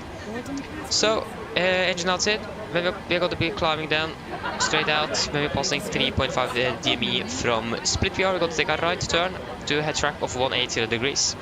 When we are crossing a radial of 110 degrees from split, we're going to take a right turn towards Delta Victor November NDB and hold over there. So quite an easy and simple, or not a very easy and simple, but it is quite a manageable engine outside. It isn't going to be the most complicated we have been going through. So for the airport chart NH9, effective 8th of August 24. We're parked on stand 7 here. This is a self-maneuvering, so we're just going to fire up the engine straight away and taxi out. We are departing from runway 05, so we're going to just taxi straight to the holding point runway Alpha. That is going to be right behind us there. And then we're going to backtrack runway 05 and then depart. We don't have any significant things to be noting about the airport. We do have some construction cranes in the vicinity of the airport, but they are not going to be anything significant to be noting today. Weather in general is also looking good, and the runway condition for 05 is dry as well. For our SID, why didn't I remove you? Come on. Oh no, sorry. SID me 1 whiskey, please. Where's the SID me 1 whiskey? There you go. So for our SID, the SID me 1 whiskey departure. Chart 10, that's 3 kilo, effective 8th of August 24. So, we are going to be setting split VOR, or actually no, we can actually just use the ILS. But yeah, we are going to be departing on the heading 059 degrees. So that's our departure heading, 059 degrees. So we should probably set that, 059, 059 and 059. And we are passing 408 feet, then we're going to take a right turn. We are not going to cross 4.5 DME, so from split VR I hope. We have one, do not overshoot 4.5 DME from split, so we will just insert a 4.5 DME from split, so we don't overshoot that. So, do not overshoot 4.5 DME from split, maximum 185 knots in the turn. Then we're going to be climbing, or continue climbing to Sierra Papa 800, maximum 185 knots between 5,500 and above 4,000. And then continue to Sierra Papa 801, maximum 185, below 7,500 feet. And then continue to split VOR, maximum 210 knots, below flight level 110 and above 5,000. And then continue up to Sierra Papa 803 above 8,000 feet, and then up to Sirmi above flight level 105. MSF split is going to be 8,400 in the northeast, 7,300 feet in the east, 3,700 in the south and west of the airport. Initial climb 5,000 feet. We also need a minimum climb gradient of 7.4% up to 4,000 feet, so that's going to be approximately to us 1,500 to 2,000 feet a minute, so up to 4,000 feet. When it comes to any noise abatements, we should just probably use a normal NADP1. Again, if you want to climb fast out of air, so that also makes that's also perfect. So NADP number 1, so V2 plus 20 knots up to 3,100 feet then, and then continue acceleration in the retractor flaps. Other than that, threats wise, we do have some quite a bit significant terrain around the airport. That's at least also why we want to have the early sharp turn. Other than that, again, we have some construction cranes in the vicinity. They are not going to be anything significant there either. But the most significant thing is going to be the terrain. And in general, also the weather is looking good as well. So yes, that should be it. Are there any questions? Probably not. Then our briefing is complete. Fueling is complete. So yeah, that is it for that. So, pre-flight checklist to the line. Pins and covers removed. Oxygen tested 100%. Now transfer the display switches. Normal auto, window heat on.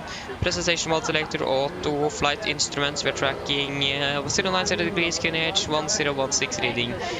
Correction, the QNH is not correct. The QNH is supposed to be 1017, 1017 and 1017. So QNH 1017 reading about 50 feet, plus minus 0. Park brake, set, engine start, levers, cut off, and taxi takeoff briefing completed. Pre-flight checklist to the line is complete. Again, we're going to be about 160 packs on board today. And they just begun, yeah, we just finished refilling, so loading is beginning shortly. Should we do a PA to the packs then, while we are waiting for that? Flight of about 3 hours, 35 minutes. Weather in general should be good, but the weather in Oslo is quite variable, so yeah. Mine damer og herrer, god morgen! Mitt navn er Fabian, jeg er kaptein ombord i dag, og på vegne av Norwegian og resten av besetningen så ønsker vi deg hjertelig velkommen ombord denne flyvningen fra Split til Oslo Gardermoen. Flytid til Oslo i dag er forventet til å bli rundt ca. 2 timer og 35 minutter. Vi begynner snart å bli klare for avgang her. Vi håper at vi skal få begynt å takse ut herfra om rundt 5-10 minutter. Så vær så snill, sett dere ned, ta på sikkerhetsbeltet, og for deres egen sikkerhet og andres så anbefaler dere å følge med den veldig viktige sikkerhetsdemonstrasjonen som kommer fra kabinbesetningen nå veldig snart. Når det kommer til taksturen i dag, den er forventet å bli ganske så kort. Rullebanen er rett bak oss, så vi skal bare snu takse rett ut av parkeringen og rett på rullebanen. Så kommer vi da til å takse ned rullebanen og snu på enden, sånn at vi da får hele rullebanen å bruke på. Avgangsruten i dag, den blir ganske enkel og rett fram. Vi kommer til å ha en ganske så skarp sving ganske tidlig etter avgang, for å prøve å unngå noe fjell som ligger foran rullebanen her. Og så da kommer vi da til å fly rundt Split i seg selv, før vi da kommer til å fortsette nordover opp mot Oslo. Vi forventer en marsjer i dag på rundt 36 000 fot. Vi kan også kanskje forvente å klatre litt høyere gjennom flyvningen.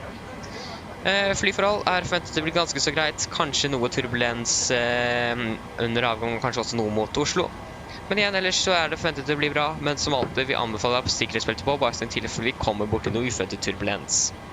Å være i Oslo for øyeblikket, det ser ganske så ok ut. Vi har litt grann vind kommende fra sør-øst. Det er litt grann lavere sikt, med noe tåke i området, og 10 grader. Vi kan også vente at sikten går enda mer ned i løpet av dagen også. Så vi må bare vente og se hvordan været forandrer seg, så kommer vi til å gi en værrapport før nedstigningen, sånn at dere får vite hvordan vi kan forvente at været blir i Oslo. Ellers, sitt ned, slapp av, så håper vi får en veldig fin flytur med Norwegian. Ladies and gentlemen, good morning. My name is Fabian. I'm the captain aboard today. On behalf of Norwegian and the rest of the crew, we want to wish you a warm welcome aboard this flight from Split to Oslo Gardermoen. Flight time to Oslo today is expected to be approximately 2 hours and 35 minutes. We are soon hopefully ready for departure from there. We hope to be taxiing out of the stand in about between 5 and 10 minutes. So please sit down, take on seatbelts, and if you own safety and others, we recommend you to follow the very important safety demonstration that is coming from the cabin crew very soon. Taxi day is expected to be quite short. The runway is right behind us. We're going to just be turning right out of the parking on the runway, and then going to taxi down the runway and turn on the end, so we can utilize the entire runway today. The departure as well is going to be quite simple and straightforward. It is going to be a quite sharp early turn today because of some mountains on the end of the runway. So just expect that. Other than that, we are just going to then fly around the Split itself before we're continuing straight north up towards Oslo. We're expecting a cruising altitude at approximately 36,000 feet. We also expect to climb higher as well. Other than that, weather conditions are looking good. Maybe some turbulence is expected a little bit after departure, but other than that, and also maybe also into Oslo actually. Other than that, it's looking good, but as always, we recommend to tell the seatbelts on just in case encountering some unexpected turbulence. And the weather in Oslo is looking alright at the moment. We're just a little bit wind coming from the southeast. Some fog in the vicinity of the airport, 10 degrees, and we also may expect some low visibility all throughout the day. And as well, we're going to give you a weather report and tell you what we could expect about the weather when that have maybe changed through the flight. Otherwise, sit down, relax, and we hope you can enjoy this flight with Norwegian. Thank you. Go ahead.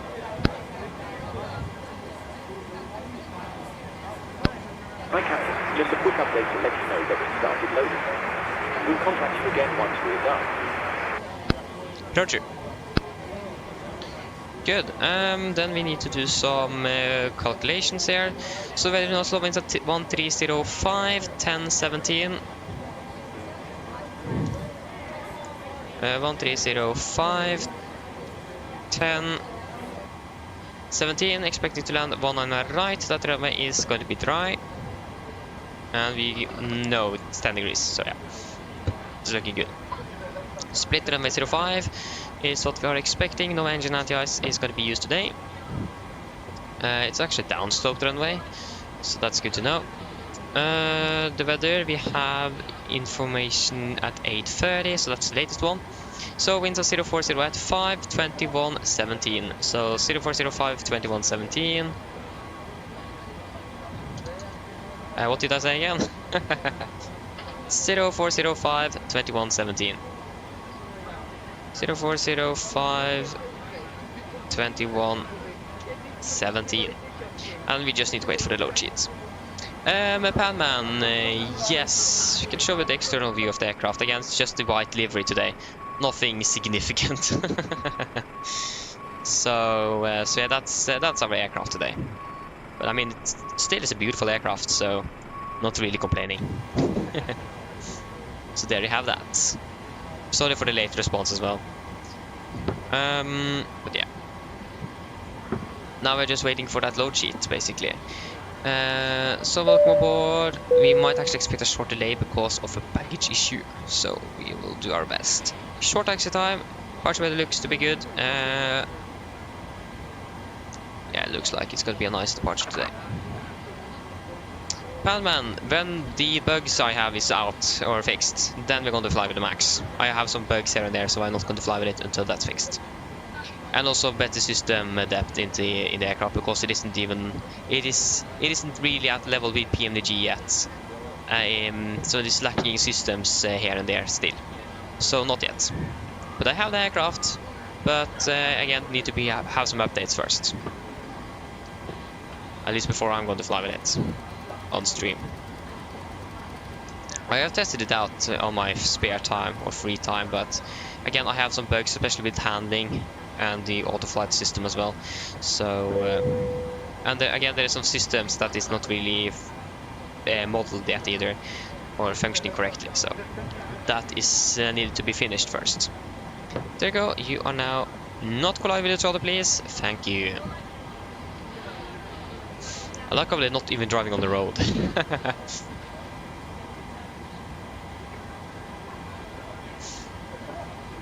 Hopefully we could expect the load sheets. Yeah, hopefully soon. Can say we got the clearance. Why won't you select ALNAV? Is that something to do with our departure route? That might be it. I think, yeah, that's a problem we had before. Ladies and gentlemen, welcome aboard. So then we will do heading select and we now then. Remember that all mobile we need to do telephones level and other change as well. portable electronic devices, such as CD players and laptop computers, must be turned off and stowed for departure. Thank you. Mine damer og herrer, velkommen ombord. Mens du sitter, må du huske at alle mobiltelefoner og andre bærbare elektroniske enheter, for eksempel CD-spillere og bærbare datamaskiner, må slås av og oppbevares for avreste. Takk. You're welcome. Vær så god.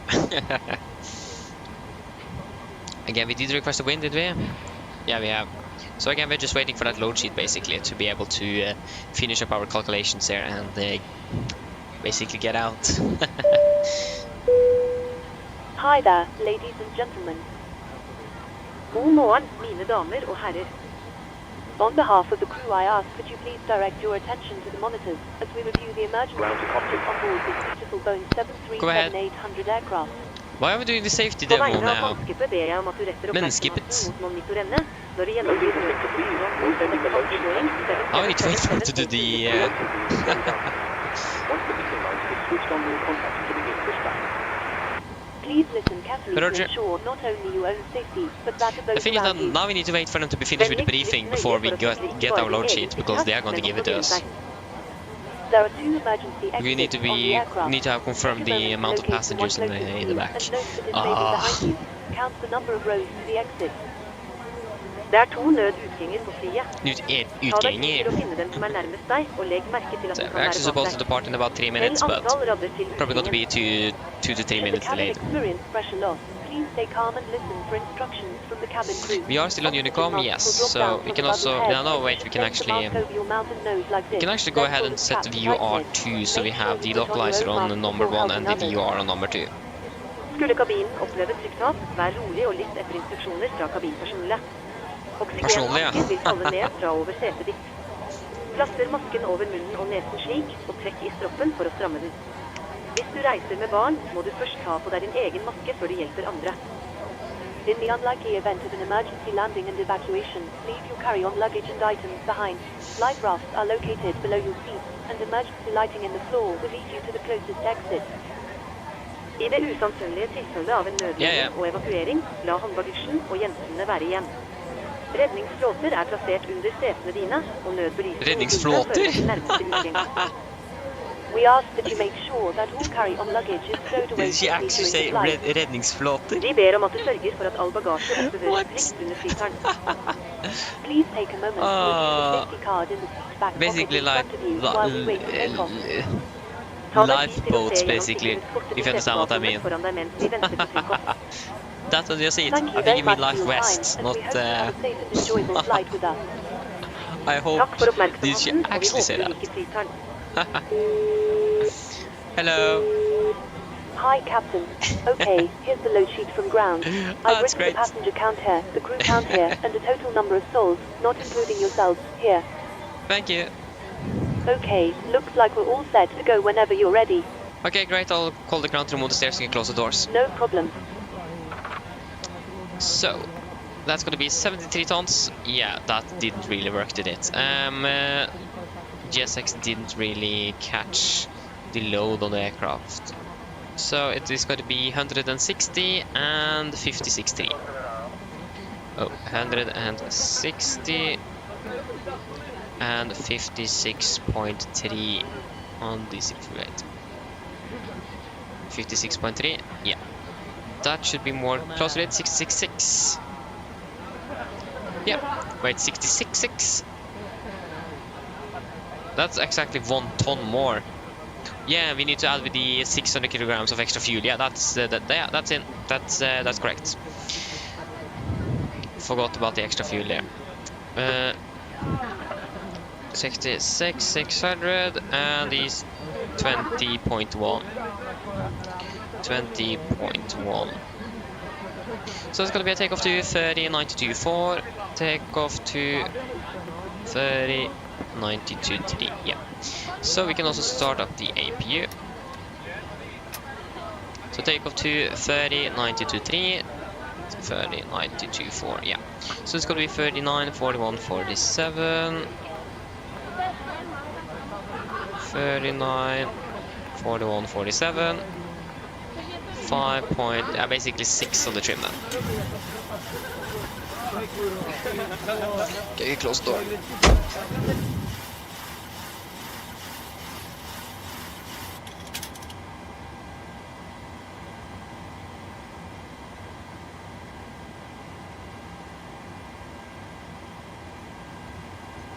So yeah, again, we don't really have LM and VNAV working because of the routing, so it's going to be heading select. Yeah, it does work. So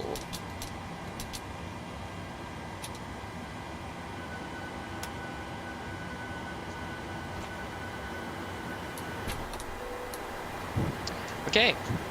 Pre-for checklist bloodline, fuel. We have 10,200 kilograms aboard, pumps on, passengers on, set, auto brake, RTOs, CD brake and aircards completed. Takeoff speeds, V1 139er, VR 141, V2 147. MSP V2 147 heading 059 degrees, altitude 5000 set. Pre-for checklist is complete.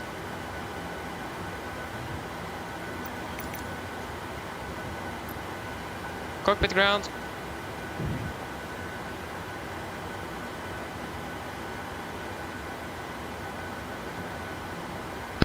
Go ahead. Please disconnect GPU. Roger. Stand by.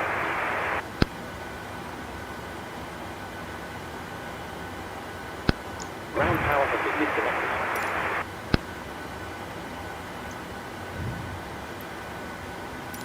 Thank you. Sorry, that's correct. Can't say thank you. Roger. Stand by, please.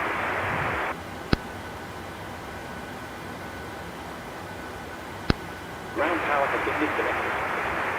Thank you.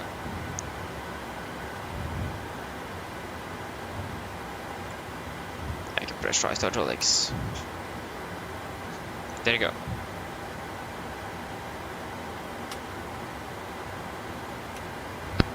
Ground to cockpit. Go ahead. Call me when you require pushback. Yeah. Yeah, we do really not need pushback at the moment. Hello. We're ready to disconnect. Hi, Captain. Just to let you know that the cabin is secure for takeoff. Okay, thank you. Call when we're ready. No problem. Okay, thank you for the help. Pin straight ahead. Bye-bye. Okay, before start checklist. Flight doors, closed and locked, doors, windows, closed and locked, and collision light on, transponder, altitude off, rudder airstream 3 and 0. Before start checklist is complete. Okay, we are good to start. Starting number 2.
Okay, starting number 1.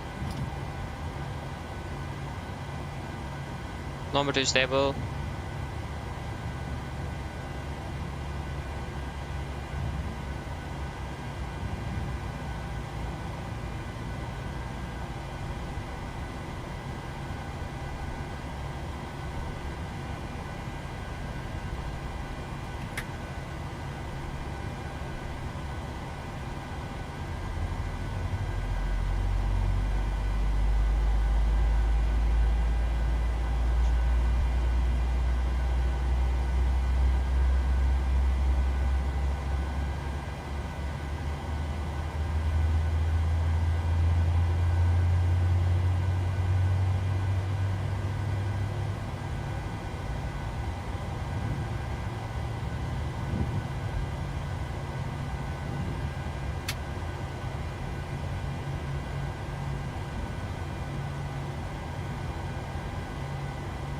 Okay, number 1 is stable.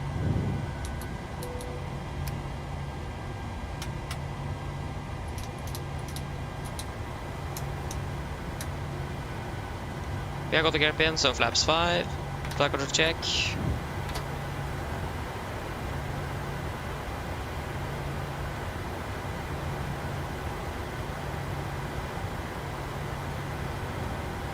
Before taxi checklist. Generators on, probe heat on, anti-ice not required, air compress, packs auto, isolation valve auto, engine start, switches continuous, recall checked, engine start levels are then, flight controls are checked, ground equipment clear, flaps 5 bland, 5 green, and APU off before taxi checklist complete. Split traffic, Nordic 91 mic, taxiing to runway 25, correction 05, split traffic. Okay, brakes released. So to a good old left turn, almost at the right turn.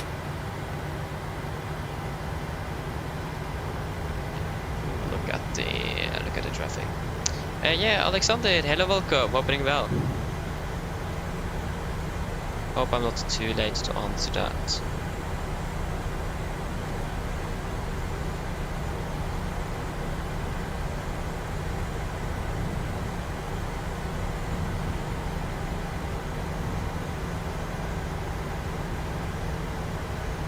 Yeah, right is clear and left is clear.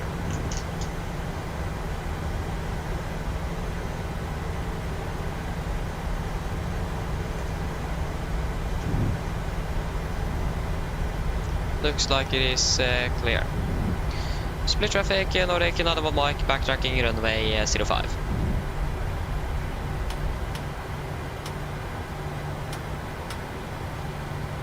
Got the upslope there. Again, the right is clear and left looks to be nice and clear as well.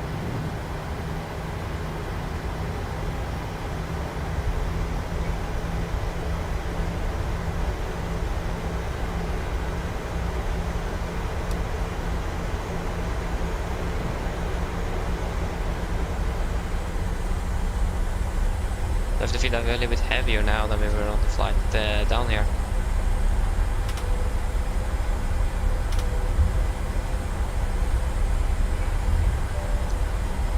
For the checklist, flaps, 5 land, 5 green, stabilized trim, 6 units, set, chemical, given. Before the checklist complete.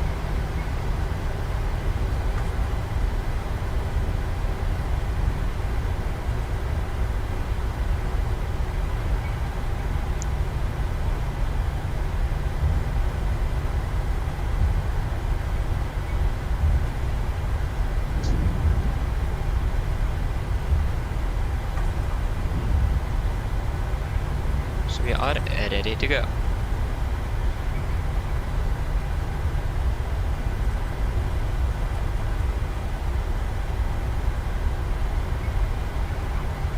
We could have taken a little bit faster, but we're going to backtrack soon, so it doesn't really matter.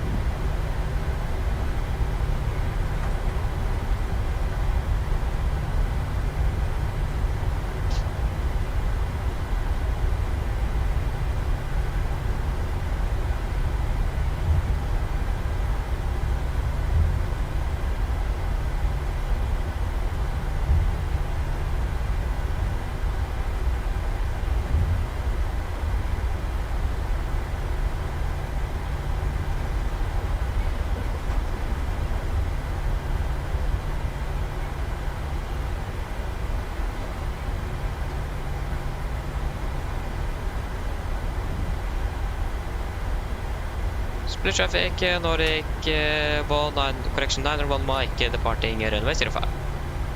Okay guys, ready? Take off.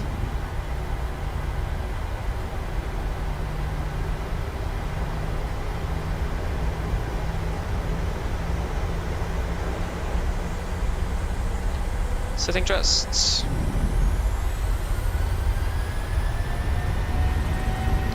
Take off set.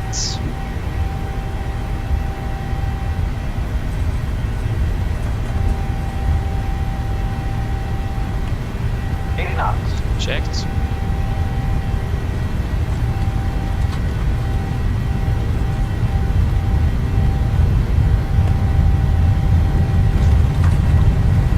V1 rotate.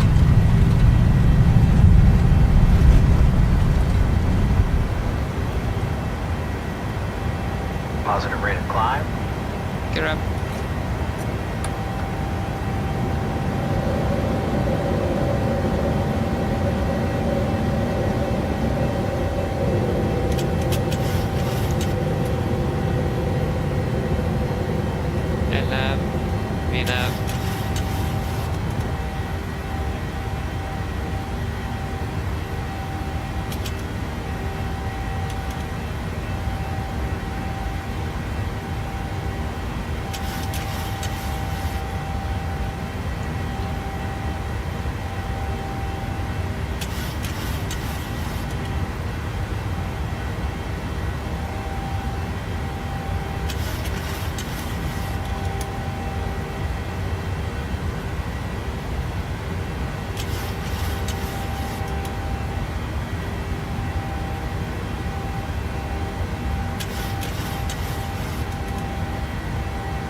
1,000 to go.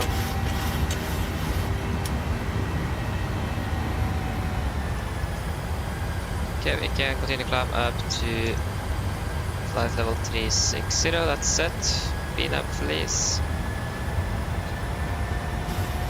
Up to 360, so we set standard, standard.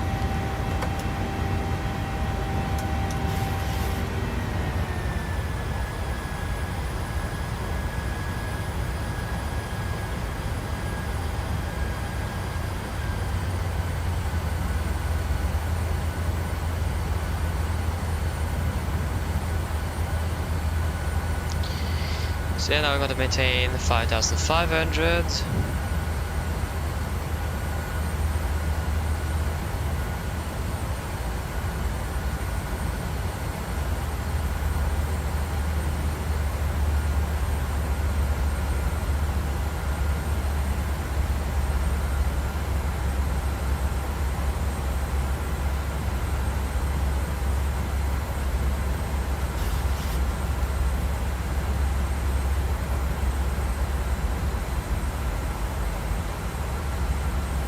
And then we should be 7,500 feet below. Yeah.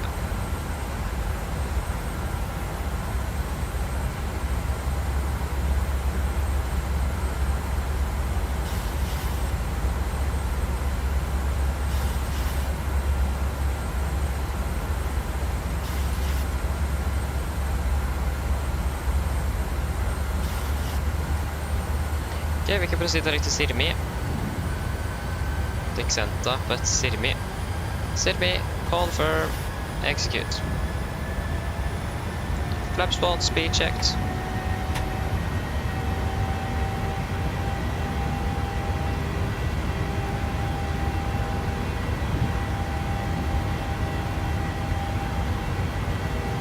Flaps up, speed checked.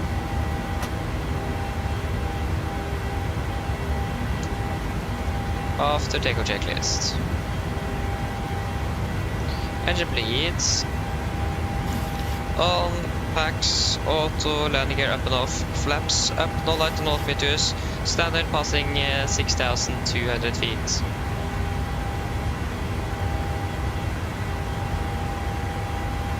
Now, plus minus 0. After takeoff checklist complete.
And we are passing flight level 100. Nice.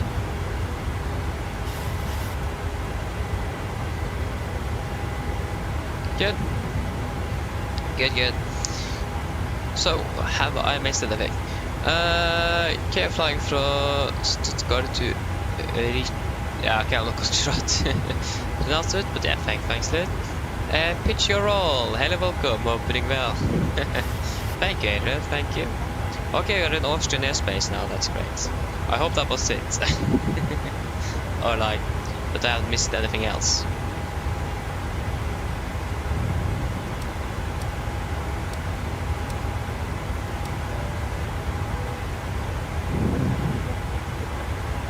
Okay, we don't really need the fixes anymore, so we can just go ahead and delete it. Currently like 2 minutes behind schedule in Oslo. That might change. Yeah, actually maybe we should just stay at flight level 38 because of the wind conditions. It's favoring lower altitude with the tailwind now. compared to when we flew down here.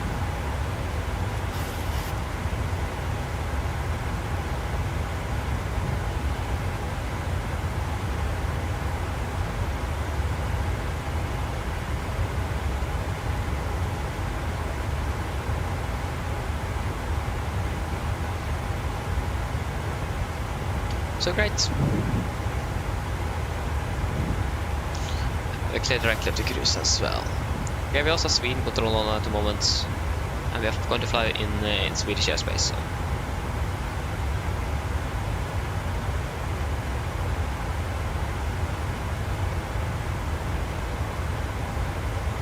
You can also turn off the seatbelts. Forgot that. Great. Yeah, we were like 5 minutes delayed or something, but yeah. Can't really do anything with that, can we? Oh! Oh! Oh! Hey, yeah. Doesn't look good in Oslo at the moment. 6,000 becoming fog and temporarily of 2,000 meters visibility. So we are approaching the levels it was when we departed from there earlier today. So... yeah. That is great.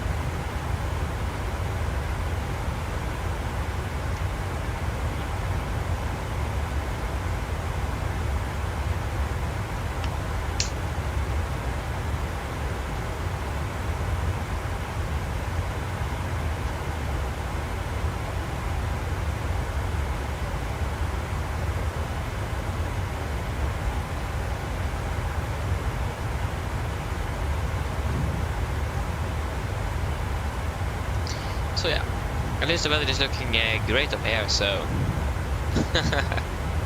But yeah, we departed from Oslo. It took... I think we didn't even climb 200 feet or something before we already broke through the cloud layer. But again, it was fog then, so... I'm not quite sure if it is foggy now. It says it's becoming fog, so fog is on its way at least.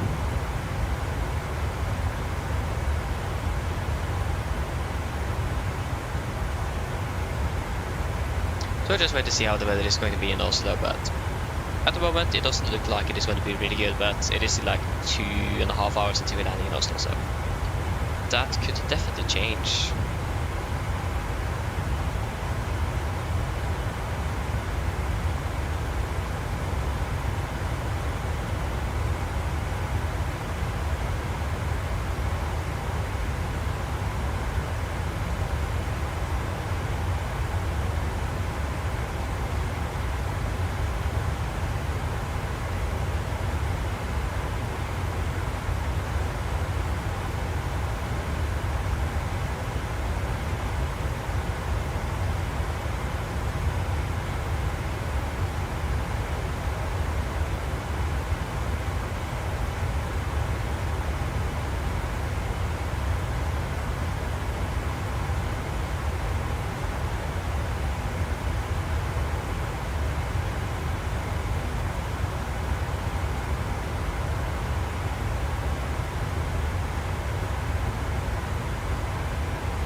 Yeah. Any significant news anywhere? Also like flight simulator.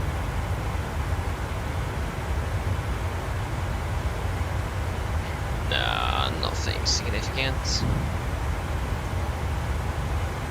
Hey, A339 Neo is released for X-Plane by Tolles.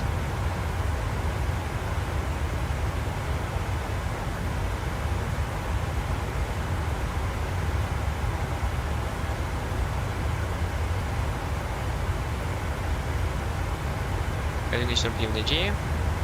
Again, like 2 weeks or something since we last did get an update, so no, we don't have got an update yet. I wonder if we're going to have an update for the 747, that would be great to have that soon.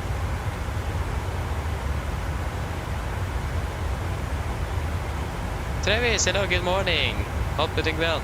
Yes, woke up 4 in the morning. Just got to take a shower first. So I had 2 hours before the stream began to like eat, to make the final preparations when it goes to flight plan and take a shower as well. So normally like 1.5 hours as well will be working great, but sometimes it can be a little bit tight. So I've just changed my schedule a bit So if I'm going to take a shower 2 hours before the stream, if not 1.5 hours before the stream, is when I'm going to wake up. So at least I know I have time enough to be ready. Because I've experienced that I've been delayed on the morning flight as well. So yeah, good to have enough time in there.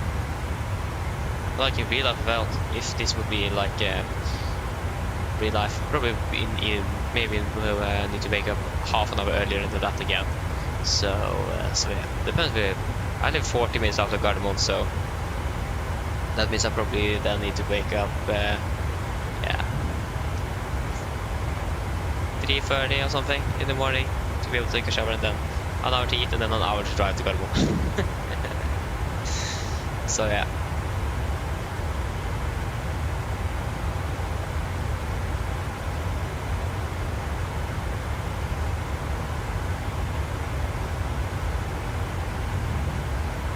So like, if this would be my real job, it would like be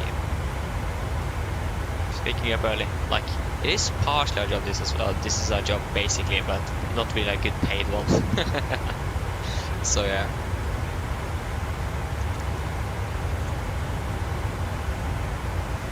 I need to admit, it isn't a very good paid job, but I mean, it's really enjoyable though. I really enjoy it, so I mean, that's the important thing. So yeah.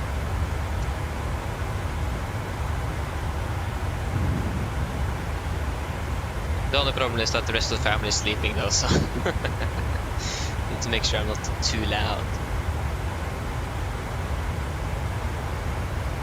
Oh, why is the charger all the way back there? Importable? Impossible to reach. Importable, that's a new one. Portable. Yes. At least we have a nice tailwind on the way back here now, so really enjoying that. Still 2 minutes behind schedule, but we got to save on the approach as well, so not really worried, to be honest. I think we'll actually be staying at 36,000 feet as well, because we have the tailwind.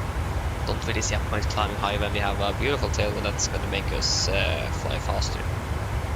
We have kept a ground speed of 450 knots. Okay, that wasn't that impressive, to be fair.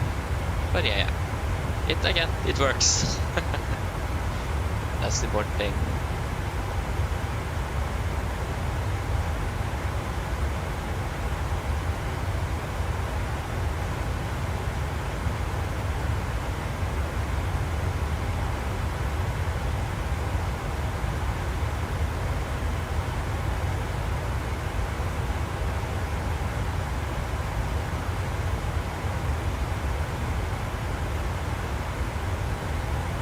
Exactly, Travis, exactly. That's so true. That's so true. So yeah. School, for example, I wake up like 7 or 7:30 normally. Depends. So yeah, then I just can't I just sleep a little longer? But like 4 in the morning flight saving, yes. So yeah. The only thing is that I need to go to bed earlier as well to actually be able to get enough sleep. I think I didn't get 7 hours sleep, but when I went to bed, that should be about 7 hours, but I did struggle a little bit with actually falling asleep, so about 6 to 5.5 hours I think I got today. I struggled a little bit with sleeping tonight, but other than that, it was great. So the Larsen, hello, welcome, hoping well. No worries. I mean, I've gone 6 in the morning, so and it's a weekend, so yeah, no worries.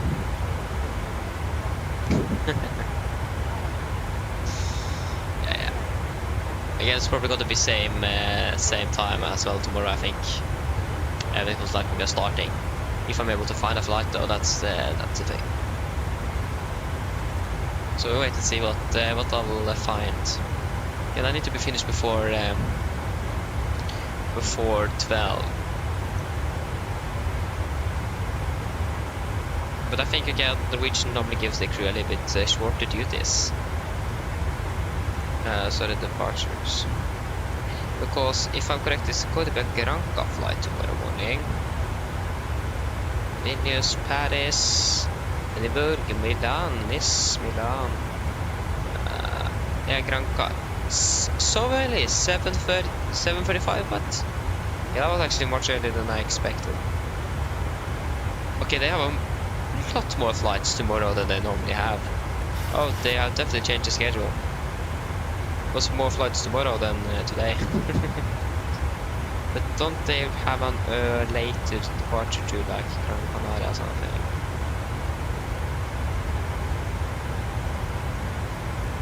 It doesn't really look like it, so it looks like, yeah, it doesn't look very bright. It doesn't really do that, so it depends if I'm going to be able to be flying tomorrow. We'll wait and see. Again, what I will find, but might be way too tight. Anyways, I'm just using Flight Radar 24 basically. Just looking there. Again, it isn't. When it comes to like the aircraft, it isn't really updated, but when it comes to like in general, it is great. So yeah, just using Flight Radar 24, easy and simple.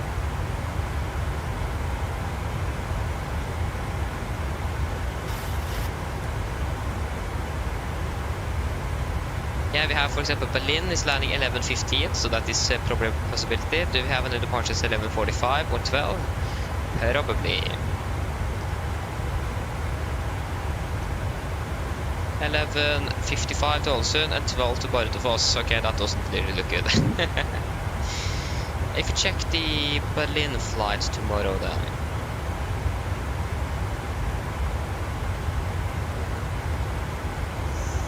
Berlin and flight info. That is the 20th tomorrow, isn't it? Yes, so on the 30th that was the last one. Okay, they got delayed on the 13th. Oh, it got cancelled. Of course. 7 days from 30th, that's going to be 3 there, and then we have 4 left, so that's going to be on the 6th.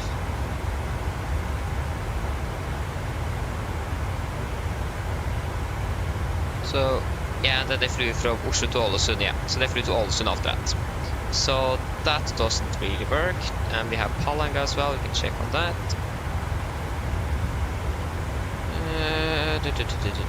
What did I say, 13th? Yeah.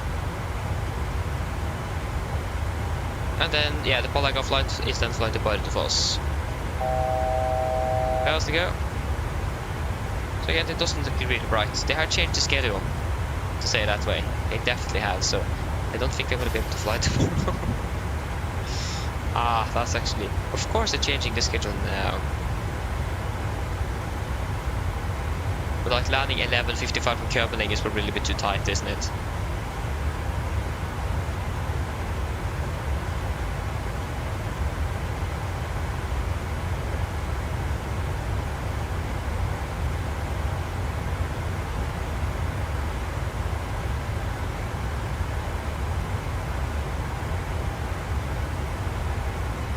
Wait, how does that make sense?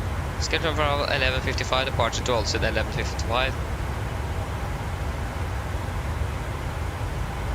That doesn't really make sense. So, yeah, okay, that flight somewhere coming in from Trondheim. Okay, that doesn't really work then. So you doesn't work. Calling up Berlin. What about you at 10:35? 13th aircraft.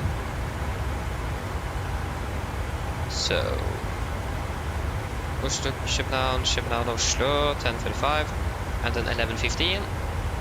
That could possibly be the same crew, but then they are landing back in Oslo at...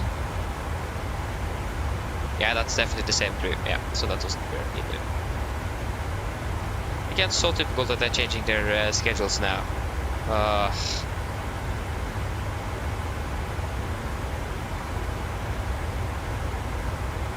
Yeah, it does look like we'll be able to fly tomorrow. Again, that changes schedule for what we have seen before.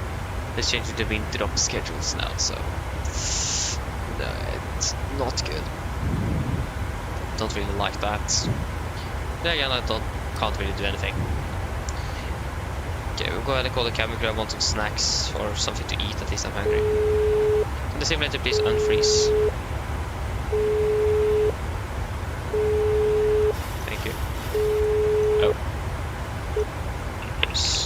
Hi, Captain.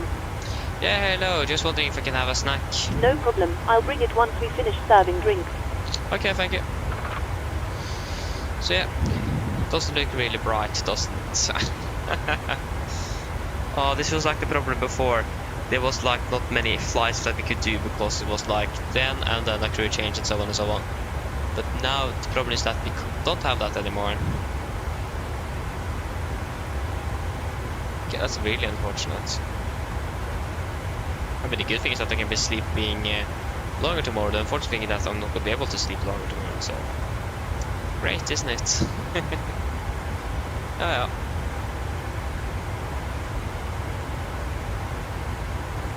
Nothing I can really do with that. When did we cross the pod start again? 10, Zulu. Ah. Starting late. Thought we would start earlier.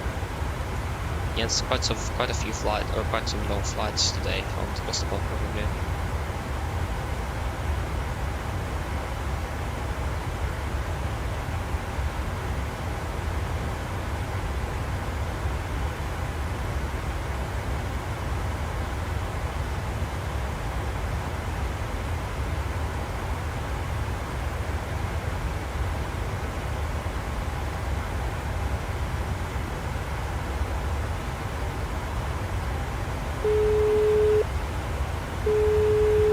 Hello.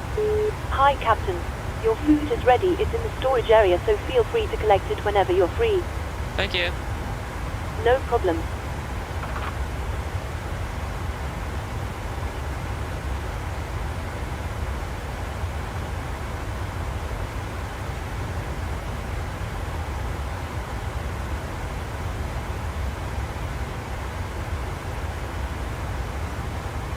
Wait, what?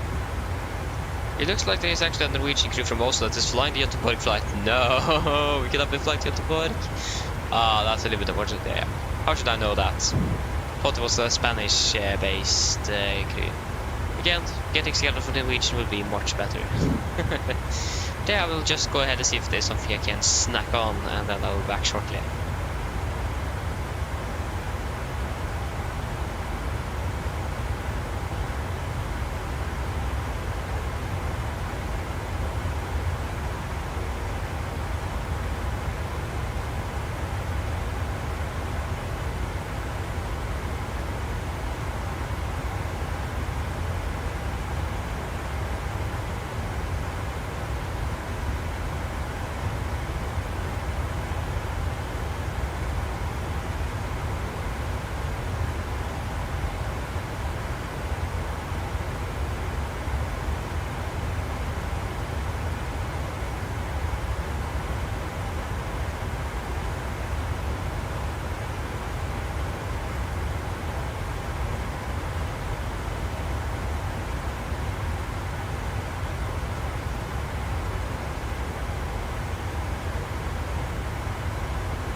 Okay, I'm back. Ooh.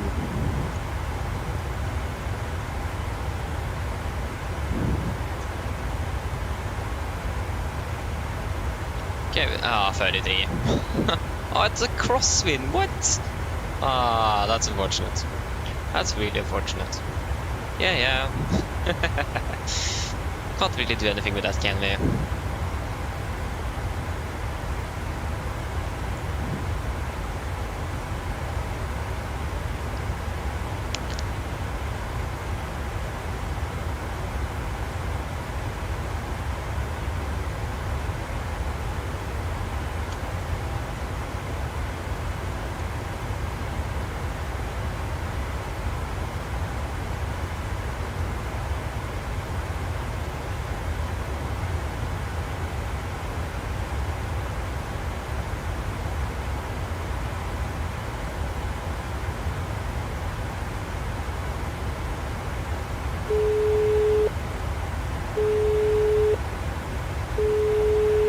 Hello. Hi, Captain.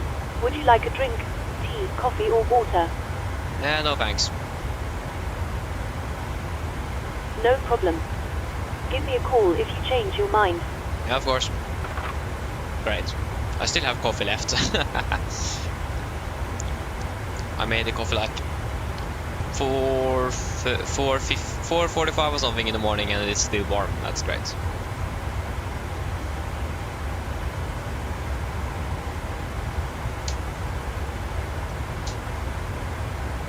So yeah.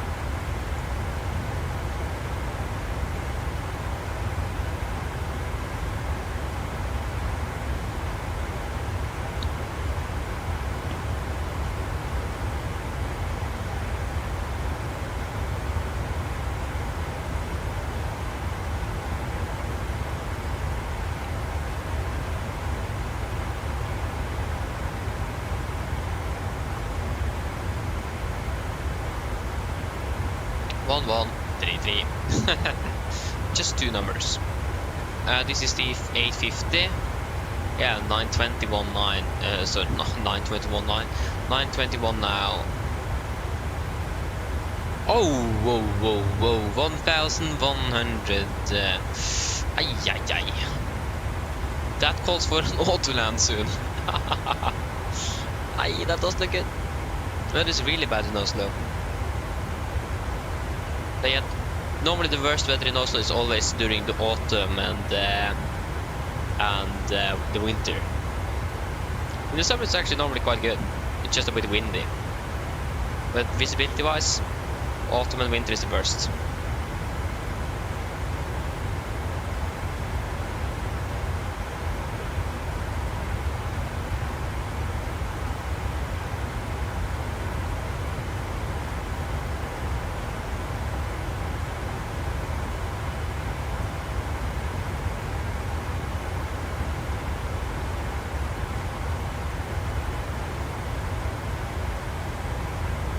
So yeah.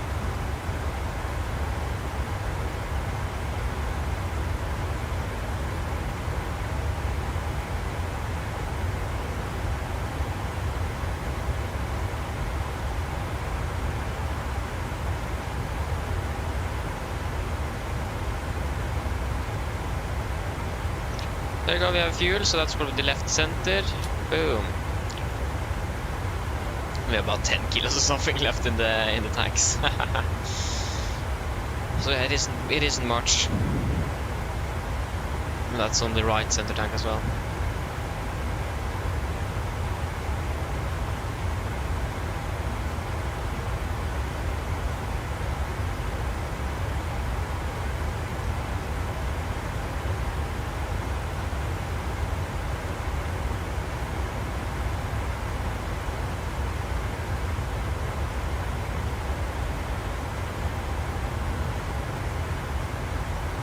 I can also turn off the right now. Basically empty. So yeah. We'll be flying for 33 minutes.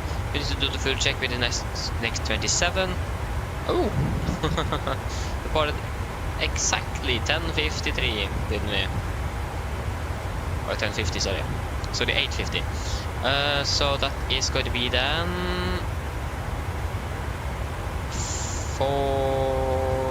53? No, that's an hour, isn't it? 43. 33. 43. Yeah. So before 53 then, at least. Yeah, then we need to do at Lokvu. Lokvu, where are you? Lokvu, there you are.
Yeah. Was there anything more here? Yes, there was one more bite. Must be some apples. So yeah.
Yeah. We still have a crosswind though. That's actually really unfortunate. Maybe we should climb because of that. Optimal is actually 3.8, so why not 3.8? We can't really climb into 400 nevertheless, so disregard. Yeah, we'll save a little bit. And yeah, we're going to climb up. We have a crosswind. That's really unfortunate, so we don't really save anything by being down here. 2.0 and 3.8. There you go.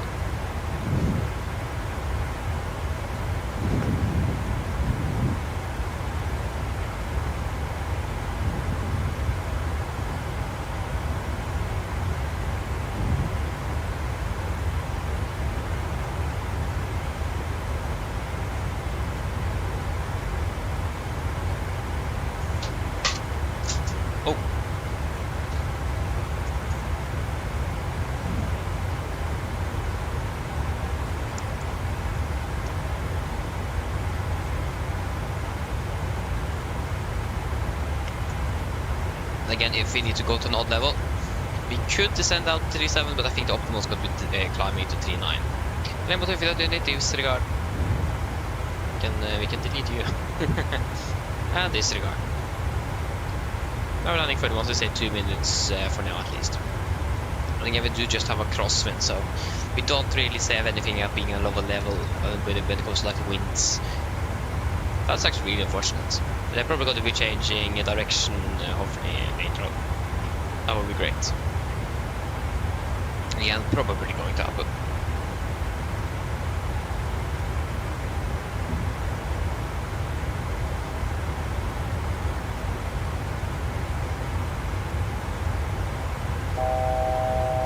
10,000 to go.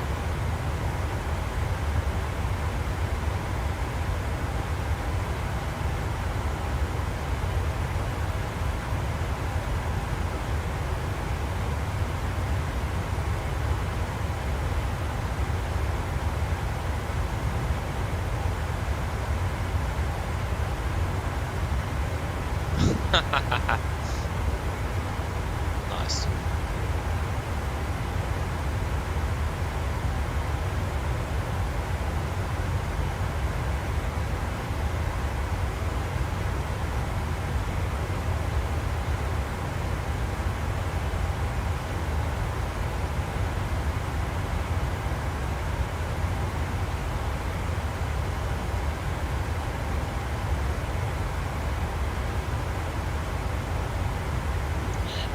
Yeah.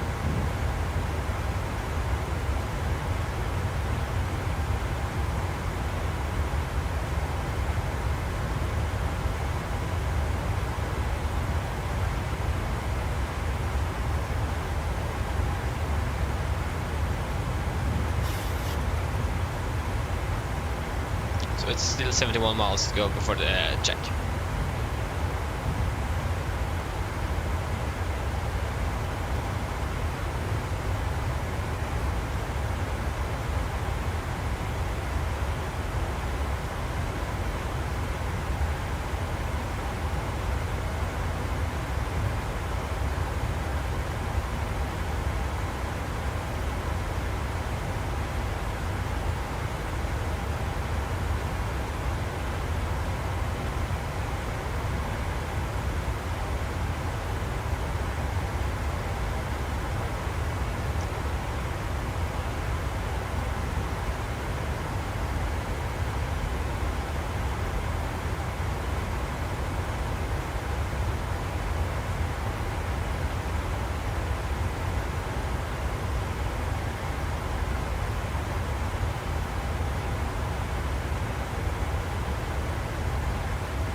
Okay. Yeah. Still 58 miles. Oh. Yeah, Microsoft released the global preview event presentation to the public. I haven't really watched it yet. I'm not quite sure if any one of you guys have watched it, but yeah.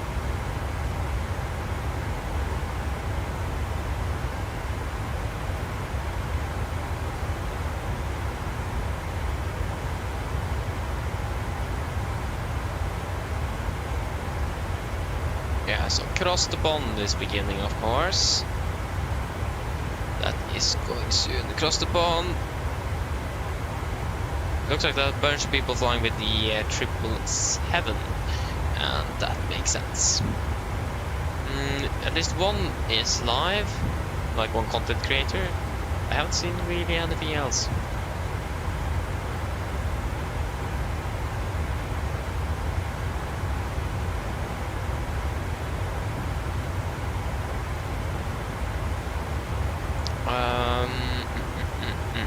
So yeah, we'll just wait and see what we have, or what am I talking about? I don't know. Oslo, the weather in Oslo, we should have an update in a while, so just need to wait. But you always check the distance every like 10th or 20th, like exactly now it's 4.8. That's great. We don't really have any more ATC. We do have New York Radio. So one of the oceanic controllers, and looks like ATC in general is now going up. New York LaGuardia ground is online. Actually JFK is offline. That's impressive.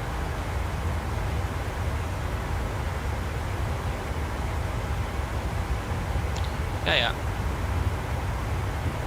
actually really strange that JFK is offline. I would expect that to be online, but it isn't at the moment at least.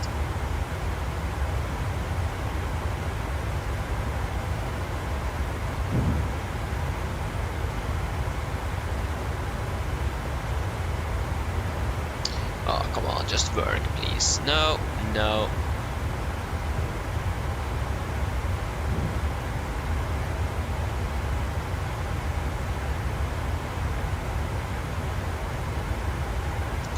Yeah.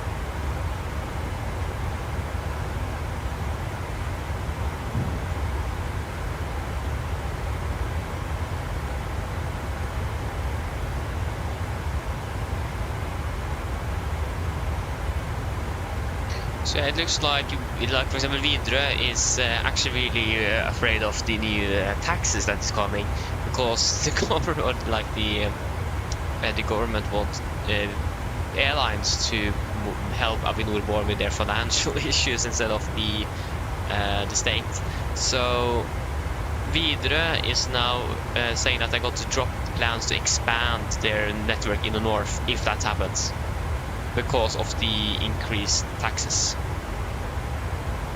And that isn't good for those that is actually living up there.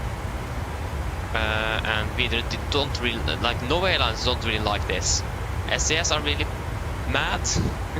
Can't really see anything else. SAS are really mad. I don't think Norwegian have said much about it, and also Widerøe have said that they, they're going to drop their plans to expand in the north if that goes through, because it is just going to be way too expensive, and they are not going to be able to do it. So it will be interesting to see if that's going to happen or not. But I don't really understand why the government wants to reduce the passenger tax and increase a bunch of other taxes for aviation in general. That doesn't make sense. You're not saving anything then. So yeah.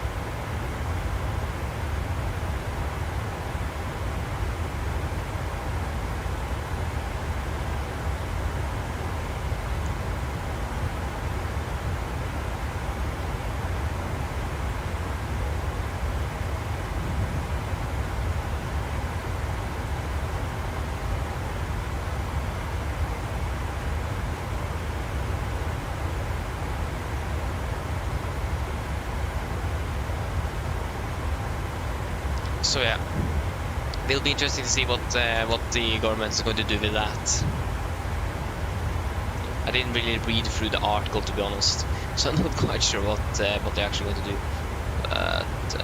But yeah, we'll just wait and see. Like, Widerøe is really important for Norway, because they're flying all of those routes that no one else is flying, especially in the north. So either they need to stop increasing the taxes all the time, or Widerøe needs financial support.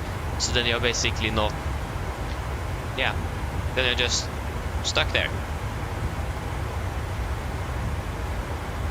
So it doesn't really make much sense what they're doing. But yeah.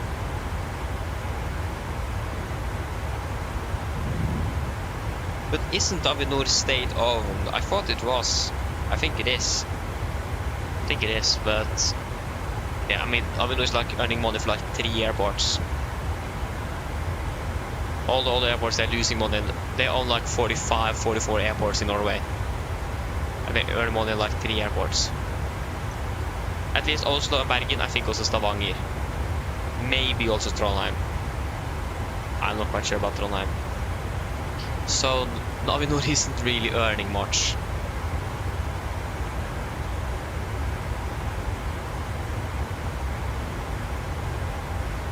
But again, we need it though, so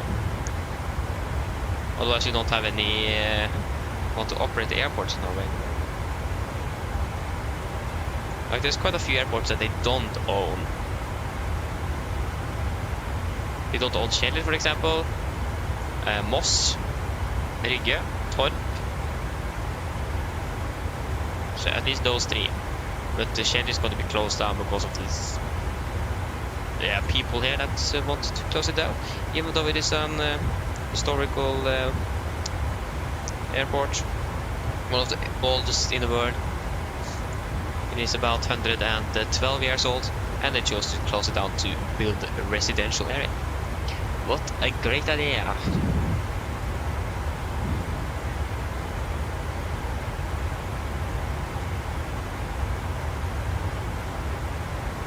So yeah, I don't like that at all.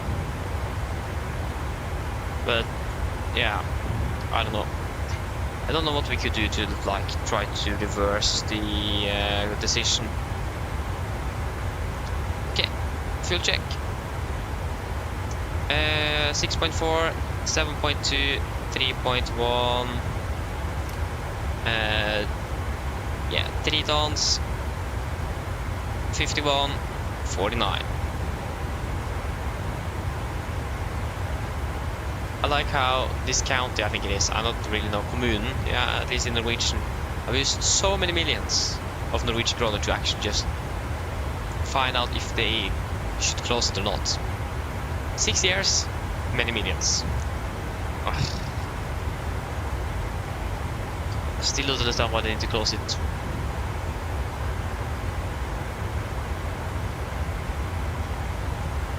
Don't see a point in it. Yes, you can have more residential buildings, but still, it's an important history. There's a lot of history in that airport, so they shouldn't be allowed to close it. To be honest, that shouldn't be allowed. But yeah, I'm not working in any parts of the government or in the county, if I'm correct on that. But yeah.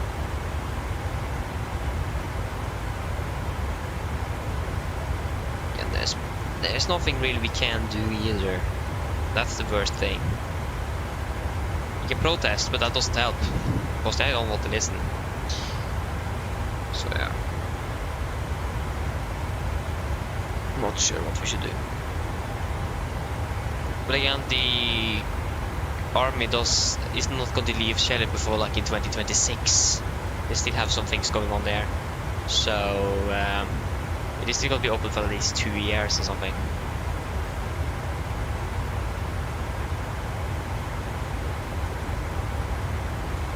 It's really sad, to be honest.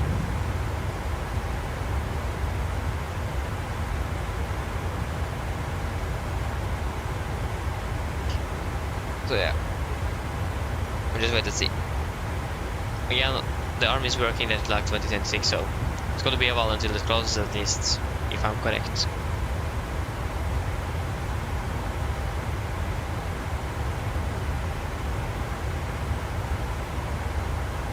I mean, if you were a... Okay, I need to double check what it's actually called.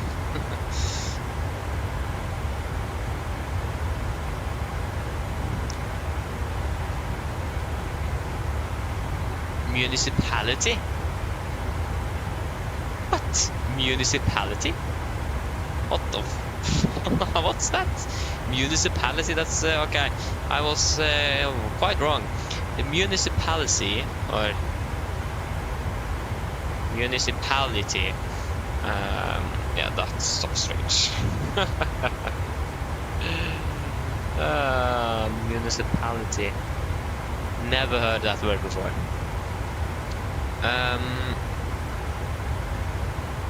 But yeah, the municipality that I live in, that also owns Kjeller, doesn't really have the best economy. So that's maybe might be the reason why they chose to close it down, to maybe boost the economy, but still, they're picking soon 100,000 people in this municipality. So it's going to increase the population at least, but still.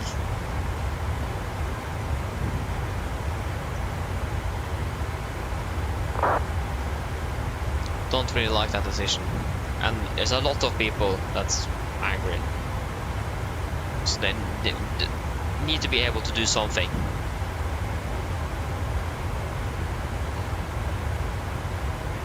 Need to do something to be able to stop that.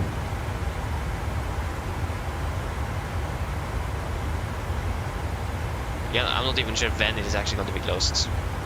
2026, or is it closed already?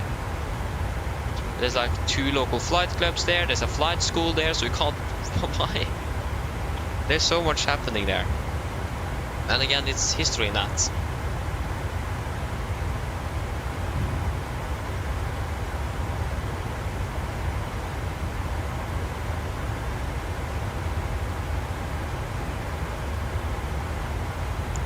So yeah, it is. It was a sad day to hear that decision.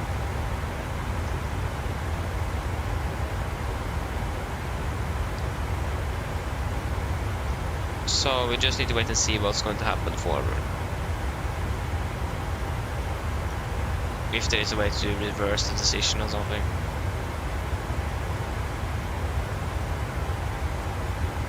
I'm not quite sure actually which parties that supported to close Kjeller. At least the ones that did support to close it, I'm never going to vote for them anymore. Even though I can't vote yet, but yeah. Need to wait another 2 years, so actually 1.5. Then it's actually the next election is actually next year, so that's sad. Can't vote. Not really much into politics though, so yeah, it doesn't really matter too much for me. But yeah, I just need to go a few moments, so I'll be back in a few moments.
Okay, I'm back.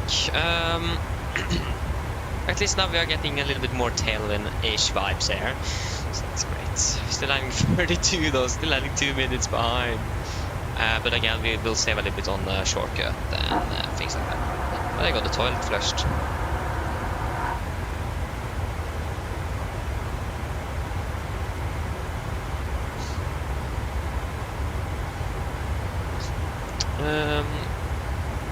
Yeah. So, 4 tons at least. We should have a new weather report in Oslo in the next 2 minutes. Should be recorded in 1 minute, but we need to wait a little bit for it to actually out. So we just need to wait a little bit. Is that the max or is that the NG? That is an NG with split wheelets. What was I going to do again? Yeah, no, I don't remember.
Yeah.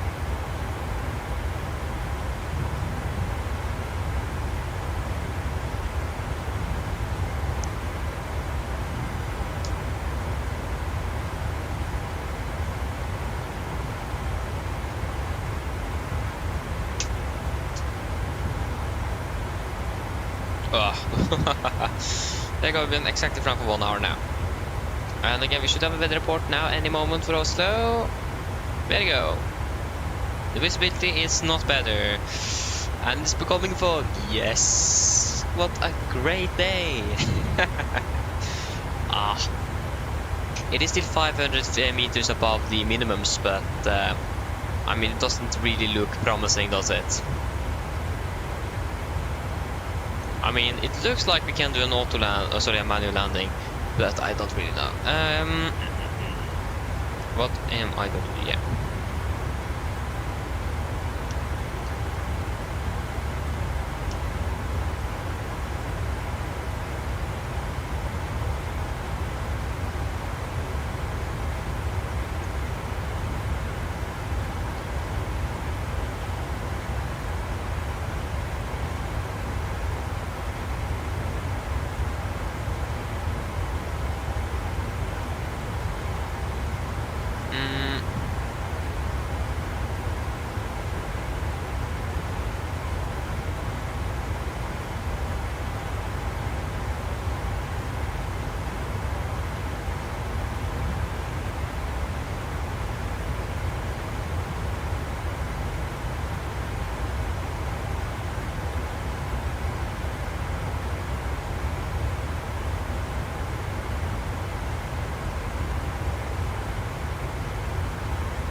Yeah, also community network.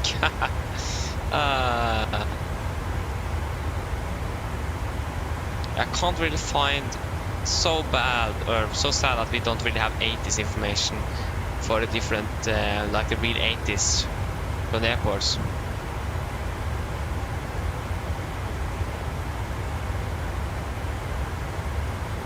It would be so great to have, but again, we don't have it. It's quite sad, actually.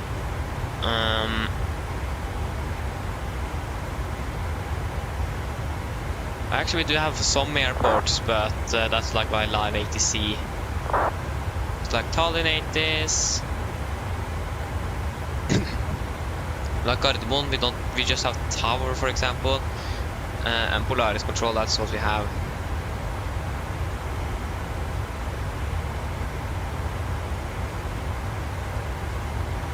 We don't really have 80s. That's the problem.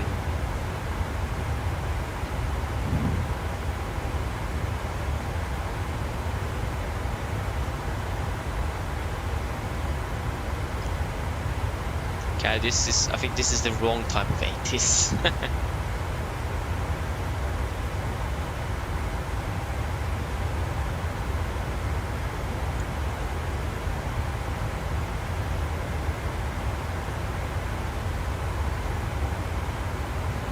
I also think this is the wrong time.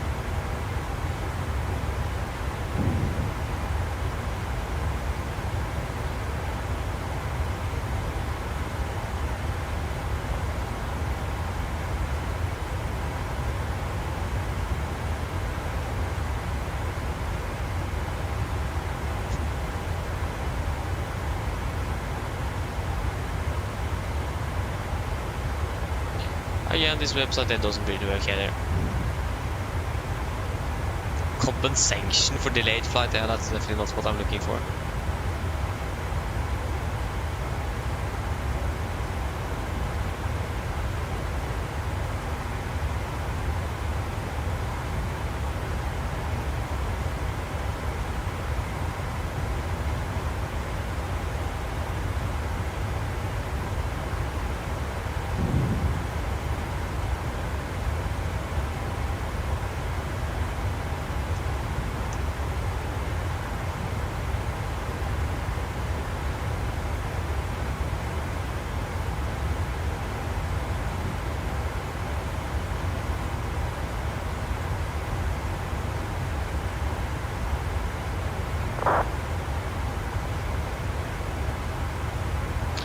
I can't find anything, so we don't really have an 80s, unfortunately. Marcus, god dag. I'm opening well.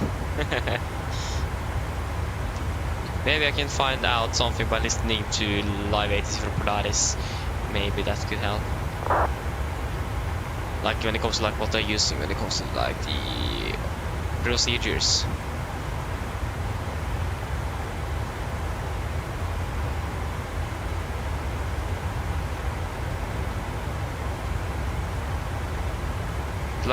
I like the name though, Polaris instead of like Norwegian Control, Oslo Control. Polaris sounds better.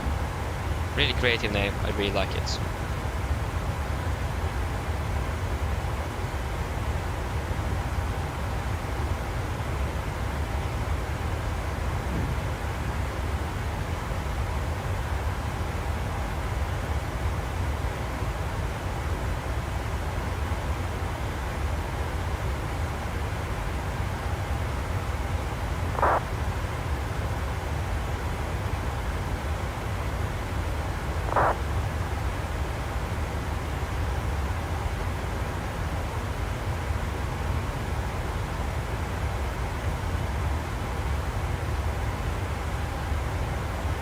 Because, yeah, they will probably state that the 80s if you're using category 2 or 3 approaches.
Probably to the Gran Canaria flight instead. A little bit more flying, since it is not going to be anything tomorrow, unfortunately.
So yeah, I'm sorry that's not much happening now.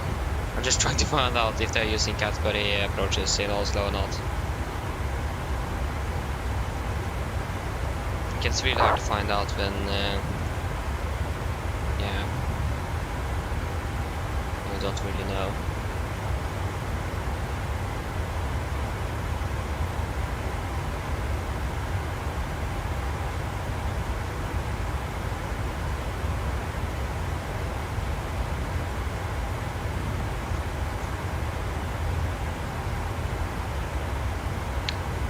Sonaria, hello, good morning, welcome, hoppar deg vel. Back from holiday in Antalya, but Alicante. Nice, welcome back. Yeah, I picked up the iFly, what do you think? Do you also have some bugs with it? Because I have a lot of bugs. So I'm a bit unlucky there. Okay, I think this is the wrong frequency to be at, because we don't really have anything. It's mainly high altitude to this one, so we can go ahead and look at a tower instead and also see if we can find anything there.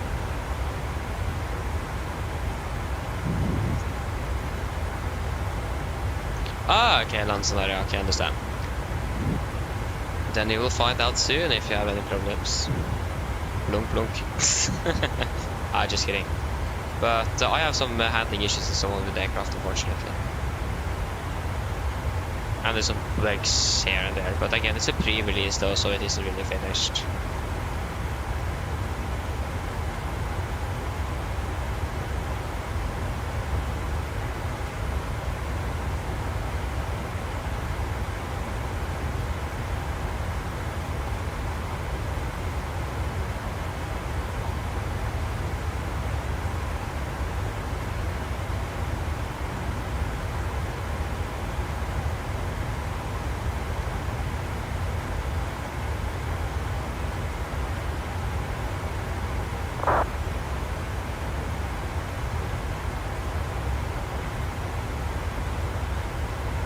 Okay, great.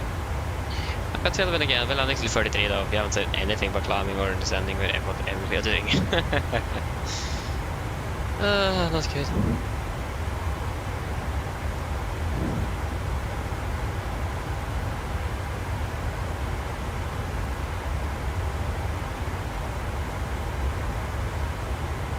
Like, I don't think there's anywhere I can know if they use the category approaches or not into Oslo, Autolands or whatever they're using.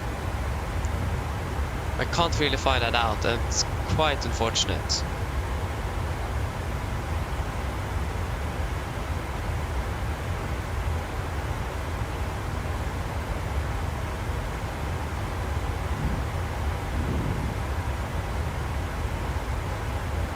So yeah, it would be great to know if they are using category approaches or not. But don't really know at the moment.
Yeah.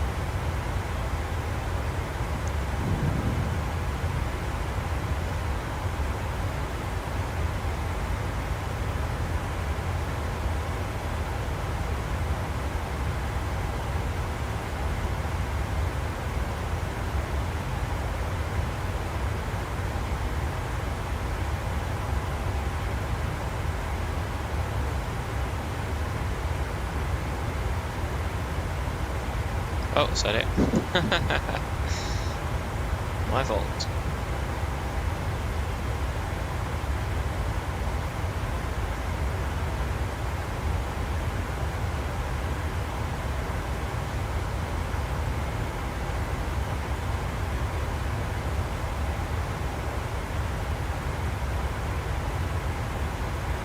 Yeah, Lancelot. Yeah, the sounds are good, but the systems are lacking a little bit, unfortunately. But again, that, like an average flight sim, we won't really notice. But for us, for example, that's flying the 747 here, we'll notice it. Yeah, it's just mainly hardcore simmers, you can say it that way, and the pilots that will actually notice. So it's actually not up with the PMDG level even yet, but again, it's a pre-release, it isn't finished, so. But yes, the sounds are good, they are. I'd also foresee out some bugs, but again, it isn't really finished.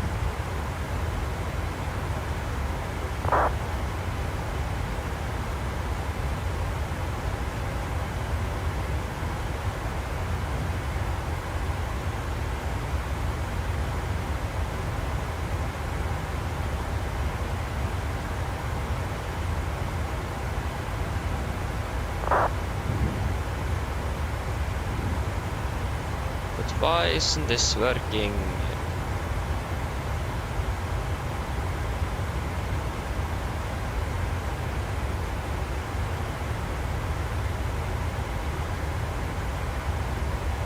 I can't get this work, so I'm not able to find out anything. Yes.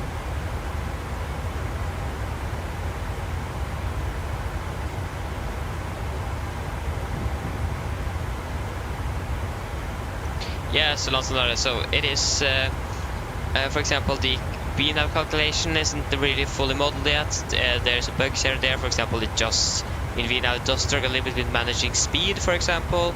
There's basically things like that. I can't really remember anything else at the moment, but there is like some small bugs here and there, and just some small things that aren't really modeled correctly yet. For example, the VNAV calculation in the FMC. And again, that's something we're using all the time, so that's quite unfortunate.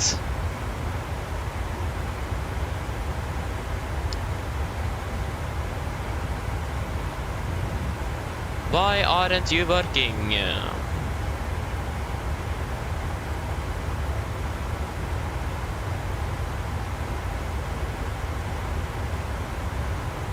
Yes, I hope it is going to be released, yeah, or fixed, yes. And like I said, it is a pre-release, so it isn't finished yet.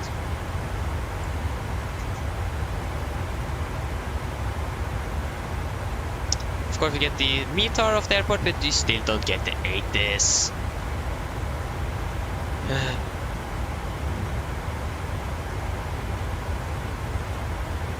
I just want the 80s. Is that too much to ask for? Yes, it is. What is this? That was add. Why is that? That is a transport ad. Yay. Okay, this one isn't working. What is this going to do? Close. Okay, that's not going to work. What is this?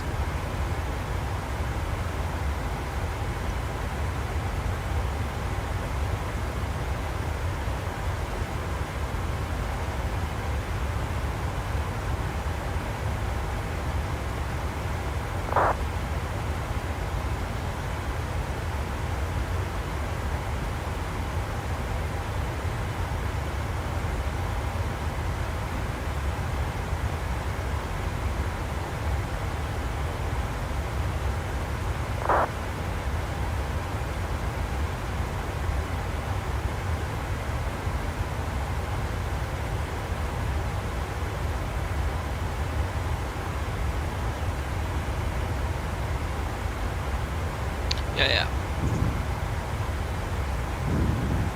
Maybe we'll find something out, I don't know. It would be great to know if they're using autolands or not in Oslo.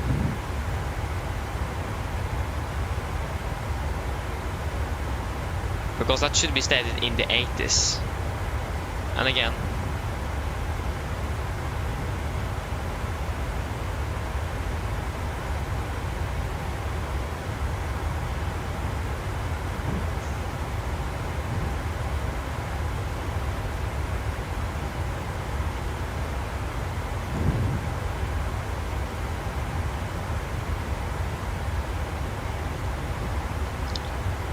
Oh.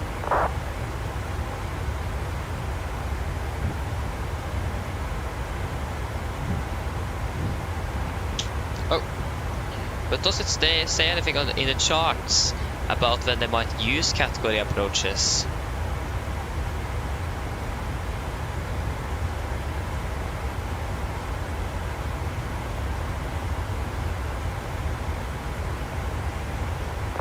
Oh, we don't have Oslo approach? What? That's actually a bummer. We actually don't have Oslo approach. We're just Polaris sector 13, 18, 3, 5, 7, 8. But we don't have approach.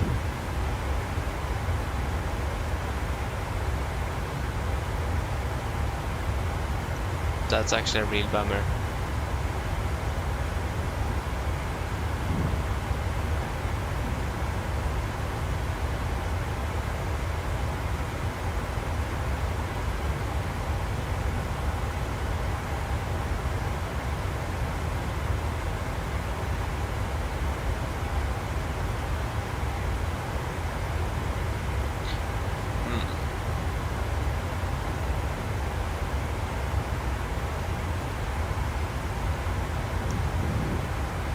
But again, tower arrow doesn't even work, so yeah.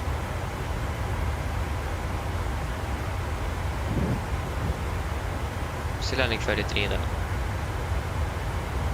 Yeah, I was gonna check the charts in Oslo.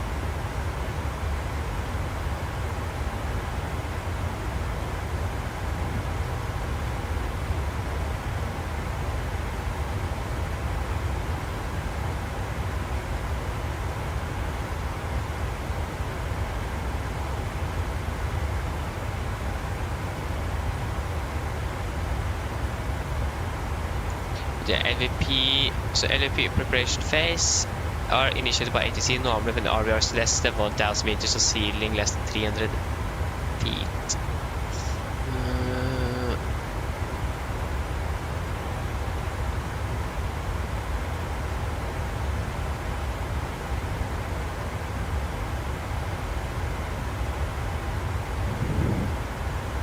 Ceiling 4500 or higher, and runway condition code CC3 or better. Between landing and aircraft are departing, a category 3 aircraft are between departing.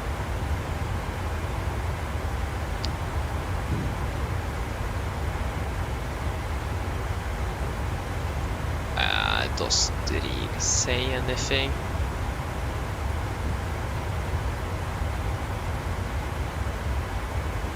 A380 operations. Birds.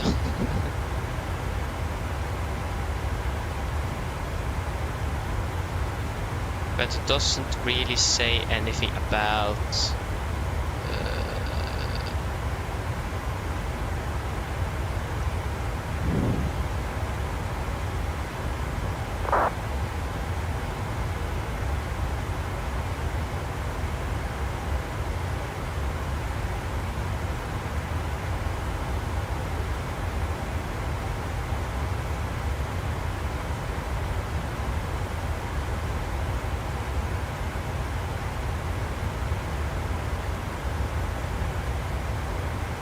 yeah.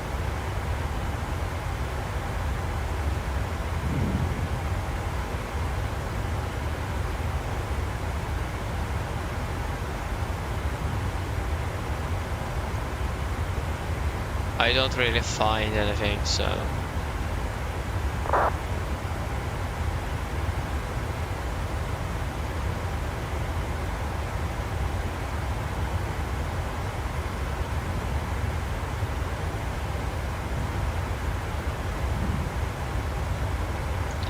yeah. I just don't know.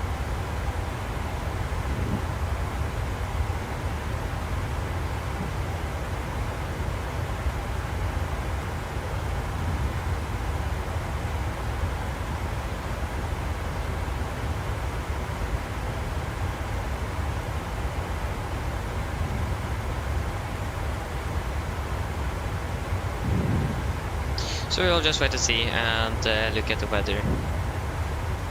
Should have a new weather report in about 5 minutes or something.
Really good weather here, to be honest.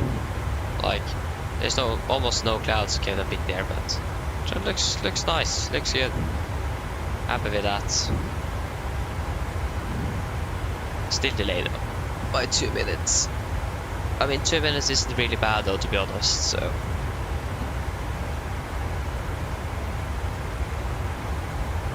Not really complaining about that.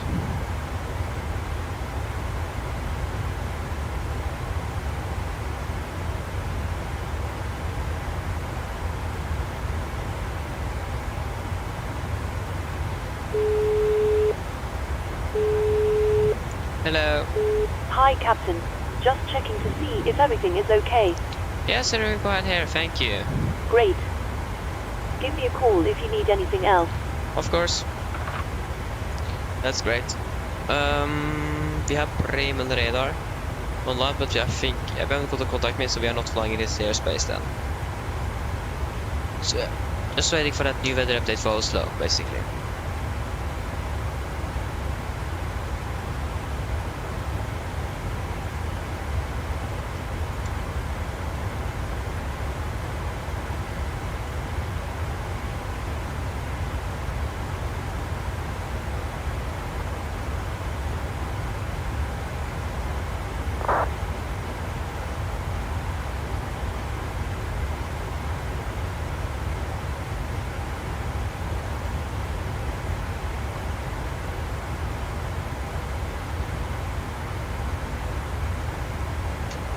So yes. Oh, that was the wrong way. Yeah. Then the coffee is now gone, so that took me 6 hours. More than 6 hours actually to drink that up. Yeah.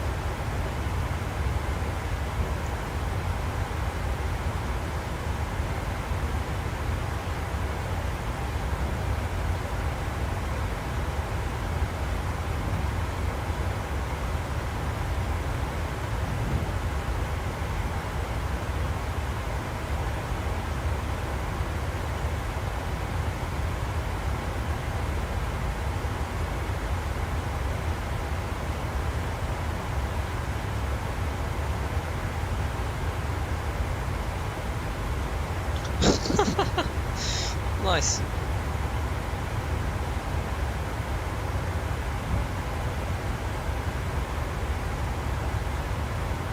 Nice. Don't really need you. Yeah.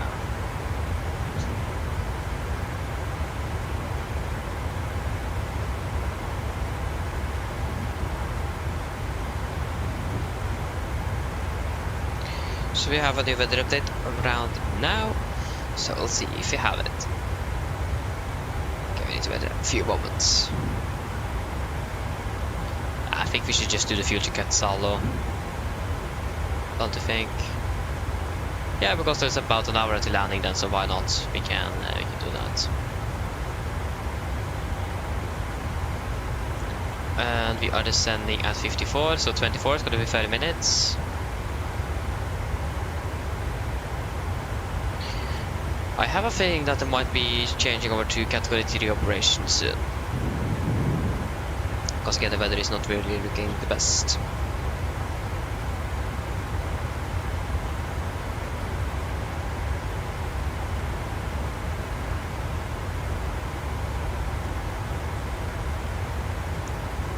Might take a little while to record weather.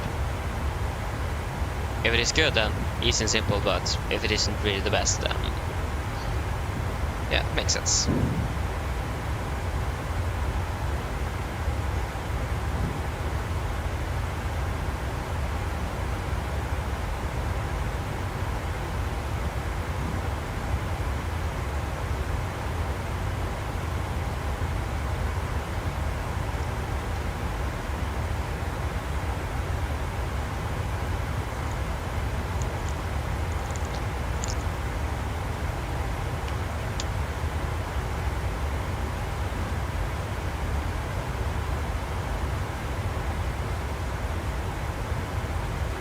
Still don't have it. Again, maybe around 24, 25 ish we'll be able to receive it. Something like that.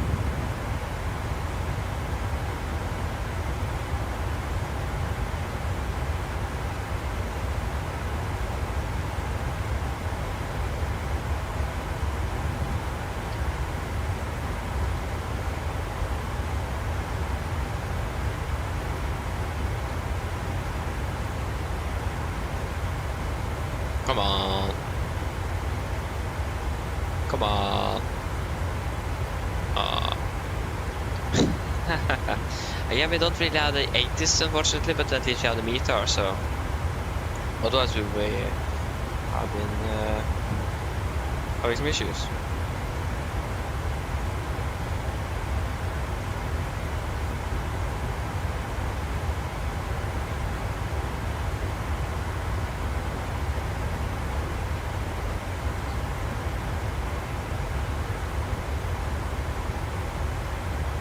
Again, it probably takes a little while to actually check up on the weather. So we can go ahead and call the cabin crew while we're waiting. So it is going to be not the PA. Which one is it going to be again?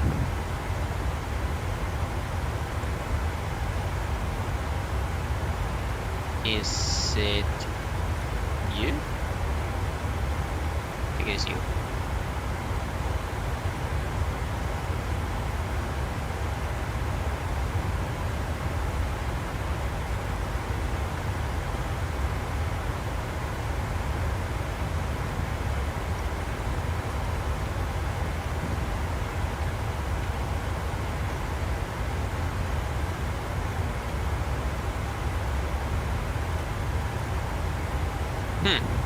Shouldn't that work? Okay.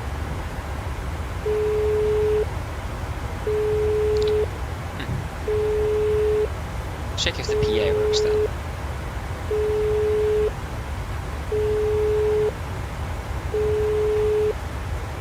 Yeah, that's probably the service then.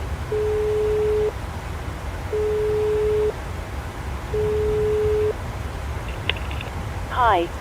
Yeah, hello, just to let you know there's approximately 30 minutes until descent. Okay, well, since the passengers are pretty thirsty, I'll bring the drink service forward so they can have a drink before landing. Okay, no problem.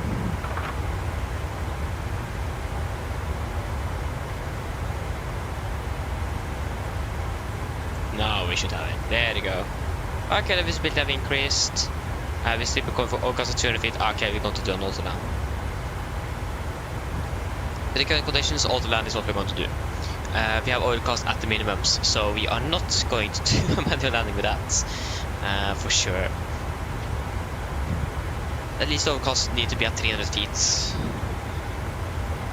Because the minimums are at 200 feet AGL, so with the oil cost at 200 feet, that was really good. One on the right as well, we have 1900 meters, and we have a becoming fog as well, so I think we should do an auto land then. Not really anything to discuss.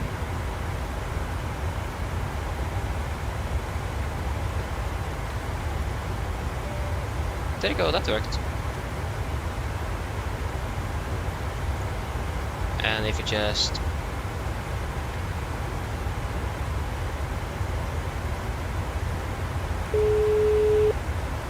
No.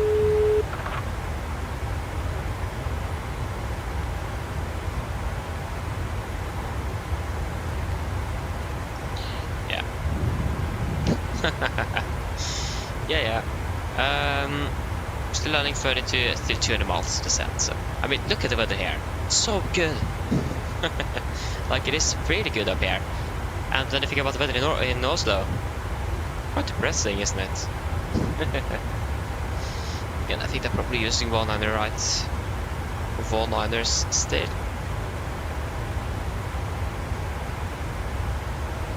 Yeah, indeed.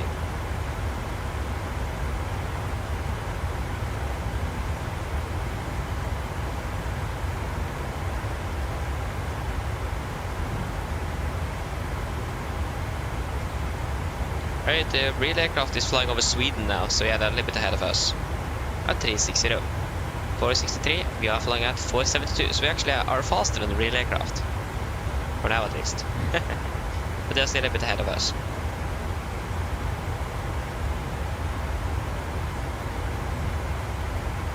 But yeah.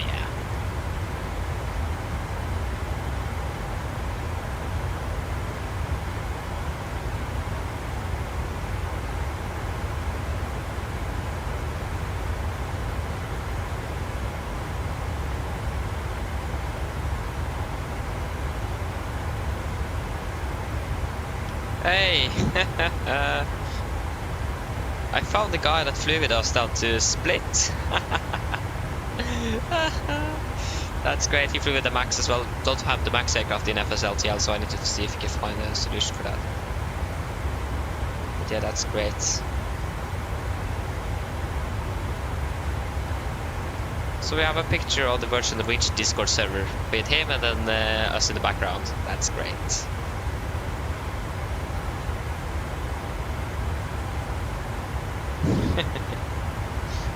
That's always nice.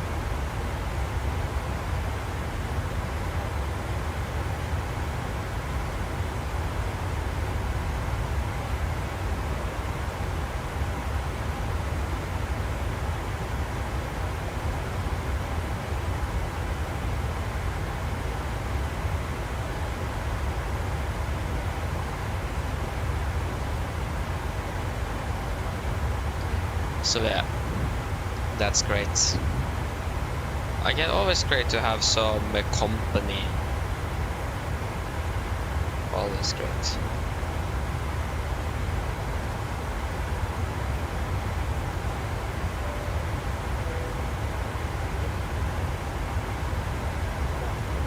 Left engine failure issue. Yeah, I don't have a problem if the engines are turning off. Okay, we can do a fuel check now at Salo. So, Salo, 4.5. We have 5.5, that's 1 ton. That's great. 5, we have burned through 4.6. And at 1 hour 40. Yeah, we have 1 hour 39, so we're basically on time then, basically. About 1 minute ahead. So, not really anything impressive. But yeah, we're saving quite a bit of fuel though, so that's also great. Oh no, wait, we forgot that we need to add the extra 600 kilograms we have. So then we are about 400 kilograms saved. Normally I add the no extra fuel on or in the flight plan, not after. So that might be the reason why I missed that. Yeah, the weather in Oslo doesn't look really good, does it? Which simulator is that? Is that Microsoft? Oh, that was X-Plane 12. But if you see the screenshot here, this is X-Plane 12 though, but it doesn't look very good. So definitely auto-land conditions.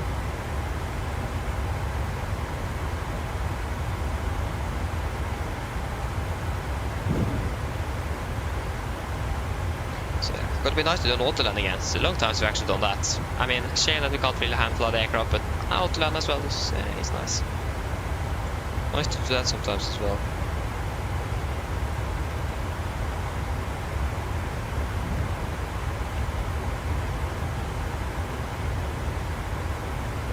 Okay, Royce. Okay, great to know. Good to know. So we just flew from Oslo. Yeah, that's good to know. You can see that on the meter as well. It isn't really good. Well, 2100, becoming fog. At 100 it's 900, and it is downgrading.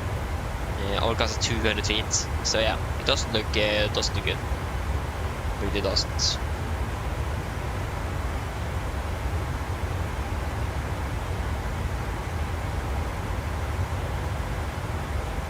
But again, we can do an Category 3 approach, so I'm probably doing that in real life as well. A nice landing is split. Can't really hand fly into Oslo, but yeah, the autopilot did the job. And we do have a fail passive. What's the other one again? Yeah, fail passive. We don't have a fail operational aircraft, so fail passive today, if I remember correctly. So that means we do not have.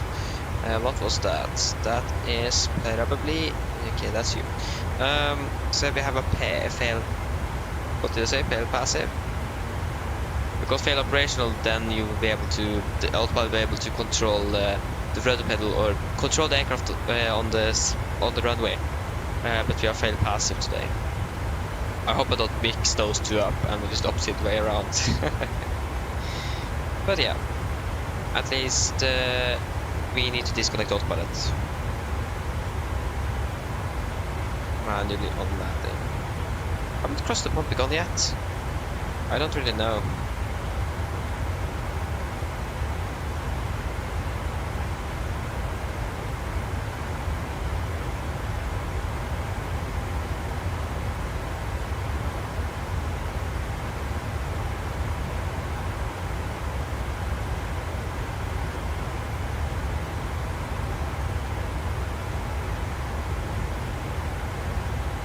So yeah. So basically the normal, yeah, I think it is fail passive. It is called fail operational. Is the special configuration. Norwegian does have a few of those aircraft as well, but it isn't a lot of them. So we're probably going to be flat 40 landing as well. But I mean the speed isn't that bad, so we should be able to land without any issue. But flat 40. Easy to see the runway through the most part because of the angle of the cockpit with flaps 40 instead of 30. Cockpit will be a little bit more down, so it's easy to see them. So we just sit a little bit like that or something, I don't know. At least we should be able to land without any issue with an auto-land in Oslo. But we'll wait to see if the weather improves though. I really don't think it is going to be any better. Doesn't look good. The clock is 1, 2, 3, 4. That was also good.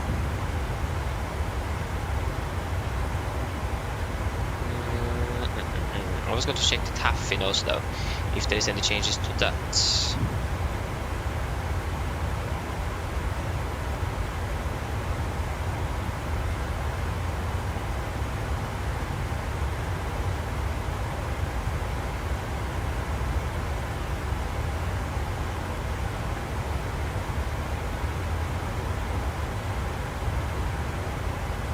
So, good report. Echo November Golf Mike. TAF, please. So, between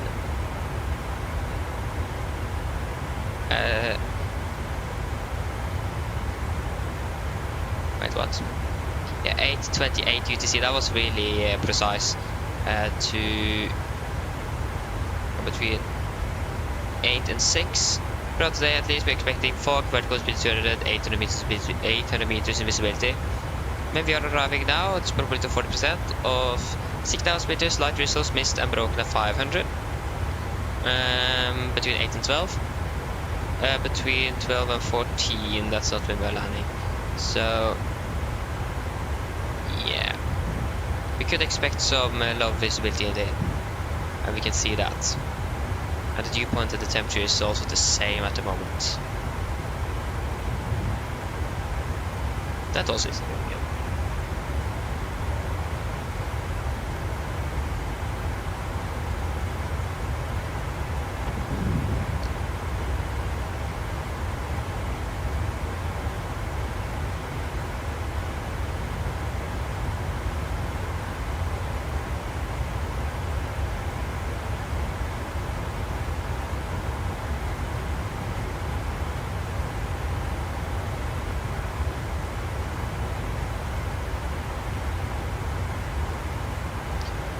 So yeah.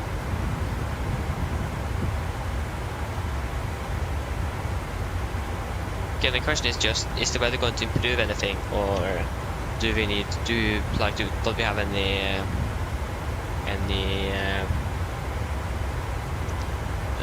chance of doing a manual landing?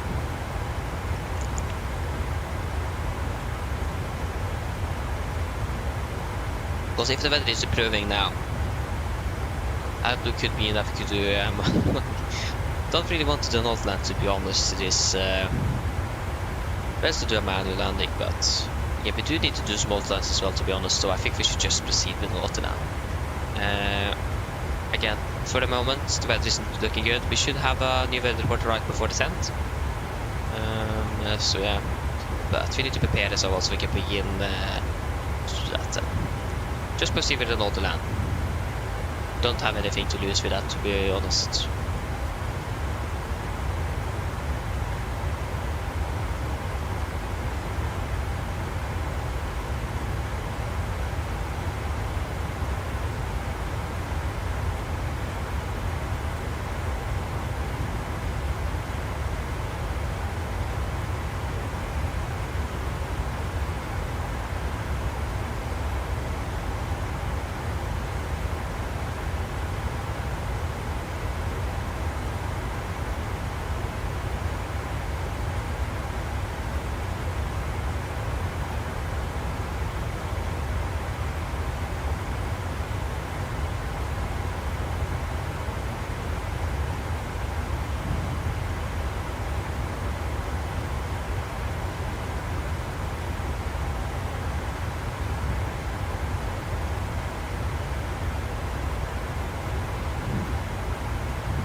Yeah.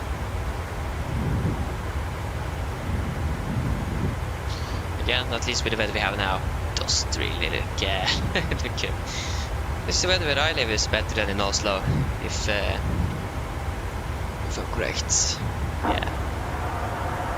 It's a bit cloudy, but other than that, like, the visibility isn't that bad, but it is just forest everywhere here, so, or at least for what I can see. I have a hedge in the way and a bit of forest, so when it's got like to foggy and so on, it can't really be hard, but it doesn't look like we have that. It doesn't look like the visibility is quite clear under clouds. And again, I do live south east of Oslo though, so, Or not from Oslo, but from Gardermoen. I'm actually being a little bit north of Oslo. So but yeah.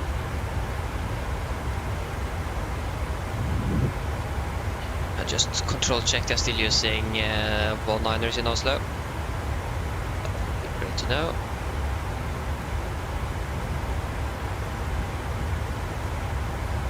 Yes, indeed. They're using 19ers. A bunch of SES now coming in. Yeah, I see them. SES have removed the Star Alliance paint on the livery because they left the Alliance. I mean, that makes sense. It's really sad to be honest that they left Star Alliance. Like, they were one of the founding members and they just left. So yeah. Shall we begin to prepare then? We are going to remove everything related to split. That isn't really relevant anymore. We can go ahead and find some stars. We are going to be doing it for mic arrival. Approach. Expected the category 3 approach, ILS approach for 19er right. When it comes to parking, do we have any parking information? We are 1991.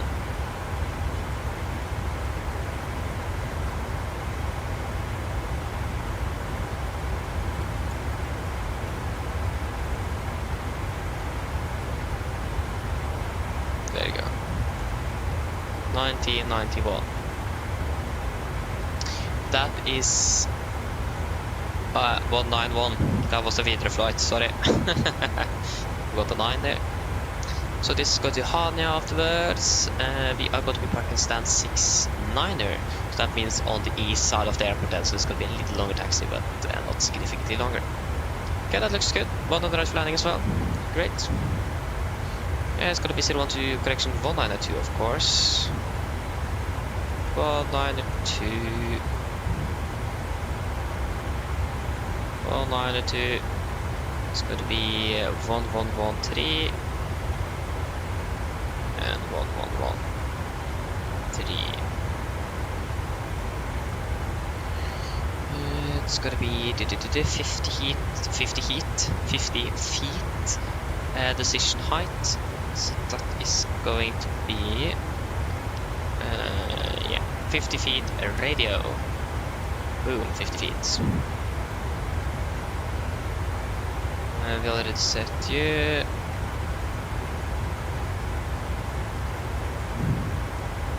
Can go ahead and do the winds of 130 at 6.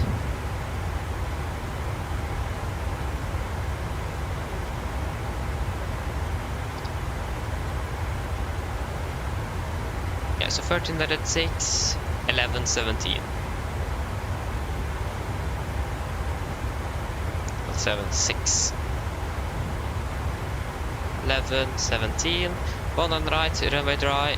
Landing weight is going to be 60.3, 300 flaps, 40 packs on anti-ice off.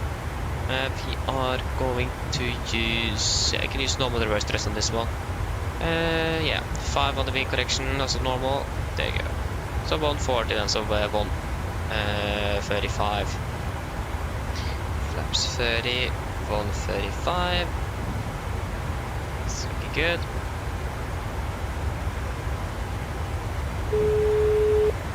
Hello. Hello. Hi, Captain. I was just wondering if you'd like a drink, maybe a tea or coffee, or a bottle of water. No thanks, I'm fine. No problem. Do give me a call if you change your mind, though. Of course. Okay guys, are we ready to do approach briefing then?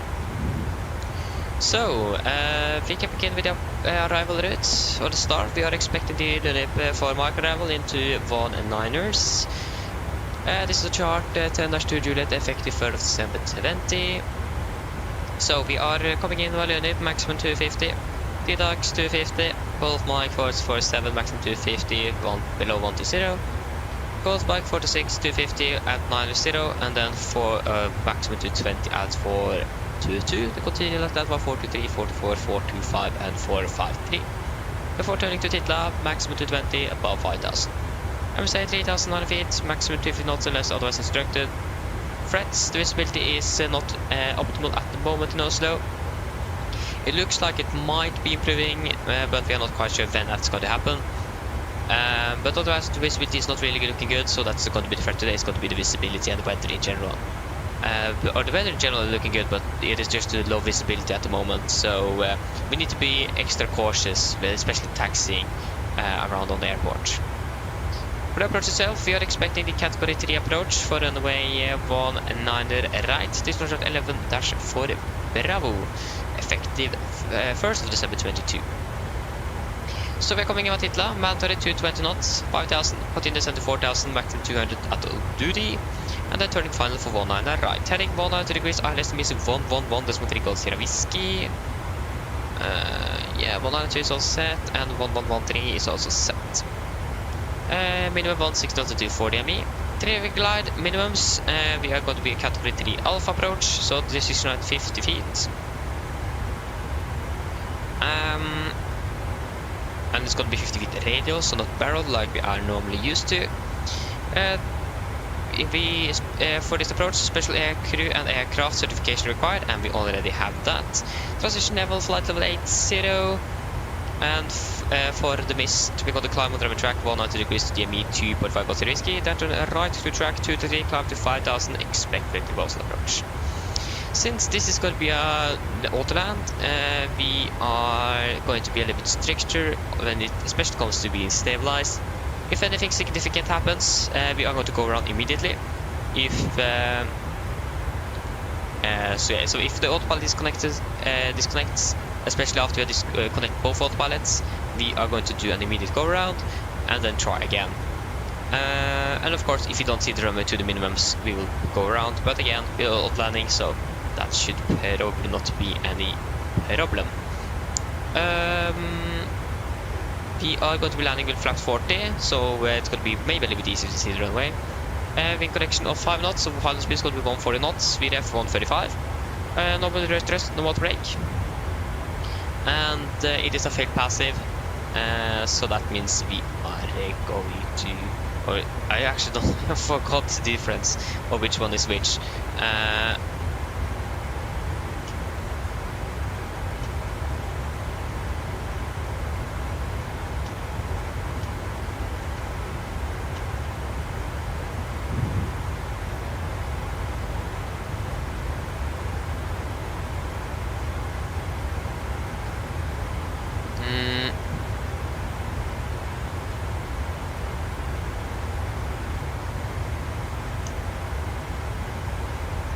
Sorry, just wait a moment.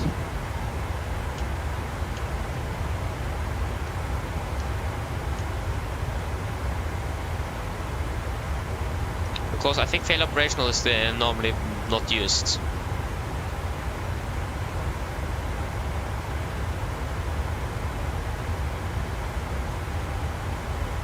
But I think fail operational is probably the least used.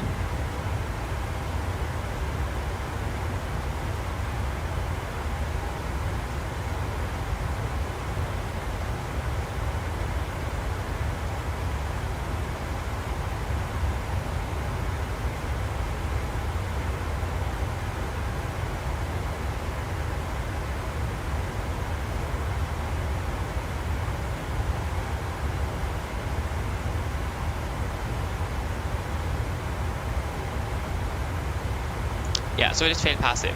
So that means we need to disconnect autopilot on touchdown to manually control so we maintain center line here. Yes, that should be it for that. For the airport chart, standard 9, 5th of September 24, landing 19 right, but to try to make it Alpha 5 taxi via... well, actually, Alpha 6 would be great, but I don't think we would be able to do that, especially with low visibility. So Alpha 5 there, taxi by November, Papa and Rumo to stand 69er. That should be it for the briefing. Are there any questions for the approach? Probably not. then our briefing is complete.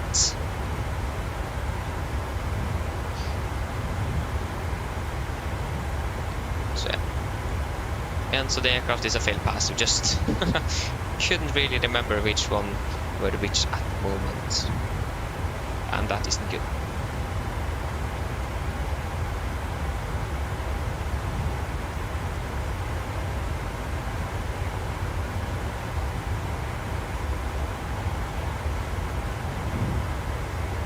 Okay, we can go ahead and do the descent checklist. Prestation landing altitude set to 7 feet, recall checked. Auto brake off, landing data VRF 145, minimums 50 feet radio, and approach briefing completed. Descent checklist complete. We are ready to go. We can go down to flight level 220 initially, 220 set.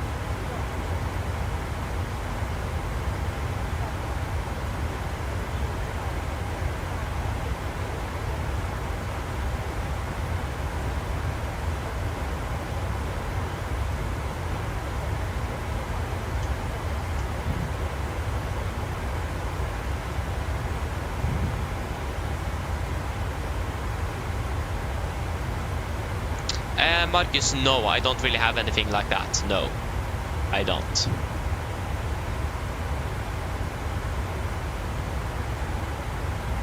So yeah, I don't really have that.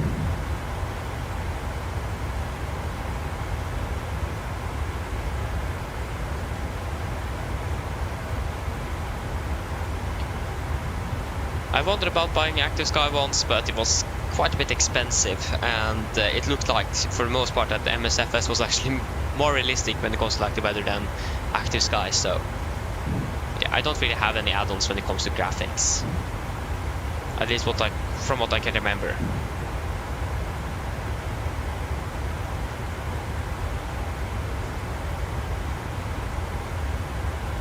Flykrem, hello, welcome, opening bell. I have bought the iFly Max aircraft. I bought it on release day, but there is some bugs with the aircraft and so on, so I'm not going to be flying with it live until that's fixed. So it isn't really finished yet.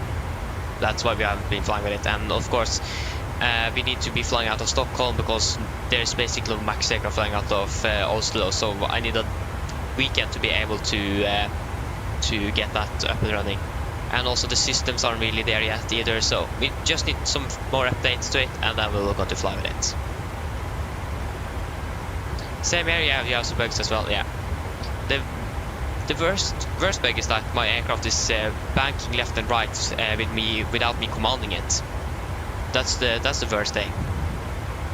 And also has some problem with the trim wheel. When I'm trimming, it takes like from the start the trim begin to roll, but it takes like 1 to 2 seconds before the sound actually comes. So things like that is basically what I'm showing it. The nose gear isn't even animated.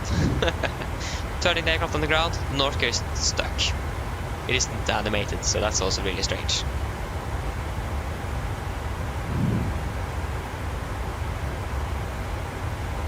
So yeah, there's like small things like that that just is not really. So it isn't really there yet, but hopefully not too long in the future.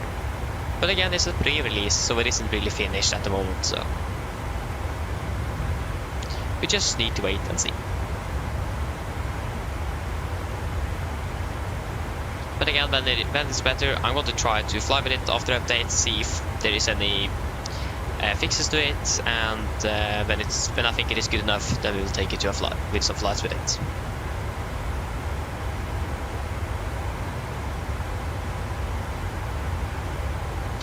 Yeah, I agree with you. I don't really understand why they pre-released it. Why just focus on just finish the aircraft and then release it? I don't really understand the pre-release. And again, they didn't even give you a discount because it is a pre-release. That was a bummer. Normally when you're pre-releasing an add-on, you will give it a discount because it isn't finished. But they didn't. So that was a little bit unfortunate. Because there's basically no point in buying it yet since it isn't finished. I had lost one view here or something that had a problem. He was flying to Copenhagen at 5,000 feet. His electrical system just shut off. So there is some people that have worse bugs than I have encountered at least. So it's quite unfortunate that they haven't really fix everything before they released it. And again, the systems are not really up with PMDG level even yet. There is still some lack in systems, but that will also be improving. So yeah, and again, it released on Monday. I haven't really seen any updates to the aircraft since I bought it. But again, I don't even know how to update the aircraft. So that's great. Okay, we have begun our descent. We are expecting... can't talk. It's great. After TDAC or something. We are expected to land at 24, so we have expected to land about 30 minutes. And we have a new update as well, haven't we? Yeah, at least we still have increased to 2000, but we still have the broken at 200 feet, so still lot to land for us. Mine damer og herrer, dette er en liten oppdatering her fremme fra cockpiten. Så det er kanskje faktisk nå blitt nedsvåret ned til Oslo Gardermoen, og vi er forventet til å lande om rundt ca. 30 minutter. Været i Oslo for øyeblikket ser ikke så veldig bra ut. Vi har ganske så lavere sikt for øyeblikket, med litt grann vind fra sørøst. Det er 11 grader, og så generelt så kan vi også kanskje forvente at sikten blir enda litt lavere når vi er på vei inn. Så i dag så kommer vi da til å gjennomføre en automatisk landing, så vi bare sier at autopiloten kommer til å lande flyet. Men bare så dere vet det, dette er helt trygt og normale prosedyrer å gjennomføre under sånne værforhold. Ellers, vi har fått en veldig fin flytur med oss i dag. Vi takker for at du flyr med oss, og vi håper ser dere for neste flytur. Ladies and gentlemen, it's a quick update from the flight deck. As you have noticed, we now begun our descent down to Oslo Gardermoen, and we are expecting to land in approximately 30 minutes. The weather in Oslo is not looking the best at the moment. We do have some low visibility with some expected fog, 11 degrees, and it's also expected to be decreasing in the visibility as well through the next 2 hours or something. So we're going to see how it goes. We're going to conduct a normal or an auto landing, so that is basically that the autopilot will land the aircraft itself. This is a normal procedure to do in these weather conditions, so just to let you know that that is what we are going to do today. Other than that, we hope that you have enjoyed this flight with us today. We thank you for choosing us. We hope to see you again on the next flight, and we wish you a pleasant afternoon. Thank you. Yeah, I don't know what that was. Yeah, I think it is normally nice to like inform if you are like have a steep climb out, early turn, something like that, especially for those with fear of flying. For example, now with the low visibility, we are just telling that autopilot's going to be landing aircraft, it is normal and safe and so on. Just like to inform of things like that. And then if that it is there. So just passengers are on about the same page that we are on. I think that's great to let them know about that. So yeah, I'll be back shortly. Just need to go for a few moments.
sorry, I'm back.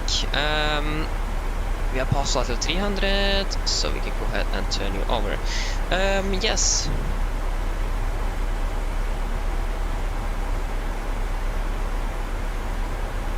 Marcus, that's actually a really good question. I actually don't know yet if I'm going to jump straight over. I'm going to buy it, of course, and test it out. If it works perfectly fine, I will probably do it. If I have some compatibility issues and so on, we will stick with Microsoft Flight Sim 2020 until everything is fixed. Again, it is when it's released, there might be some bugs, hopefully maybe some crashes to the desktop. It was especially true for 2020 when that was released. I bought it half a year after it was released, and I had so many crashes to the desktop when I first started. So yeah, we'll just wait and see. Maybe not straight away, but it is released 2 days before I'm going to be able to fly again. So I will test it out and out if everything works correctly. Maybe we'll do it. Do a flight on the 21st of November on 2024. But we'll just wait and see. But again, I'm really excited, and it is like less than actually today is a month until it's released. Didn't realize that before now.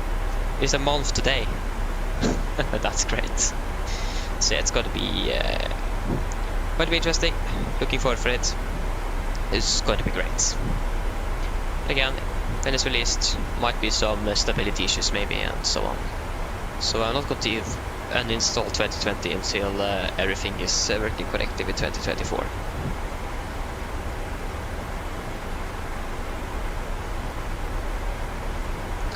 Marcus, yes, iFly will definitely be worth it because the max for 2020 isn't going to be as good as the iFly. I mean, yes, it is going to be better than like many other default aircraft, many other simulators, but it is not going to be in the level with PMDG or iFly. So it is definitely worth it. The only thing is that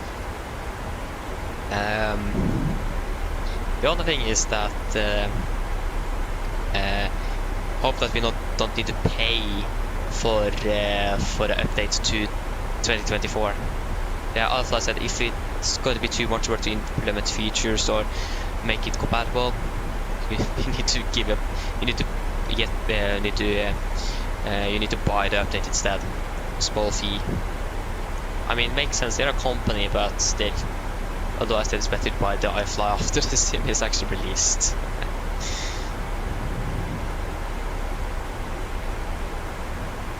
So yeah.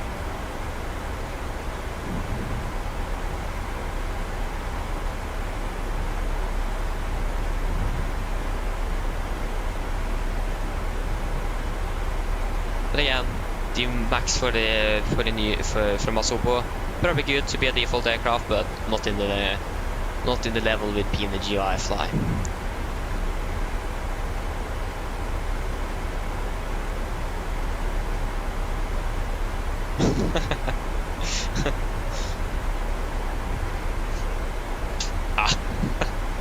Try not to break my yoke here. Good idea, isn't it?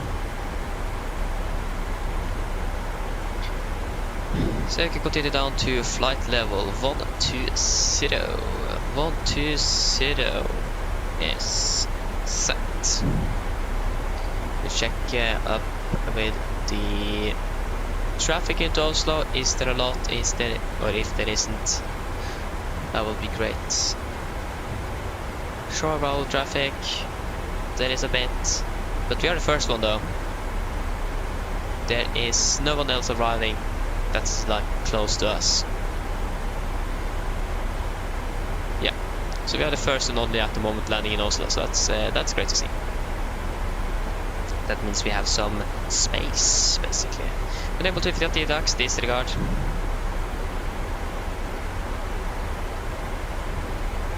I think we will still fly here and do the directive later since we have a tailwind now.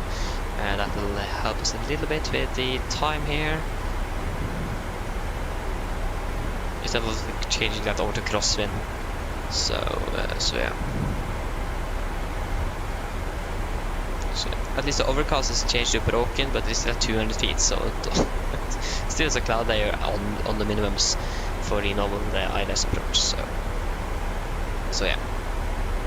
Again, we have plenty of fuel on board. We are landing with about 4 tons, and the final reserves are like 3 tons, so we have at least 1 ton to spare.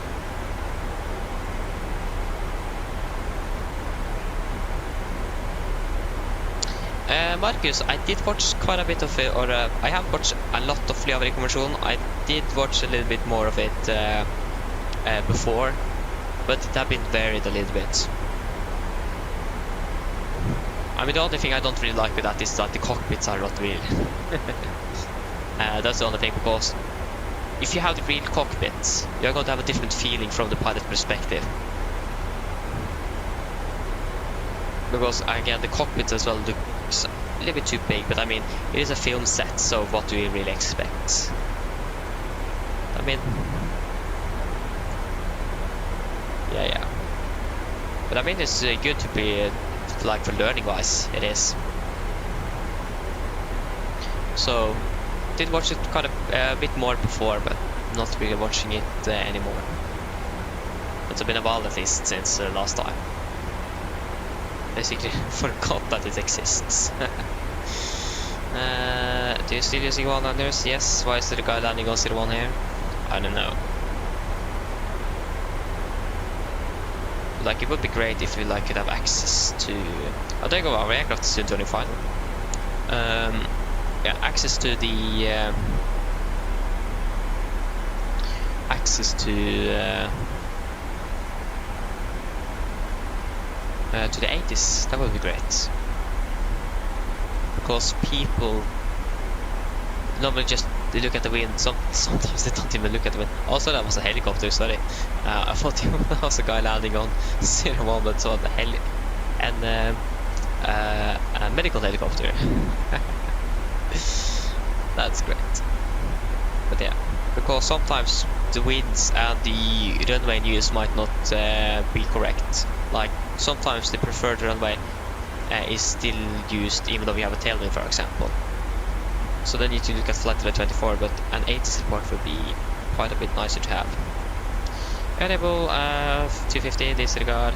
We can go ahead and fly direct to Tita then, since we are a little bit high. Now we're a little bit. Sorry, we were a little bit low. Now we're a little bit high.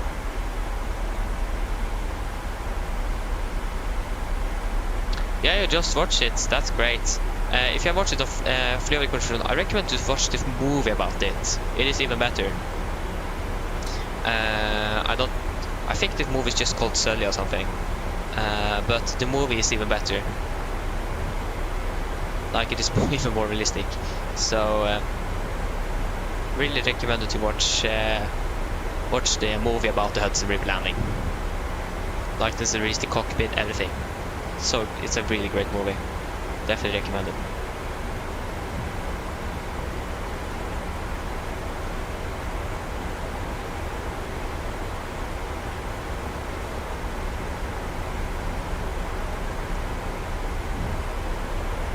And there you also like have all the things happened afterwards and so on with the investigation and so on.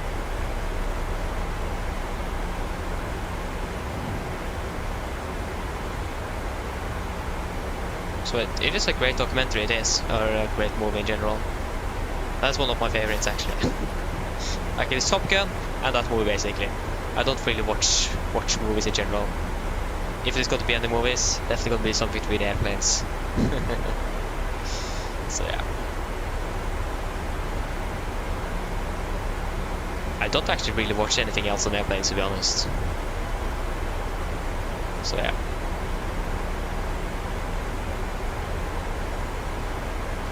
Almost, if we would have done the direct a little bit earlier, we will basically be flying over my house. Actually, I think it's... Yeah, we probably need, we need to do that. No, I actually don't think we could be able to do it. Yeah, we could, but then again, we need to have done it quite early. Yeah.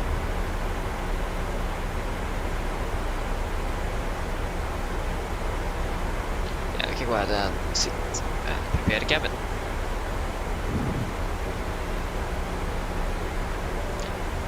Cabin crew, prepare the cabin for landing.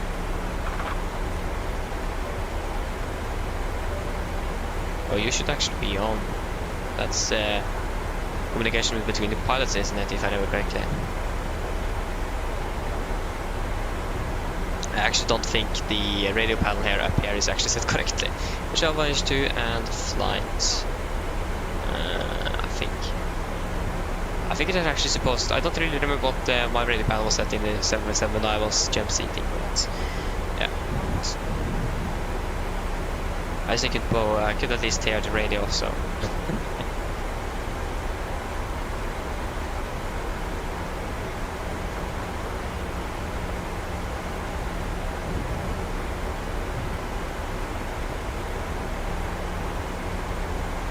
Crispy, hello Volko, bobbing well. I will be flying with the Max after it having got some updates, because I have mainly bugs that's in the way now. So it isn't really ready yet, at least not for me. And there's some systems that need to be implemented first as well. Like for example, VNAV calculation doesn't actually work, if I remember correctly. So not yet, need some updates first, but one day.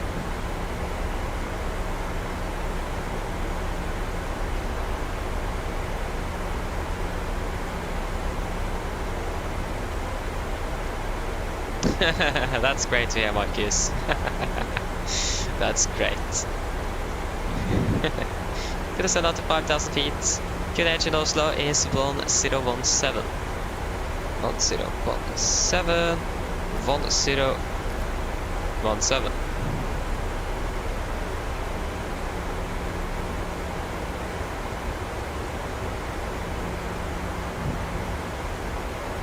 And approach checklist, all meters, we are passing through flight level 125. Correction 124. Now, plus minus 0. Approach checklist complete. 125, that was a little bit too close.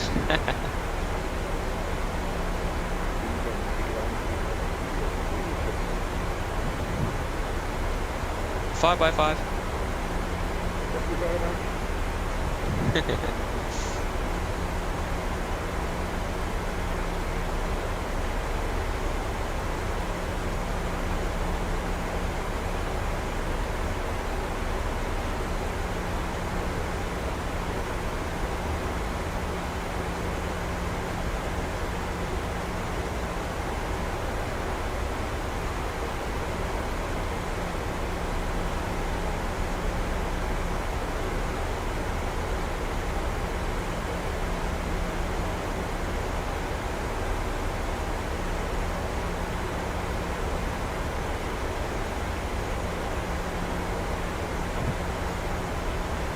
Yeah, we are still a bit high, but about 700 feet. I think we're going to be able to catch that without any problem.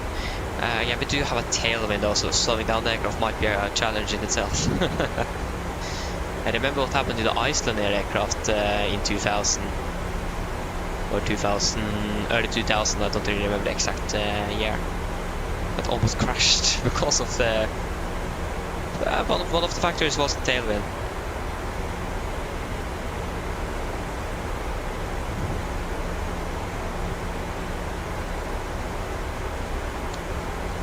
So that was a close call, if you guys have heard about that incident.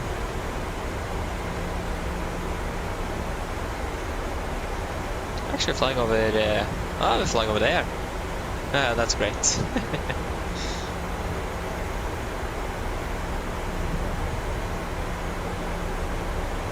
Okay, we are passing flight level 100. And yeah. You can definitely see the clouds are not really high, so it's really really bad below here. Yeah, I remember the departure today. 200 feet, boom, we were over the clouds, so that was we were over the clouds in no time.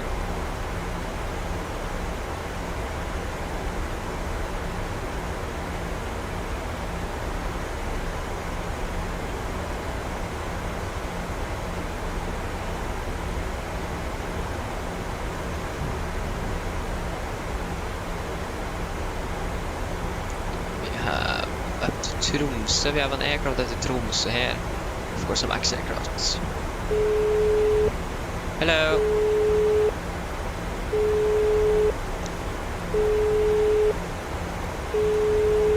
Hello. Hi, Captain. We're ready for landing. The cabin is secured. Thank you, Bobby, ready. No problem.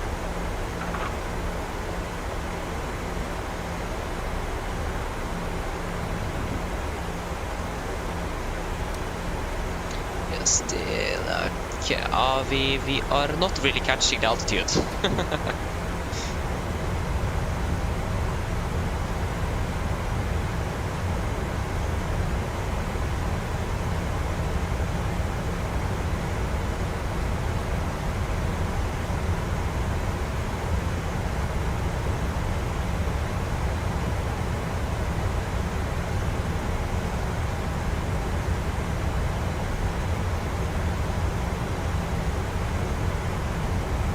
So the true air is currently 14, so yeah, we don't really need anti-ice then, if I'm correct. 11 degrees, wasn't it? Yeah, 11 degrees in Oslo currently.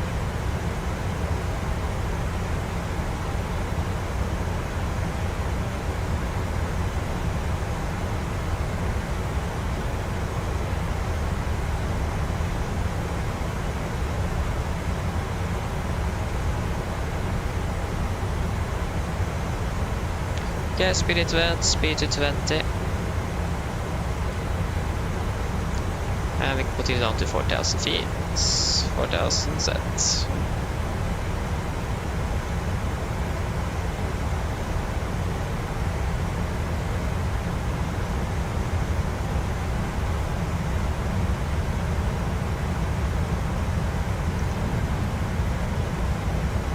Yeah, we're struggling quite a bit with the deceleration at the moment.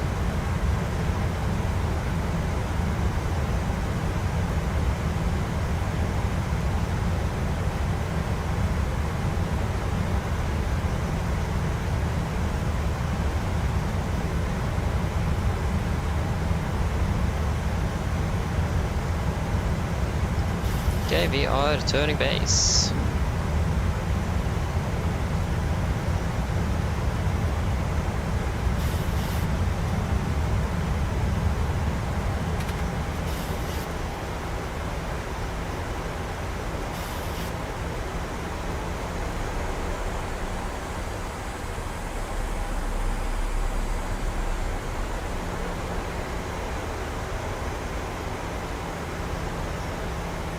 Okay, driver for auto duty, disregard.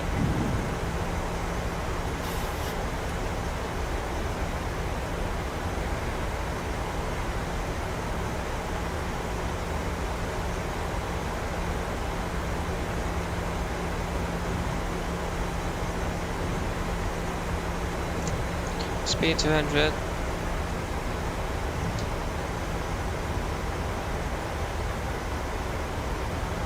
One thousand to go.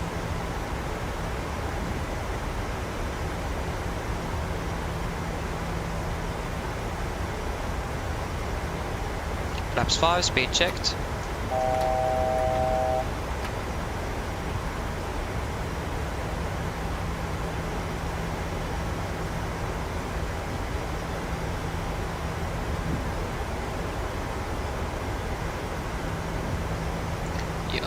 Clear for approach. Lock class captured. Class is captured. Come on, B. Missed approach, 5,000. Set.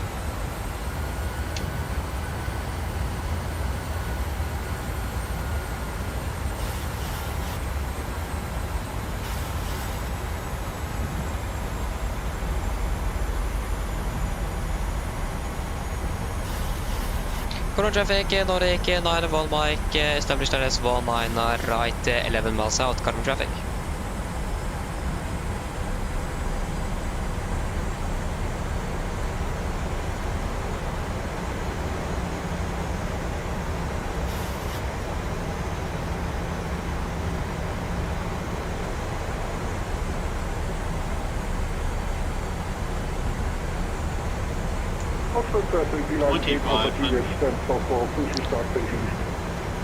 Speed 180.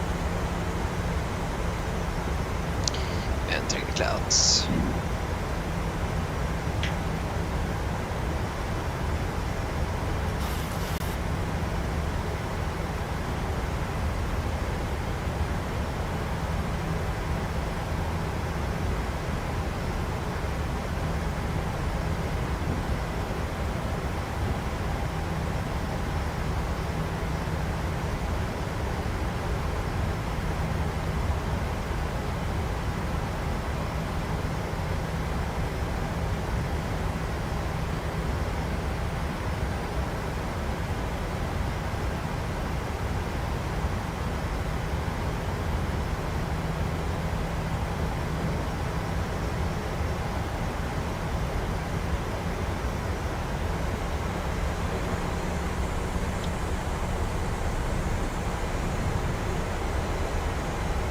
Get down, flaps 15, speed checked.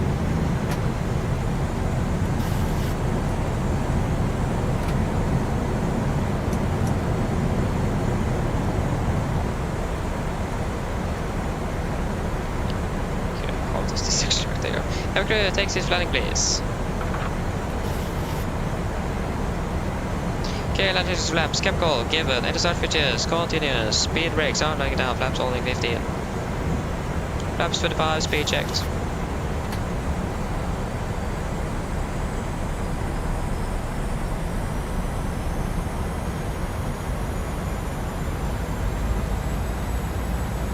Flaps 40, speed checked.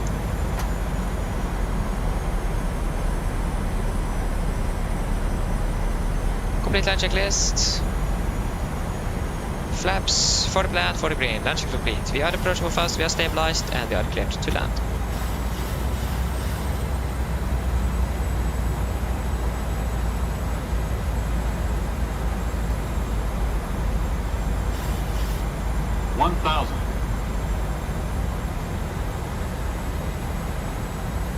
Okay, I can see the ground.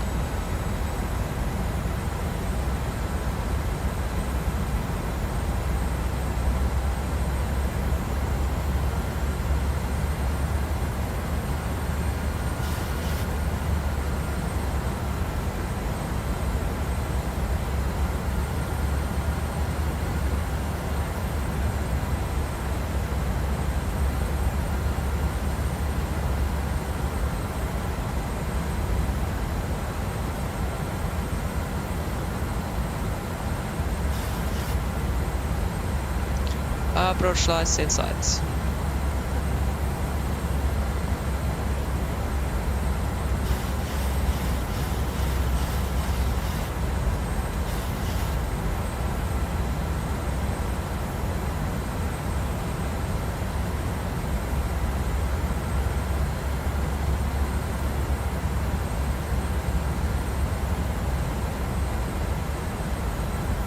Approaching minimums.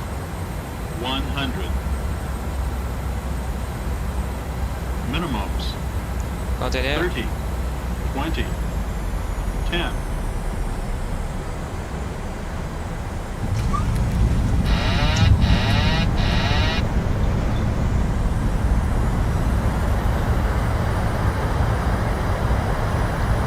What are knots? 80 knots. 60 knots. There you go, guys. Welcome to Oslo. 2 hours 33 minutes. That is good.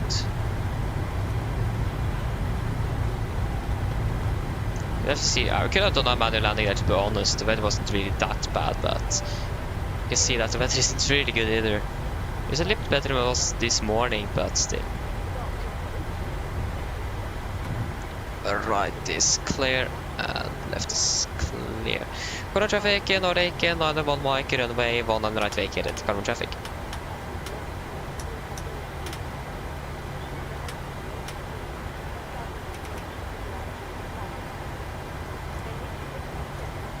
Juliet 8 Alpha Juliet taxi via Juliet and Sierra holding 19 left.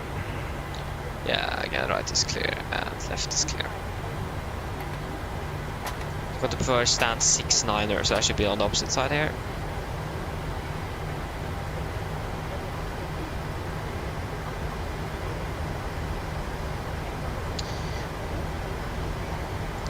Marcus, yes, we're talking to the crew. Yeah, that's self-loading cargo. That's self-loading cargo.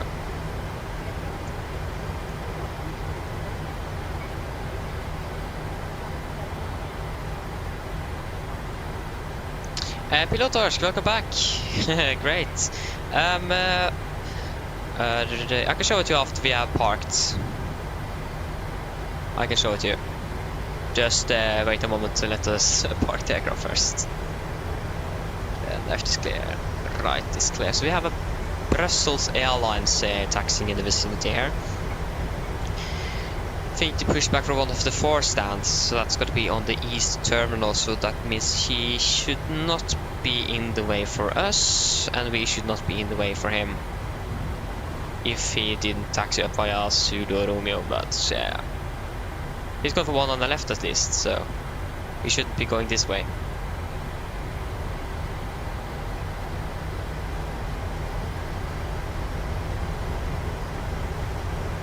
To be honest, it was actually great to do an auto land again. It's a long time since I've done that. Practice a little bit more on that. It's a good idea.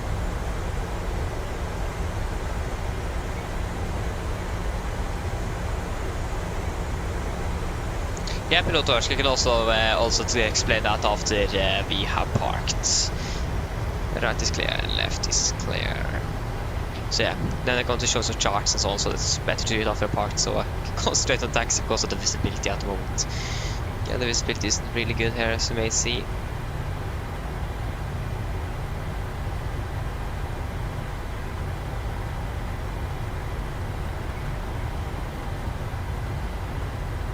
I mean, Marcus, it isn't unrealistic to always use the ILS. It isn't. It is normally what pilots are using. We're on the aircraft there. I didn't even know if that you were there.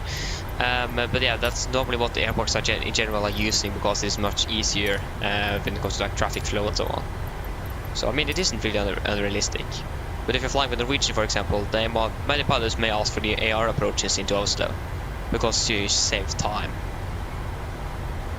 So I mean, it isn't unrealistic, it isn't. As well here, it isn't really often that we do any RMP approaches on when we are flying around either. Normally ILS approaches here as well. Left is clear and the right looks to be clear.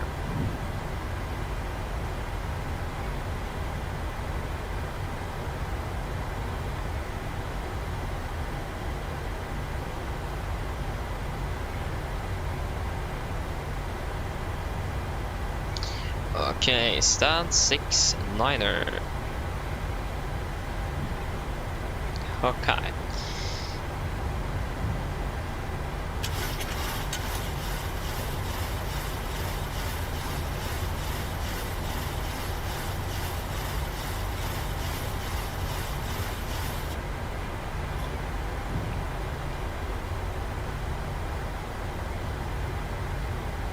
Okay, yeah, the visibility is now 5,000, so yeah, we could definitely have done a manual landing. We did also actually see that, but yeah, landed. We did brief an auto land, so, and again, good to do that as a practice as well. Okay, where is actually stand? Yeah, 600 is right there. Almost forgot where it was.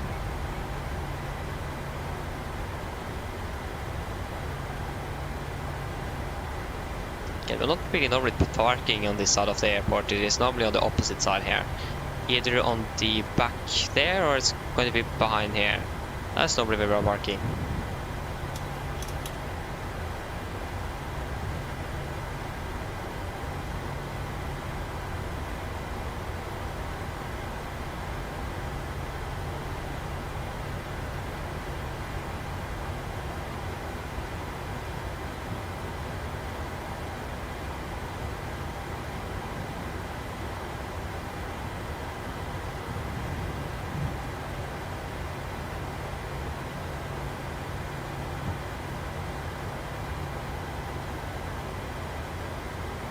Ah, yeah, okay. yeah, we can actually shut down number 2 while waiting for you.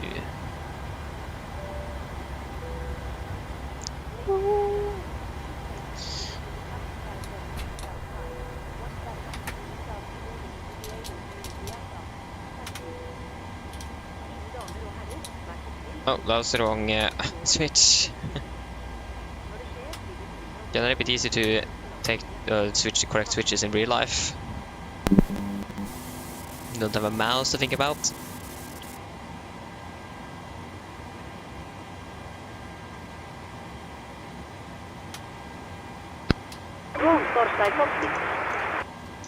Go ahead. Hi Captain, microphone check please. Read you loud and clear. Roger. For Captain, roll fodder is available. Stand by, VLL start getting you offloaded in a couple of minutes. Roger. Okay, shutdown checklist to the line. Fuel pumps, off, probe heat, off, fire propel set, flaps up, no light, parking brake set, engine starting is cut off, weather radar off.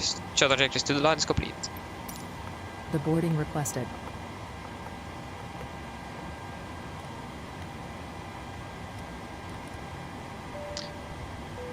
Cabin crew can begin the boarding once the jet is attached. Looks like to double click the mic button for it to be starting. Okay. Yes, flight time. Passengers deboarding starting. Flight time 2 hours 32 minutes.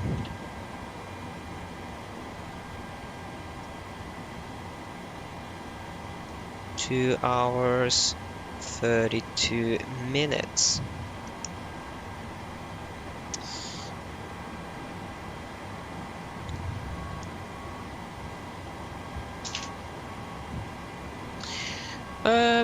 Yes. Then we are finished with you. We can reset you. Can't do that. Yes, so shutdown checklist below the line. Technical completed, EFB completed. Shutdown checklist is complete. There we go.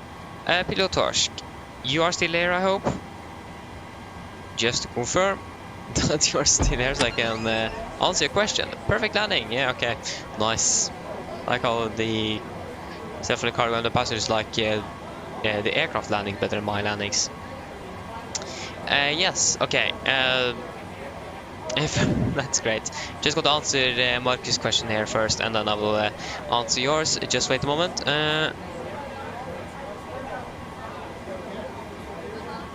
Nice.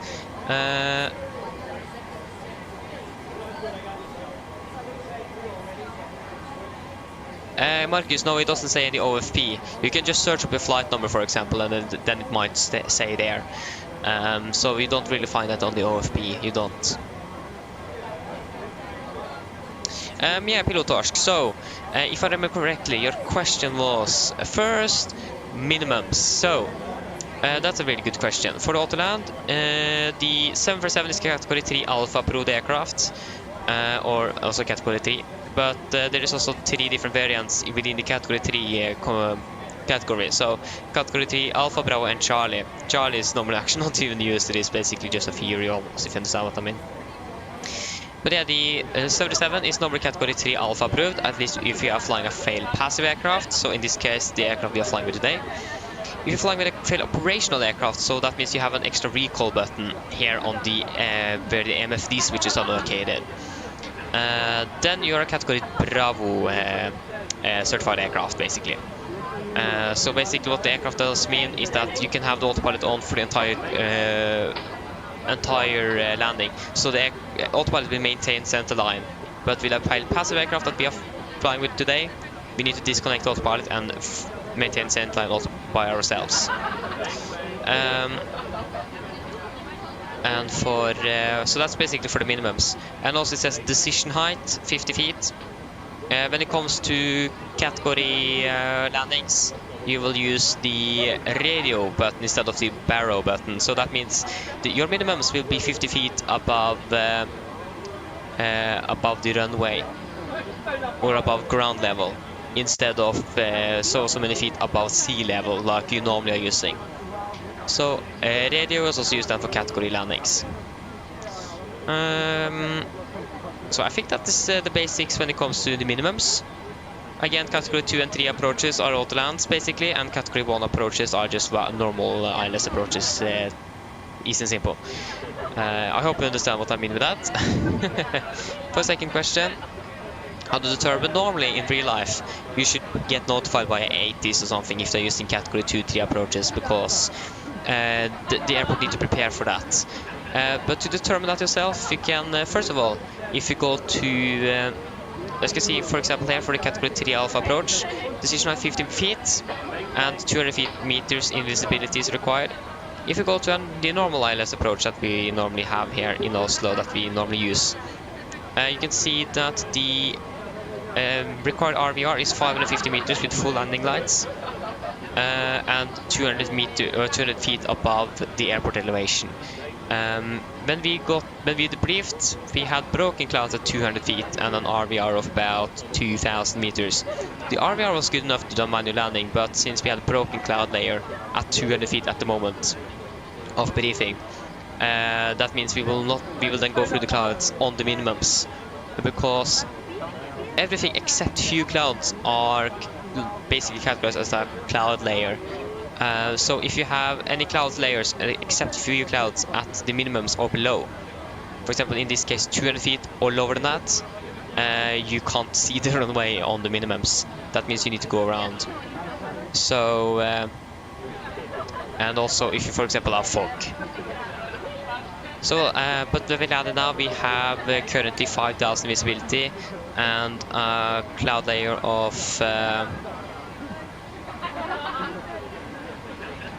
200 feet actually, but the visibility in general did improve and so on, so we were a bit lucky with the visibility exactly at 100 when we landed. But yeah, so if you have an RVR that is either less than your normal ILS approaches, for example in this case for full lights 550 meters, or cloud layer or fog, and the cloud layer is below the minimums above ground level, so in the within the brackets there, this is above sea level, this is above ground level, then you need to do an auto land because you can't see the runway before touchdown. I hope you understood. Do you have any other questions? I hope it wasn't too complicated.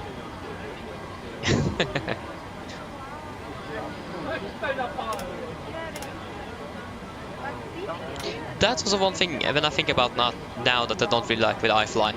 When we turn off the IRSs, the yaw damper switches off boom automatically, just straight away. It shouldn't do that just when you turn off your IRSs. So that's also one thing I didn't really like with iFly. just remember that now. Okay, you're welcome, Pilot Torsk. You're welcome. I hope you understood. I feel like I might have talked a little bit too fast, but again, I don't know. That's great. Thank you, Marcus. Appreciate it. So yeah. But yeah, that's it for today. Again, I'm not really sure if it's going to be any flying tomorrow. It doesn't look like it. Unfortunately, I will see what we can find.